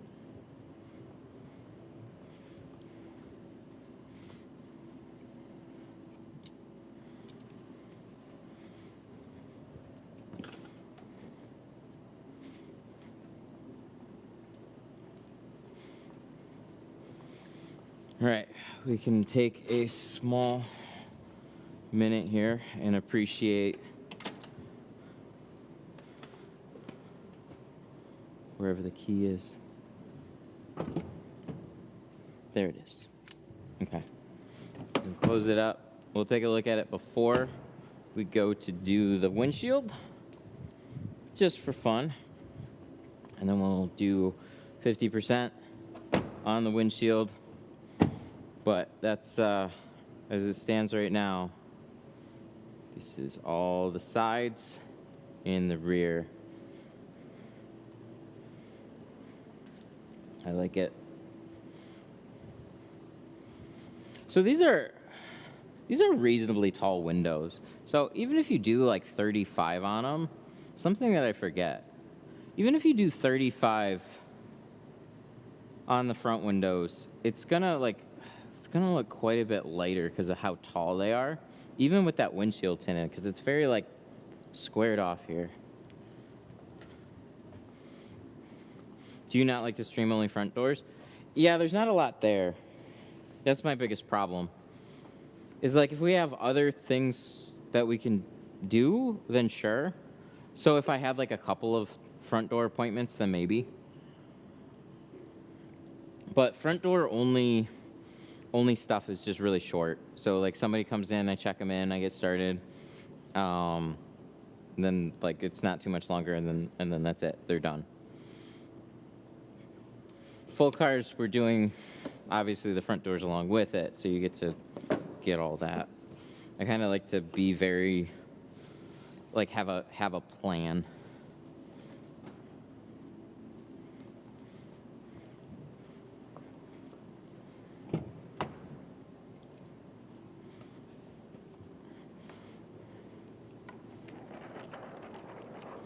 All right. So 50% on the windshield. Don't fall off, please. Don't fall off. There we go. It's not as bad as like a Jeep.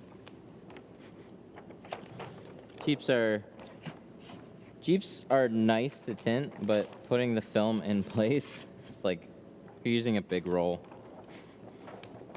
Which inevitably all I have for 50 is a big roll. Then it's annoying.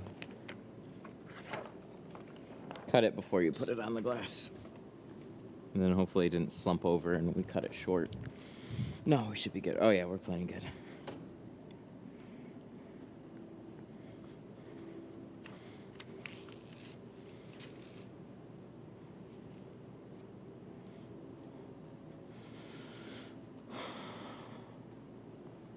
Cool. Let's go up a little bit. Let's tack it in place. Try and keep it straight.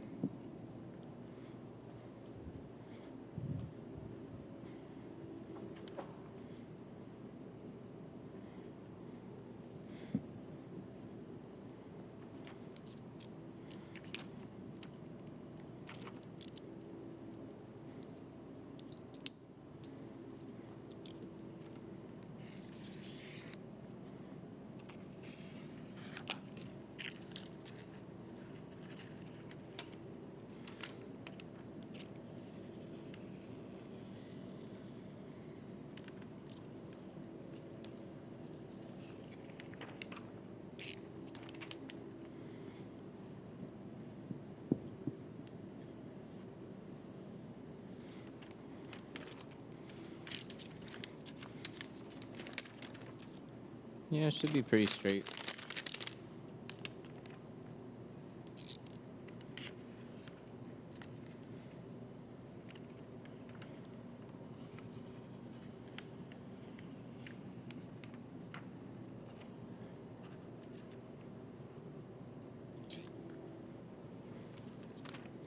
Wants to walk off the windshield. There we go. That little bit. Just cutting off extra. Leave it a little tighter on the sides.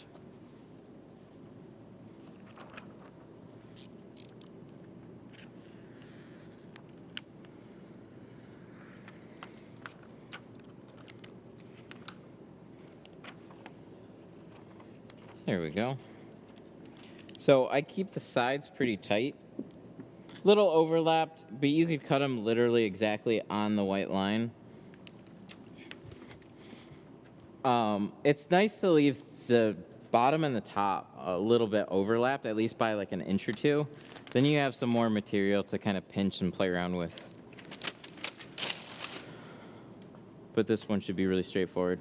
I had someone call me and get upset because they couldn't fit them in on a Saturday at 1:30.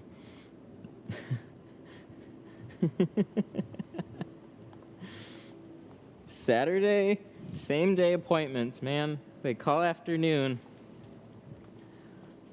They're just like itching to get in. It's like, I wonder if they had it planned out, like in their head earlier. Like earlier in the week. They're just like, oh yeah, I'm gonna go get my windows tinted Saturday, and they haven't called anybody. And then they like get up, and then they get dressed, and they get in their car and they just start driving around. And then they realize like, oh, I can't walk in anywhere. And then they show up late anyways. It's so true.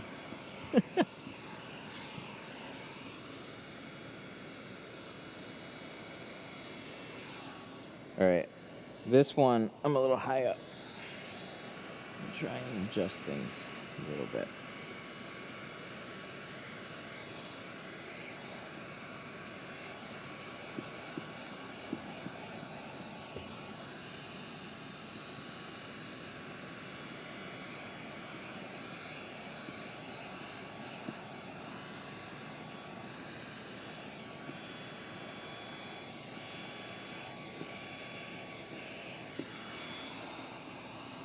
'13 Silverado yesterday, the one with the half door, but the door.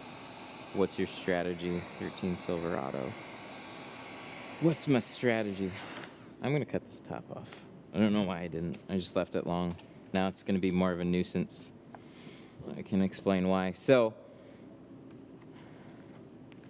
I could hold all this and try and shrink it and probably just get it done. I'm gonna cut all this out of my way because it's just the way that it's making it fall on the window. So it's overlapped, so it's kind of just like tunneled this way. If we tear it off, get this to tack down, because the way it was keeping all this off. Now you got things that are more direct up and down. So, just depends on the window that you're dealing with. 13 Silverado with a half door, but the door doesn't move. The door doesn't move. Oh. Does it roll up and down? So the window doesn't roll up and down? I'm trying to remember even what it was like. So if it's like a dot matrix quarter window, that's one thing. 13 Silverado. I'm gonna have to see what it is, because I'm thinking of ones that roll up and down are either dot matrix and maybe with buttons on them. I think Ford's.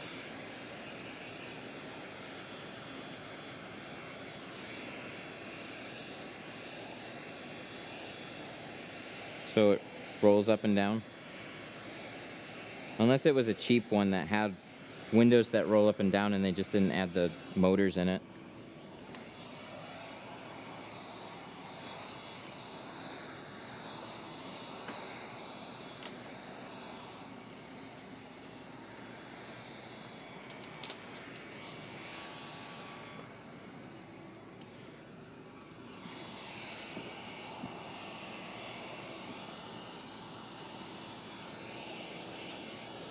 So same thing on this.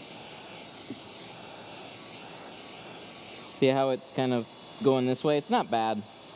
So like I said, you can kind of pinch it and pull it up, but it's nice to have it cut out of the way so everything's more directional. It's not so flippy flopped over. But we're already here, so I gotta put the heat gun down. I don't want to do that. I'm already up here.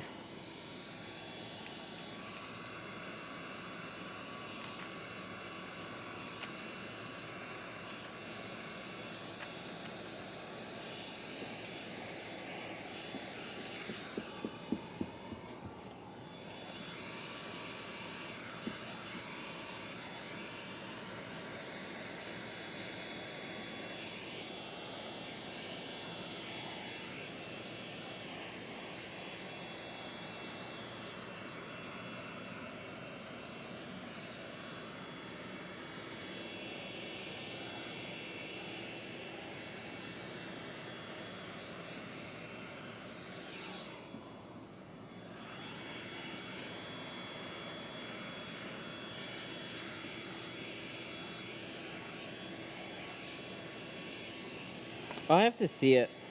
There's like a few different styles that come to mind. I've definitely seen them. I mean, who hasn't seen a Silverado extended cab? They just all blur together because I don't care that much about trucks.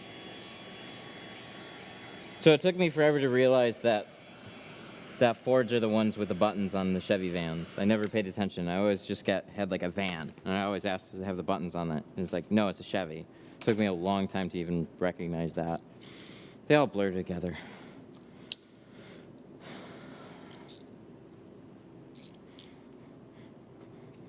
It is easy. This one, pretty straightforward. I mean, it's stubby, but all the same shrinking principles apply here. Put some heat, knock it down. The only thing a little bit more unique is just it's a little bit more upright, and I like that. Would you ever sell your company and YouTube channel for $1 million? Yeah, but then I just start another one and keep doing it. And then... like, what would I do? I don't know what I'd do. And then, you want to know the sad thing about selling it for $1 million is then you got to pay, like, what, like 30% taxes off of that? $700. Now break it down by $100,000 a year. Then you're like, oh, shit. What am I going to do in 5 years?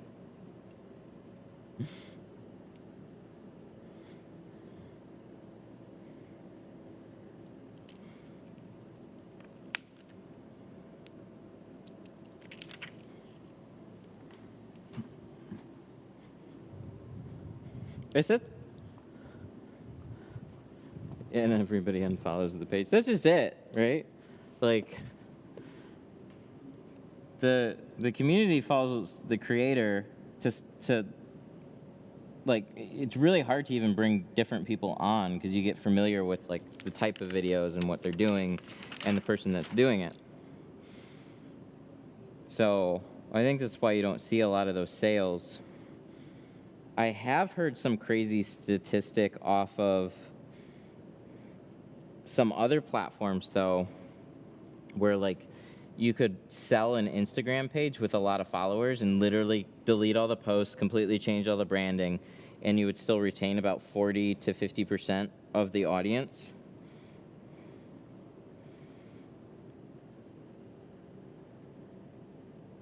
But that's very different depending on the scale of your channel. Like, it's got to be a pretty big one for it to mean anything.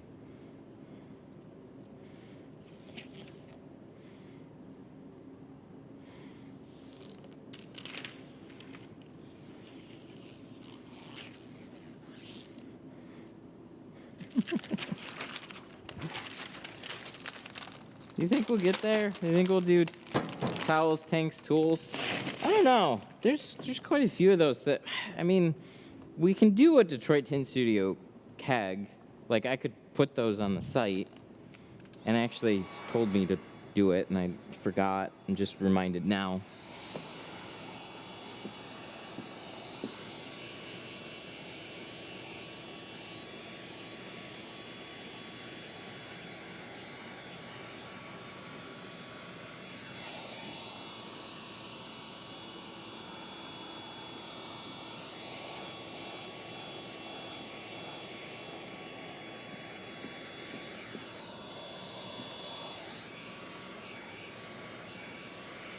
I've been told to do towels, but the thing is there's so many towels.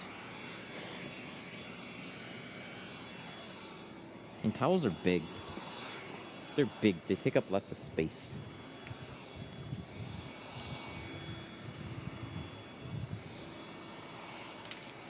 I think the most special things are things you can't even think of yet. Things that you didn't know that you needed until you saw it, and then you're like, dang, I need that. And then we can pair that with some of the things that, oh my god, holy shit, that scared the hell out of me. Well, this Wagner's done. Ooh. No. I didn't actually get shocked, but I think I was pretty damn close to getting shocked off of that one. We just finished the windshield shrink on it, too. Yikes. I'm nervous.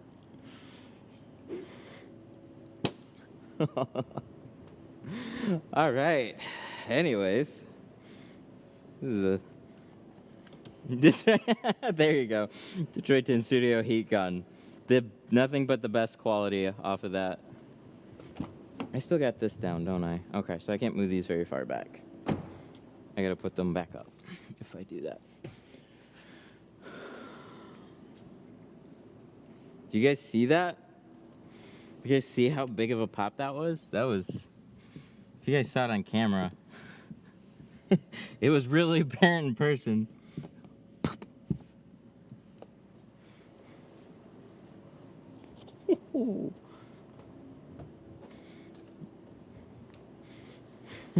Shocking performance. Wagner out, only 20 bucks. Yep, not a big deal, but definitely freaked me out. How old? We've had it for quite a long time. I don't think I've changed that heat gun out in a year.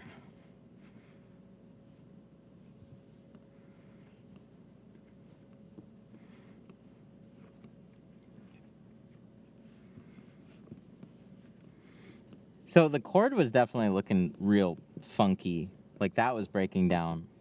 But I didn't expect the whole thing to just... I have had some of them just randomly smoke and spontaneously light on fire.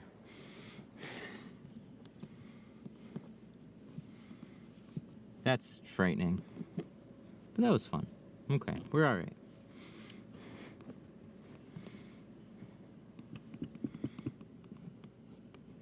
I do have a couple more heat guns. I don't know if I've got another Wagner sitting around. I feel like I do, but it's probably just buried somewhere. All right, guy. Do we take this out? Kind of want to.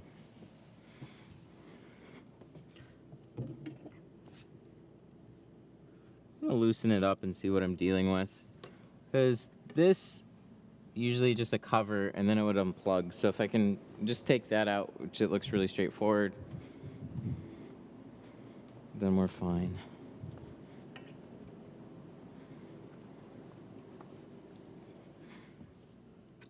It just help. It'll help if we can. If not, no big deal.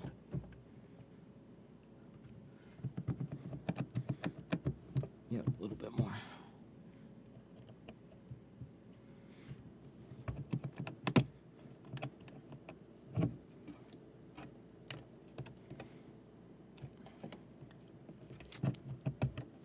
There we go.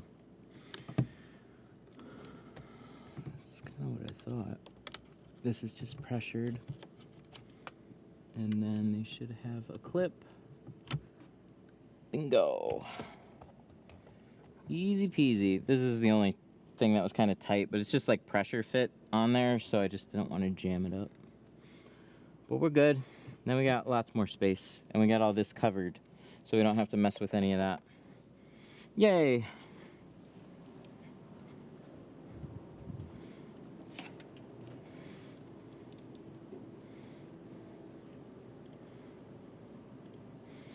Bob Scrumdringle. What the hell is your name? It's hilarious. And Bobble I can't even pronounce it. Can you type it? Can you type your name? Because I actually want to hear it.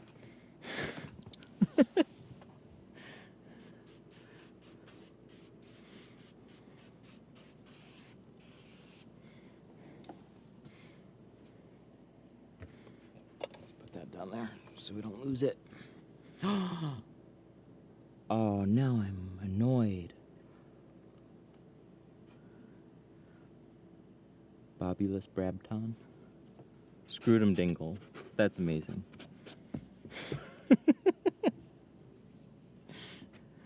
Bobulus screwed dingle. That's the part that really got me.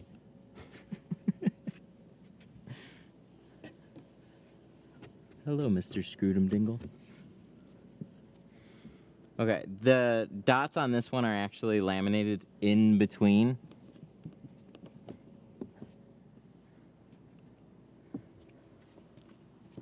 So that means all these dots are gonna look nice and even, no silvering around them. So why on my Sienna van is it different? 22, it's not even old. Up till the first, it was a vehicle of the future.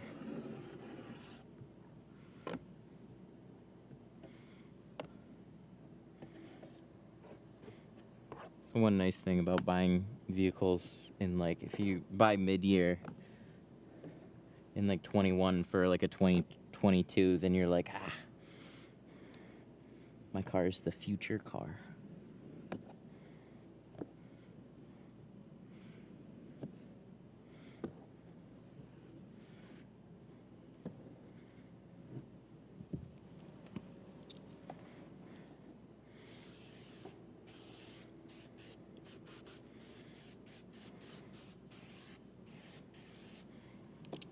Then it rolls over into the next year and it's just a car.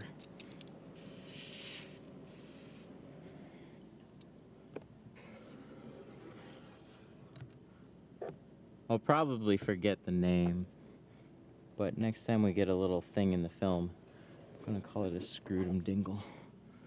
Got a little screwed dingle in this tint that we gotta take care of.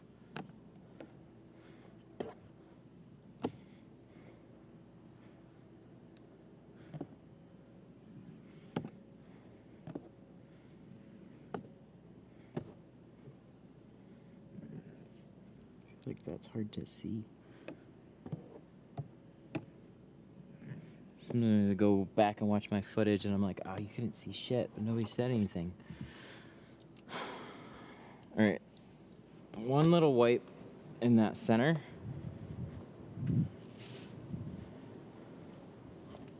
We should be good. Like right here. Anywhere water can kind of settle and then dribble down will sometimes bring some crap with it. One light squeegee spray.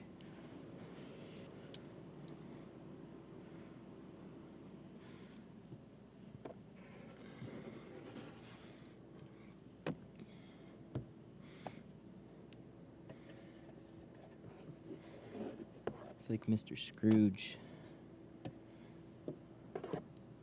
but of the window tint. Exactly. How do you remove a screwed dingle from the tint? Or do you ever have one of those customers that's just being a screwed dingle?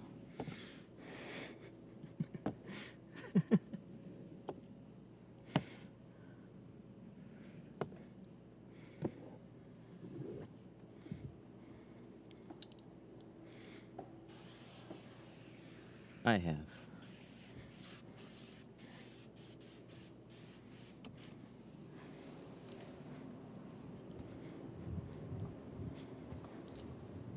Okay, it's all sweeped. It's ready to go.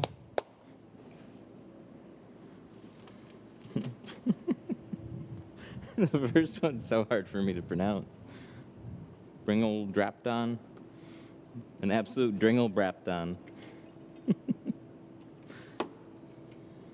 Absolutely. Oh my god. I'm just looking for that one. How do I do this? How do I misplace a green squeegee so quickly? This is probably the one that I was missing from when I started. I have 2 of them, one for each side.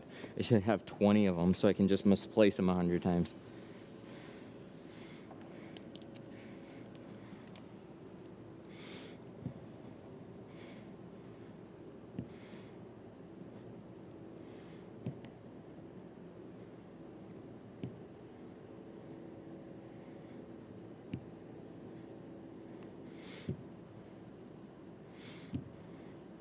I like how we're doing like a actually expensive ceramic windshield, but we're talking about screwed 'em dingles. That's what goes on here.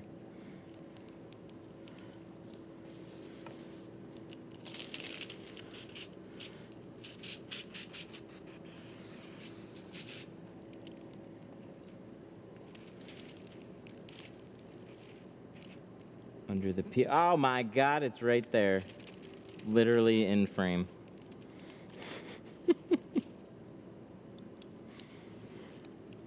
So this was the other one that we were looking for at the beginning.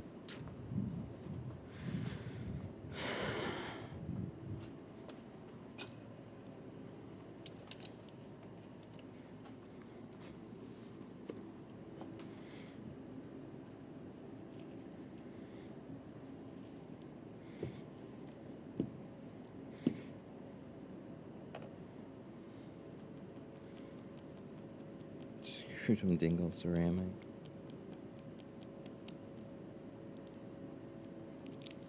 Where do you get? Oh, these squeegees, I found them in a grocery store. It's Libman, Labman, Liebman. They're just a big generic cleaning company. Like, they sell their products in, like, Meijer or Walmart, places like that. I tried a whole bunch of just big, flat squeegees. And this one is just really, really good.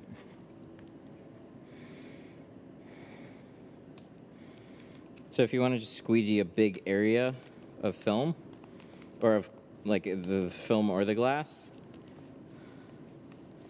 get those. Those work really super well.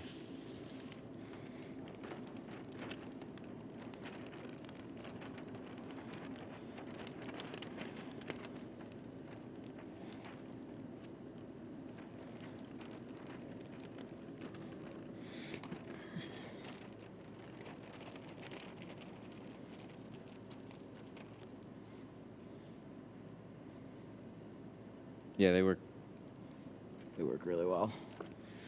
Okay.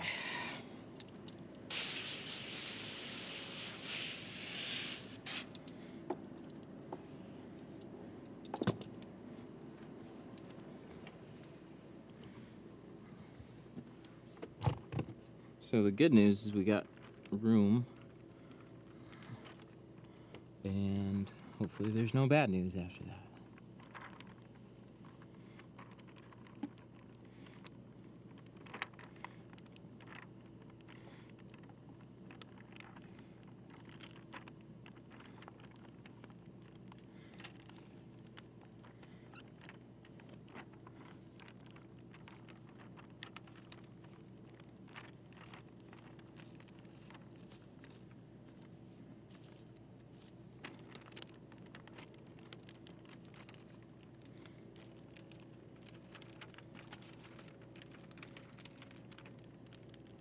Mirrors out of the way.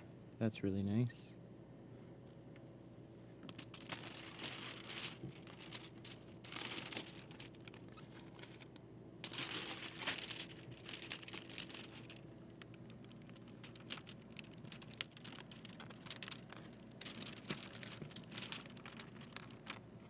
keep this thing from flip-flopping all over the place.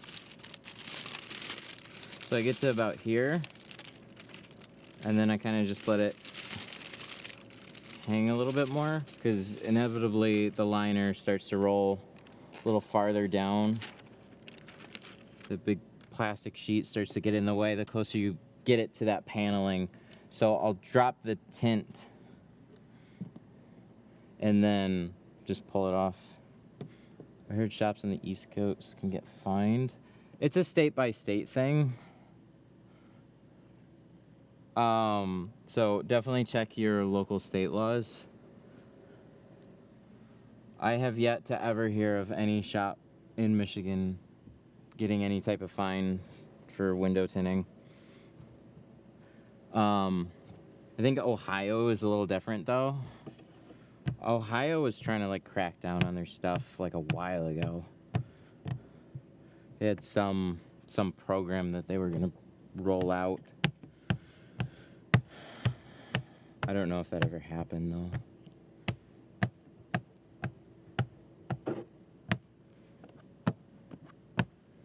But like Texas, for instance, you're required to put window stickers on all your jobs, so stuff like that.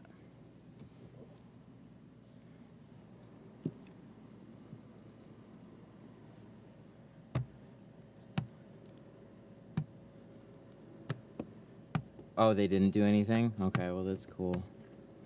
Michigan laws are pretty straightforward, and they might seem strict, but they're actually pretty good. Nothing on the front doors, nothing on the windshield, except for like the top 4.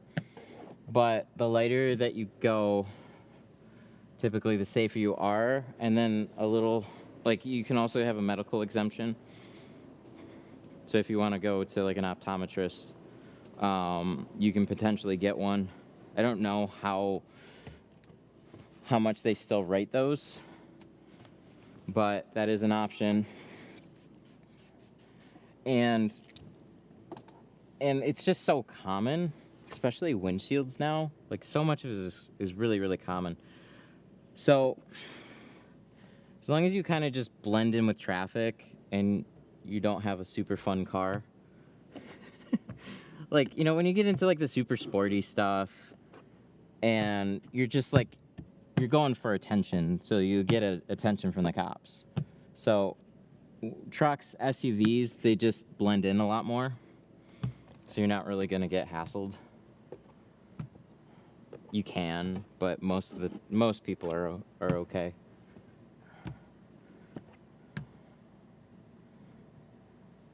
And the thing is, like, 35 is just as much of a no-no as 50. It's just 35 stands out way more, so, hey.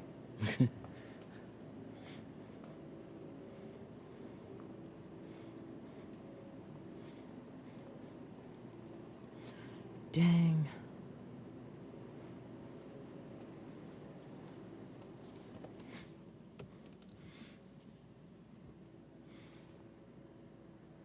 Been a cop. I gotta move this just a little bit. Been a cop for 21 years. Damn, that's a long time. Maybe it's the new guys that do. So the towel was from Sun Distributing. Just gotta peel this back a little bit. It's a little shy at the bottom. I didn't even realize until I got this whole thing in place. So let me just scooch it. Which should be fine. The front corner was just a little, like it's really hard to see with 50. This whole thing is just a little bit higher than it should be. So rather than leave a little shy edge there, we're gonna shift it.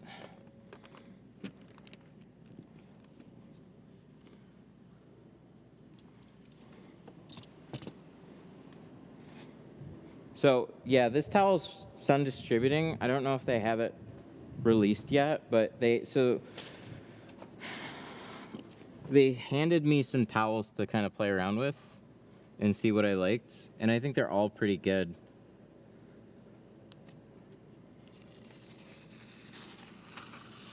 But they have a lot of ones. They have a lot of towels to pick from right now. So yeah, there was one with a not an official soak shield in it.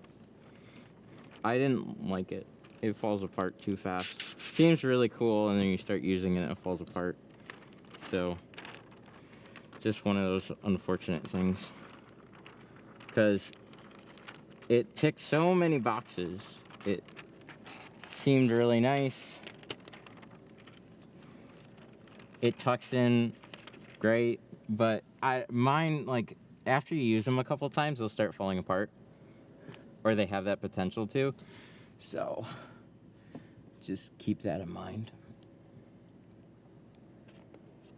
I think we gotta go back just a little farther.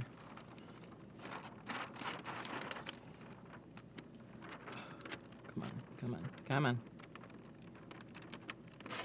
There we go.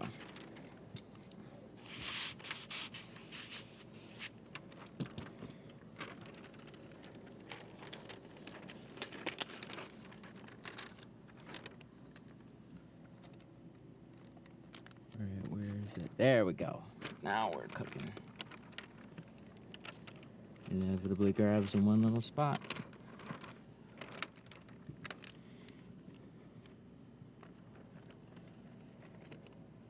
Drop it down. Yeah.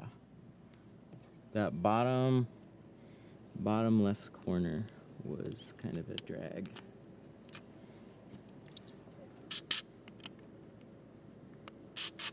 Oh, that's what that is. Cool.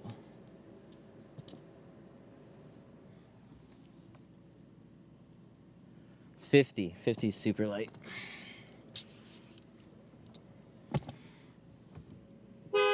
Whoops. My bad.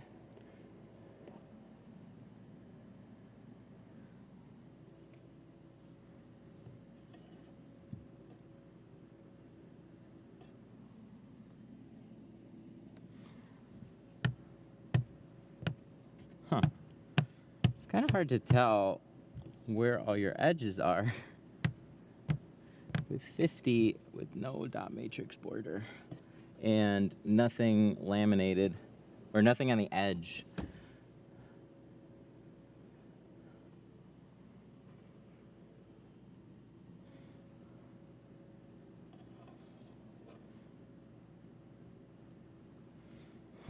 Do you honk? That's the real question. Do you honk at all your customers when you're finished? Yes. Just trying to get that right there. So it wants to slide all over the place, which is probably what happened down here anyways.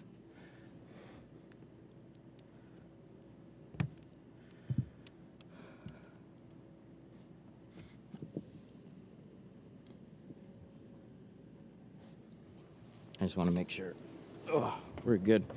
Because there's like now a depth. It's like a sandwich. Okay, cool. When you have the whole border basically framed in the middle, there's a depth to it. So from one angle, it can look completely fine. From another angle, you can have a really slight gap.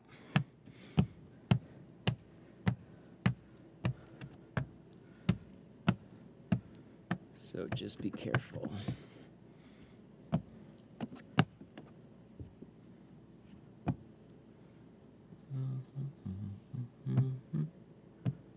Trying to see so clear that there's a thing. Little guy right there.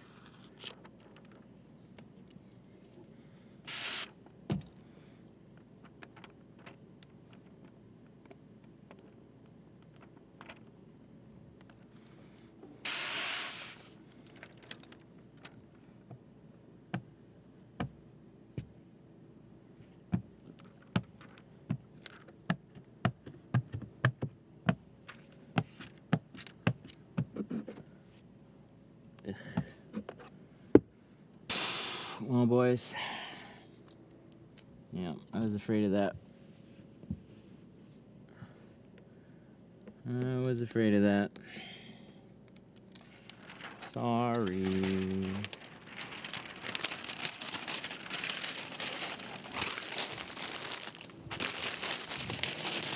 Ugh, that's no good. We gotta clean this, we gotta re-prep it, and then we gotta install it. So, from peeling it back, up in the top, it sprinkled in some headliner. So, there was a choice. It was either leave that in and, nah, can't do that.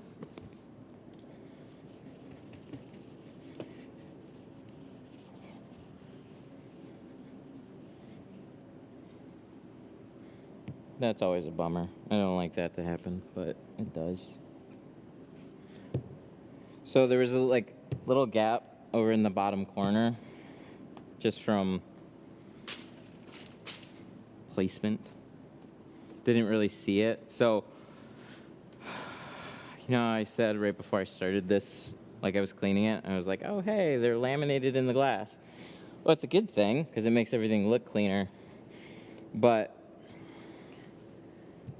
what was happening when I was trying to readjust it is there could be a gap from both sides. If that makes sense. So when you cover the inside of the window, everything is covered up to the edge, and you have a real defined edge. But when it's laminated in between, there's a little thickness there. So looking at it straight on, it could appear completely fine. Looking at it from one side, though, you're gonna be looking at a black border, and the other side you might see a little gap. So it's a picky thing, but on a windshield, especially on a windshield, ugh. You don't want to literally notice that, and then it's you're just living with that. They drove a long way, so you're gonna have to wait a little bit longer, but it'll be better for it.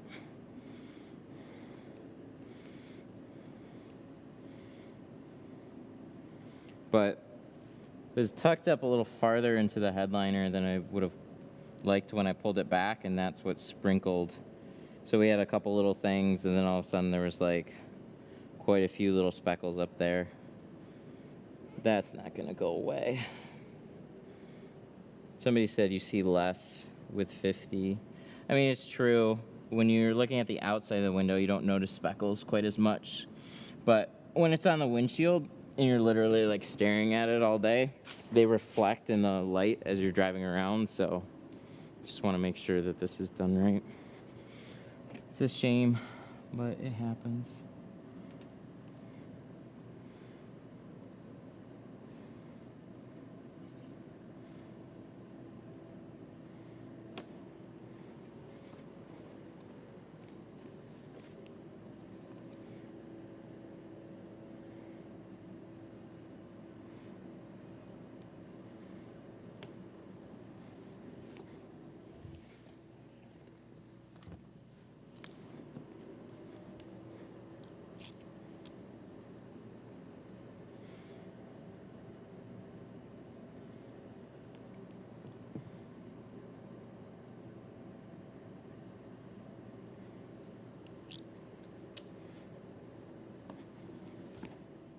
We can do that quite a bit. We should remember that. So lots of room on the inside, so we can make this a little wider than we did the first time. And then obviously be a little bit more careful when we're squeegeeing out the inside. Have to triple check all the edges before we lock it down, so we don't have that problem again.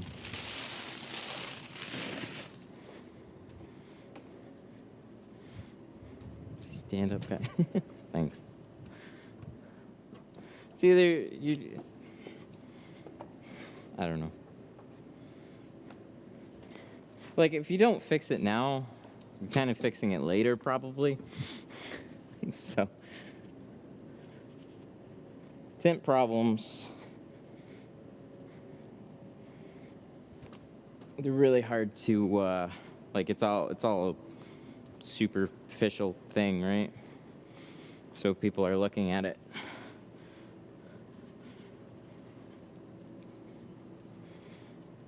So if something doesn't look right, it's what they paid for. People will notice.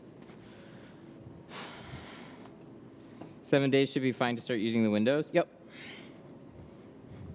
Yep, even if there's a little moisture in between. I mean, they should look dry. There's a chance that they still might look a little wet, but...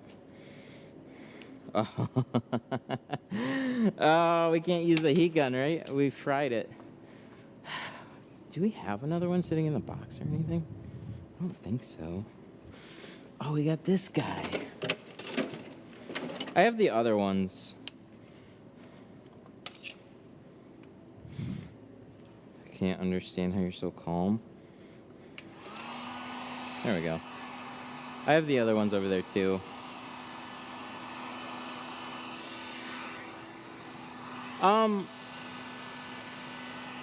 I've had to deal with it quite a few times, and it doesn't happen that often. So, like, I know they're probably fine. It's more just like, now I feel like I'm taking too long to finish the job. That's my main concern right now. It's like material, it's fine.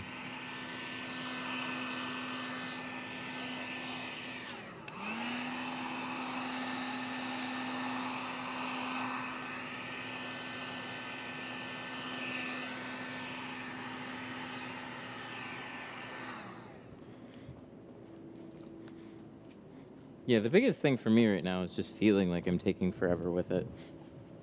But there were a lot of little things that made it take time. So to be literally at the end and then have that happen, it's like, dang, what a bummer. A speck would drive you crazy on the windshield. It really will. Where's my knife? Oh, we took it off. We cut the glass aid. Then where did we set it? I think we set it in a pocket. Did we set it in a pocket? Were we that smart? No, I set it down. Somebody want to remember where my knife is?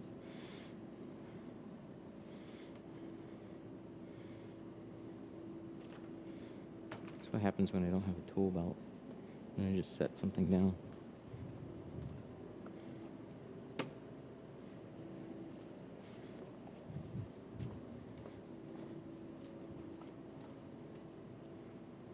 Oh, rewind. Alright. I got something else I can use in the meantime. Somebody find it.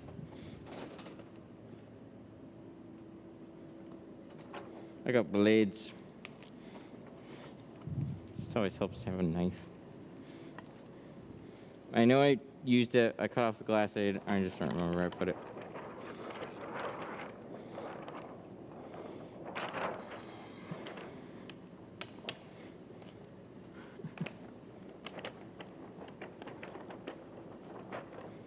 It's on me. Where? It's in my pocket? That would kind of be amazing.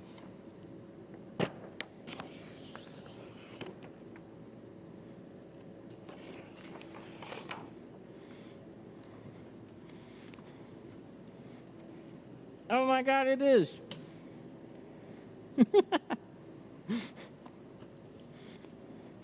You're amazing. You guys are so helpful. I thought I dropped it in my pocket. And I did. I just put the little clip where I could grab it, and then I just didn't feel it anymore. Go figure. Goal.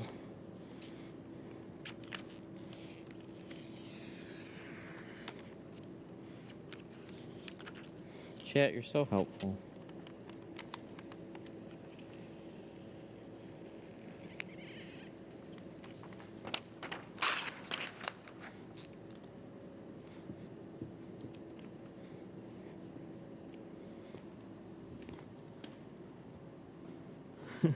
Fire. Okay, fire. We gotta find. Okay, there's a triad. I remember you asked me about that triad, right?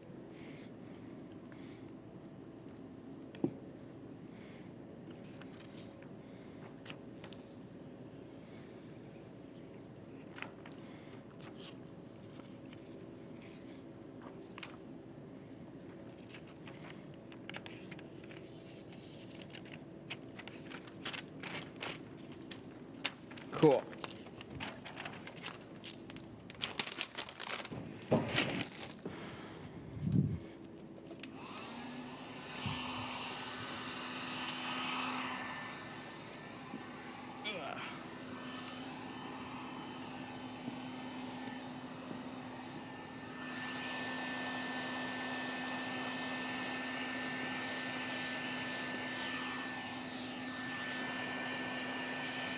No, this is 50.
This one doesn't get hot enough.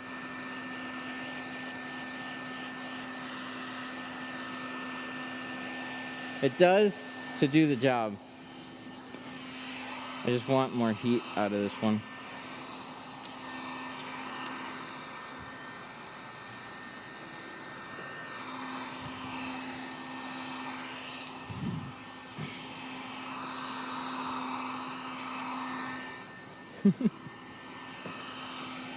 This one was that Harbor Freight run.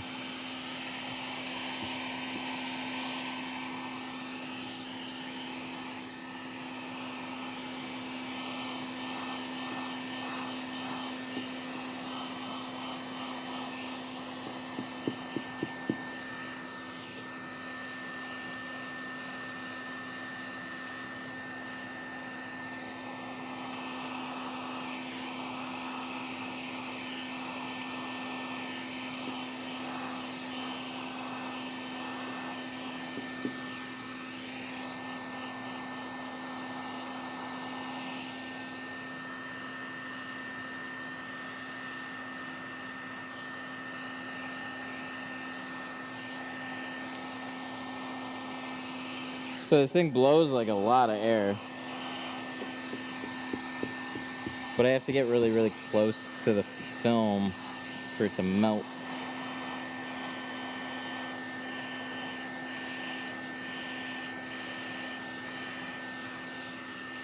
I'd get the Wagner over this one.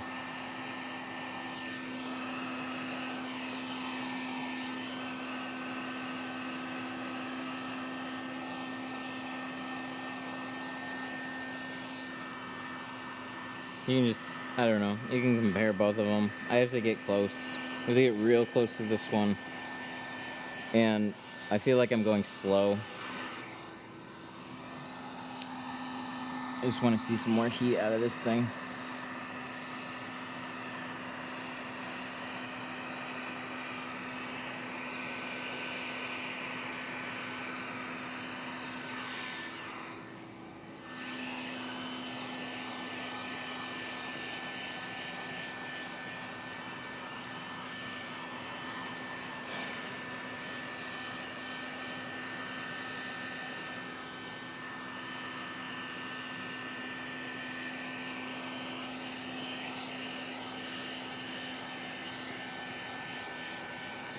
It'll do the job. It'll get there. slowly.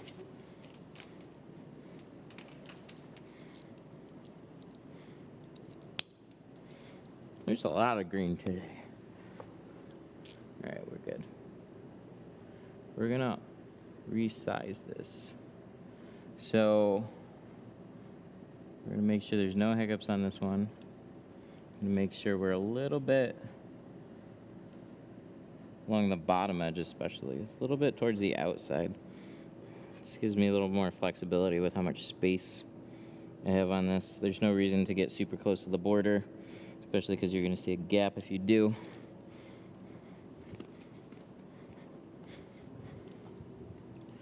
Nice thing is the windshield is already cleaned, so we just spray it, squeegee it, install.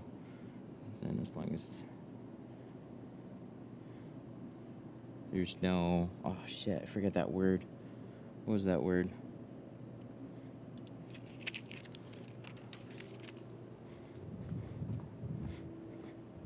I knew I'd forget it. Up, down, up, down.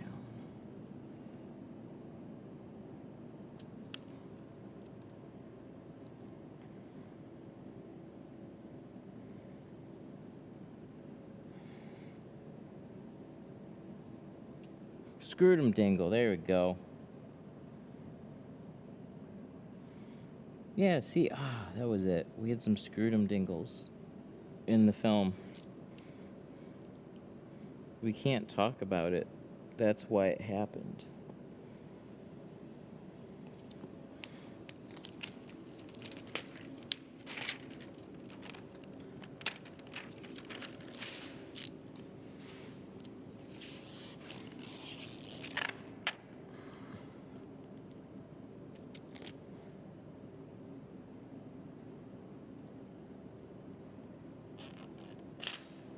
Yeah, we're gonna walk over to the other side.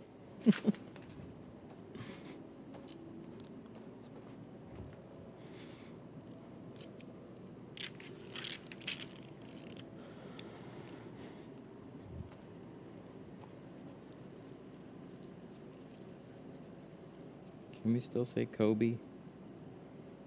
Oh. We got it. That's fine. Touch up the edges.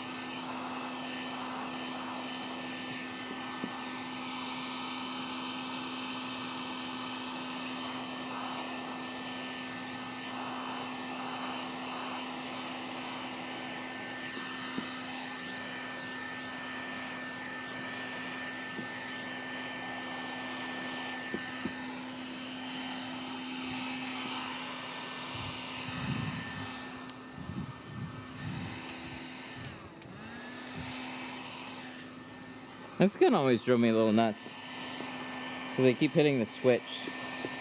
Very easy to bump it and turn it off.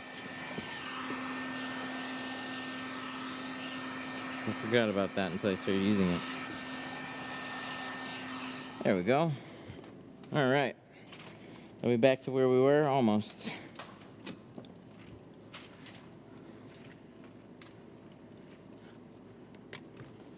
You're gonna buy another Wagner? Yep, I'll buy a couple. I mean, so there's this, if I want to break all the way out into like a company like Steinel, I think that's the only other way to go. Everything else in between is kind of shitty. So you got Wagner, the like $40, $60, $80 ones are pointless. Just get the $20 one. You just need them to get hot, turn up all the way. And all the extra little, like, they look beefier. Maybe they changed the heating element, I don't know. But all they ever did for me was annoy and break down faster. So I actually like, you know, I was stoked. I got that like that $80 Wagner in the plastic carrying case, and I was like, yeah, this thing will be great. And I really liked it. And then it broke within a month. Then I bought another one, and it broke within a month. Then I bought the Cobalt one, and it broke within a month, which is the exact same thing. So I didn't want to just keep going and getting heat guns swapped out. But I've tried a lot of them. Porter cable was a close second. Whatever that Craftsman is over there, impersonator is not the same thing. Looks the same, it's not, as far as I can tell. They cheaped out somewhere. And so what's good about this little yellow guy is it just blows enough air and it gets really hot and it's fast.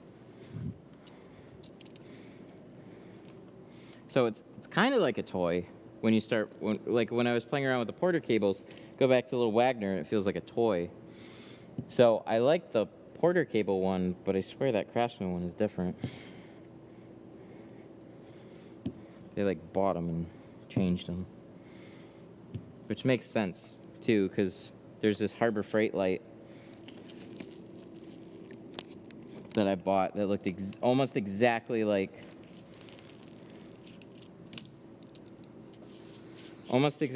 a another one that I have from Harbor Freight, but it's different.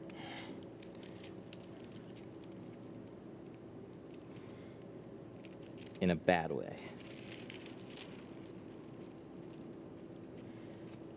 So I'm guessing they did the same thing with a heat gun.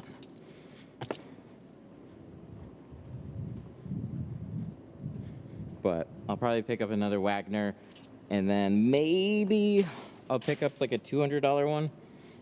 But I'm not quite positive about that one yet. I just don't want to get one and then, I mean, I guess I can just return it if I don't like it, but I don't like doing that.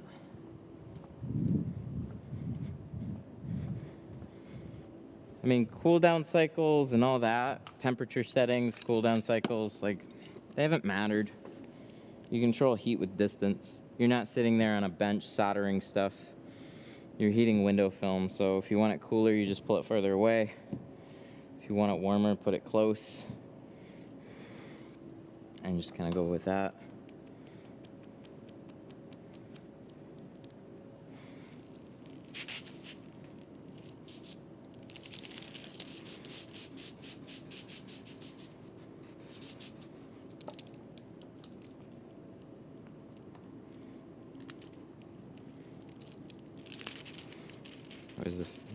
Where's the film move when I squeegee all the water? What do you mean?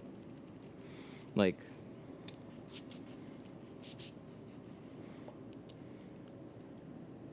yeah, explain. What are you squeegeeing? And then, yeah, just explain. I need context.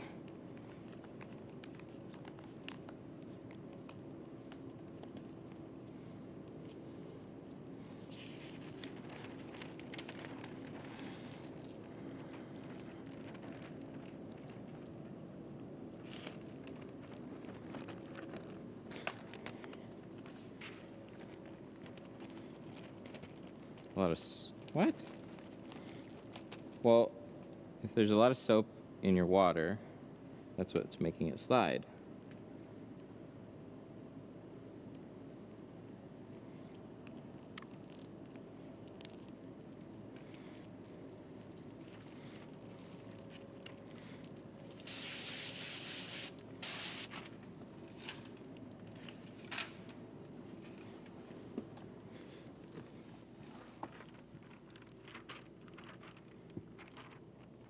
All right, number 2. What do you think? You think we're gonna do it? I sure hope so. Once you get to the point where, well, especially when it's done, but once you get to this point, you feel a little better. So rather than trying to leave subpar work, we're just making it fresh and clean. much better chance at making everything look good rather than spending half an hour trying to touch up some garbage. Kind of sucks to pull yourself back from that and redo it, because you will easily spend an hour, half hour trying to like fix a crease or something before you inevitably just rip it off anyways. So sometimes it's just good to accept it early and then just try again. But if you're just practicing, don't be afraid to make all those mistakes. Don't just rip off the film and try again.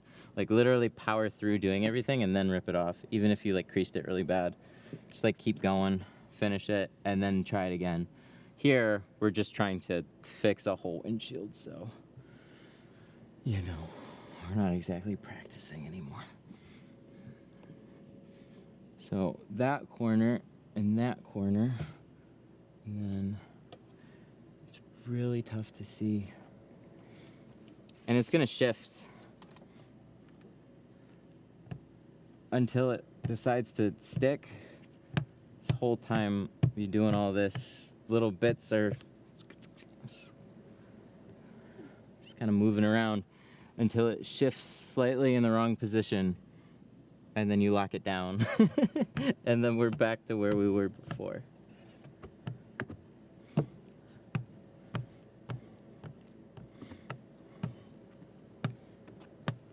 That's my least favorite about this one right now. Really is, by all accounts, a very straightforward, simple windshield to do. Just make sure your pattern is all covered the edges. Sorry. Headset. Then you see that edge and you don't know if it's the edge of your film or the edge of the glass.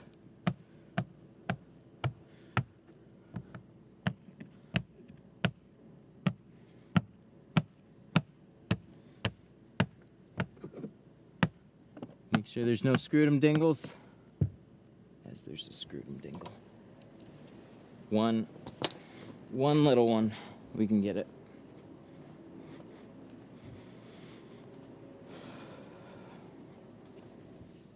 We spoke too soon. That is a screw-dum dingle for sure. So, we're not as high up, which is amazing. So like, when I'm doing this, to pull out there's one little speck. It's right there. And it's tucked up into the headliner. It's gonna be much harder to get out of here. Let's just let that sit. Oh no, don't roll away. You know what I mean? So when you can just gently peel it back, brush whatever the offending piece out is, and squeeze it all back down, yay, we're good. It's way different than trying to, like, that's where lots of dirt and stuff can just like sneak its way in. Because all this is like, kind of like a cardboard-ish material. It's goofy. If you scrape your finger against it, like you get random little sandy bits. So that's what basically fell into the tint as I pulled this whole piece back and finessed it in a bad way. But now we repositioned the new piece. It's a little bit lower, which is where it should have been in the first place, so we didn't have any gaps and everything would overlap really nicely. Blah, blah, blah, blah. Cool. I'm way more confident about this one right here.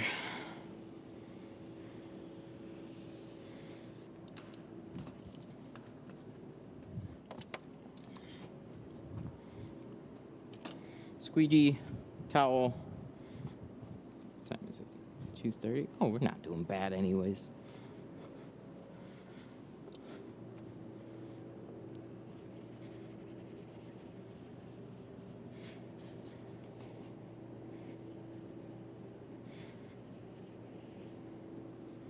And we'll check it out. Got a little finger.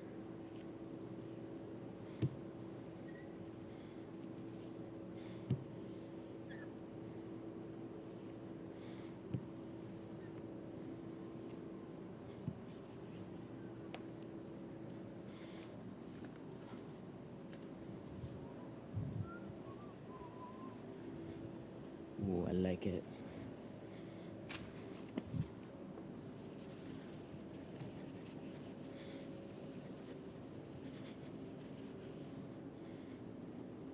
That looks good.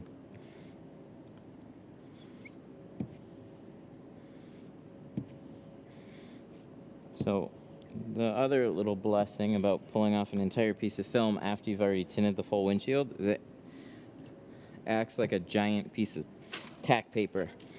So, if you really want to thoroughly clean a window, just tint it beforehand, and then as long as it doesn't leave glue behind, just peels it all off.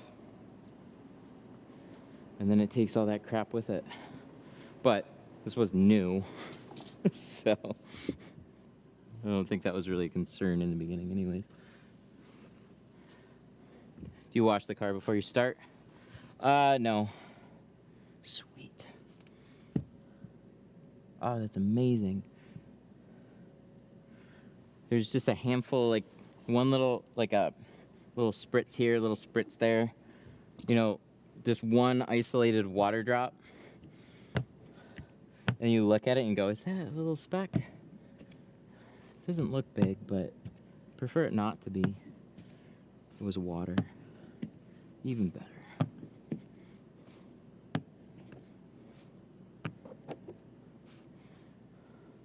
No, I don't wash the cars beforehand. This one was super clean anyways, so there's like no need to.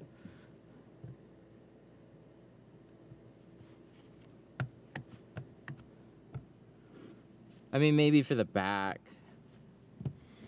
But it's like, so if you got really salty cars or, you know, it doesn't hurt. It's always helpful to just take a pressure washer and just rinse the whole sucker off. I have a sprayer over there that I can use. I just don't have drains in my shop, so I'm either kind of doing that outside the shop where I got to do it quick and then squeegee all the water out. A little harder to do in the wintertime, but I typically don't, but it'll be something that can help you rather than hurt you, so it's worth doing. Just like taping seals, you don't have to, but, you know, it can be helpful to do it, so you might want to. This thing turned out so good the second time around. Now if we can put this guy back. Hmm? Oh, it goes down farther. That's why we can't put this in. Oh, it's right there. Come on. Yes. I didn't think the part I get hung up the most was the mirror plug. You can't see it. No, that's right. It goes in that way. Oh my god, no it doesn't. It goes in this way. Seriously? Does it? Hang on. Dealing with... There we go. Wow. Alright. You see the excitement on customers when they get their cars? Yeah. People are generally pretty happy. Especially when you do a good job. The only time I've found that can really kind of scare me is, try and put this on first, and then we'll go for the second. Is like explaining water bubbles ahead of time sometimes is really helpful. There we go. That was the way to do it. So like little water pockets and stuff, unless they, like, I get a lot of people that actually haven't had window tint before. So telling them those things ahead of time and then they get their car back, there's less panic.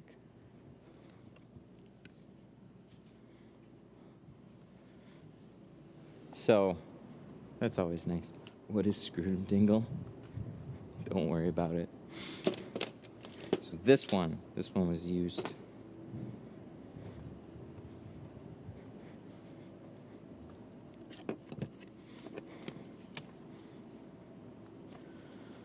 Okay.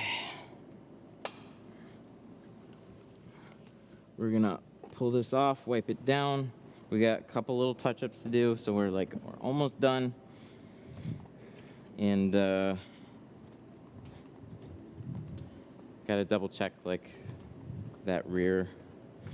So start with all the easy stuff and then climb back in there, check that out. But we should be pretty close to done here.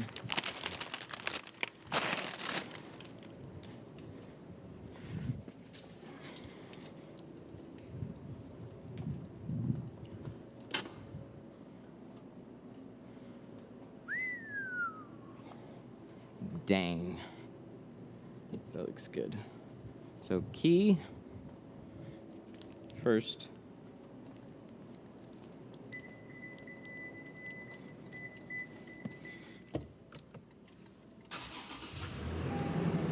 Does it start? It does. Does it work? It does. Goal number 1, done. Make sure it's operational. 2, touch-ups and glass cleaner.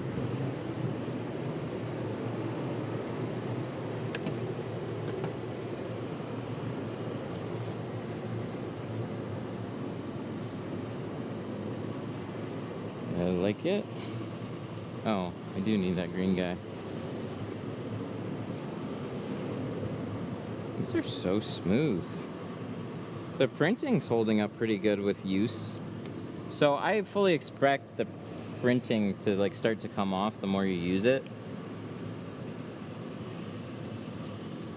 So one of the little things about these is so Tri-Edge makes these cards to be as slick as possible, so they don't want anything to be able to stick to them. That's their goal. They want them to slide, they don't want them to scratch, they want them to hold up. So the idea of printing on them is kind of difficult because nothing's supposed to stick to it. So the cool thing that they figured out is they found a primer. So they individually have to prime these before they print them. So it's a big process. If it was just 100, it's no big deal. But think of the logistics to figure out with these little guys. When you have to put a primer on it, then actually put it into the printer. But you have to let the primer dry for a little bit of time before you can print on it. And then you have to let it dry after that with the ink that's on it too. And then multiply that by 5,000. So the simple task of being able to have your name on one of these things is now not easy. So they're real special.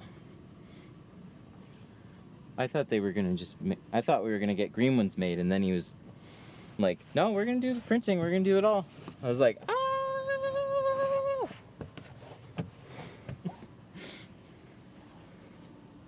This looks good. This looks really, really good. I'm very happy with this.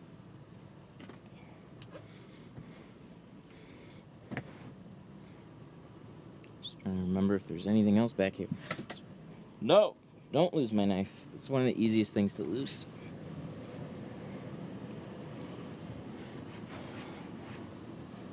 Okay, so this goes up. That was up. This is down. Cool! Look at that. I made it possible. Dang. So this goes up. I don't know what this is. Ah, it's part of their thing. Good, good, good. Put that up. Factory fresh here. Everything's looking good. Let's give it one more swipe.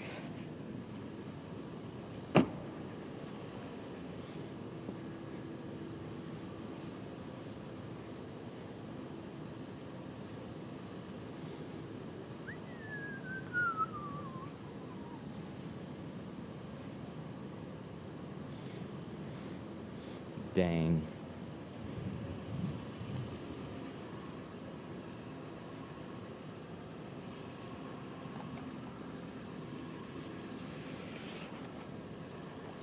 Put some tape over the switches. Everything's still looking crispy on the windshield.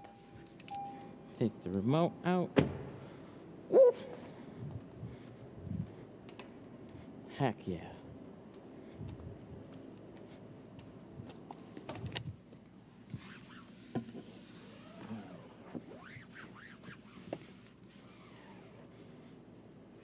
This looks good. This looks real good.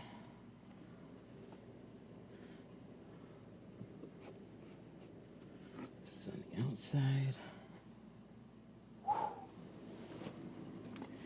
Hooray! We did it, boys. We tinted a vehicle. So that's 50 ceramic on the windshield, 20 on all the sides, and then over the factory privacy on the back. Dang. Yeah, it looks good. That turned out really, really nice. Very happy with that one. Was it on scene 2? No, it was on scene 1. Where's my coffee? Been letting my coffee sit this whole time. Canon. What's up? Screwdum dingle is now part of my vocabulary. Remind me. I'm going to forget it. I'm going to get back here. Such a good job. You're awesome. So clean looking now. Thank you. Yeah, it turned out great. Look at that. Look at that. What a difference, huh? I was looking at the 4Runner when I was looking into another SUV, and I just like the way that they do like the wheels, the front end, and some of the dark packages along with it. Looks good. Looks mean. All right. We're going to shout out some supers here really quick and wrap up.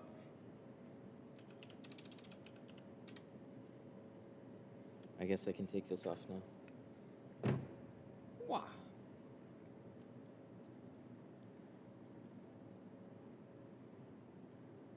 Activity feed. All right. So big thank you to all the supers today. Al, Daniel, Nick, RGC, Darren, Nick, Swole Gang. Swole Gang. Thank you guys so much. I really appreciate it. Wow, I feel short. I feel short. There, I'm tall now. I'm tall. Thank you guys so much for all the support. Hope you guys enjoyed this one. I had quite a few requests on this one for the back window, and I just don't get them very often. So now we finally got it. And the way that I did it, it's a little involved, but it turned out really, really nice. So I think they'll be pretty stoked with it. That's the goal. So, alrighty, my dudes. Well, I'm going to sign off on here. I got to cash them out. And y'all have a good weekend. Later. Throw this over there. Oh, yeah. Sorry. Regarding the tri-edges, really quick. Somebody, I think it was Fire, specially requested this one or something. So I'm just going to set this aside. My tint stuff at Gmail. My tint stuff at Gmail. If your name was Fire and you want this one, let me know so that I can tie it together with an order or something like that. But these are now available. They're super slick. Like they just slide really, really well. I think you guys are going to dig them. So mytintstuff.com, you can check them out. We finally have a really, really cool collab here. So Detroit Tint Studio Tri-Edges, they work well. Yay. All right, yeah, have a good one. Bye.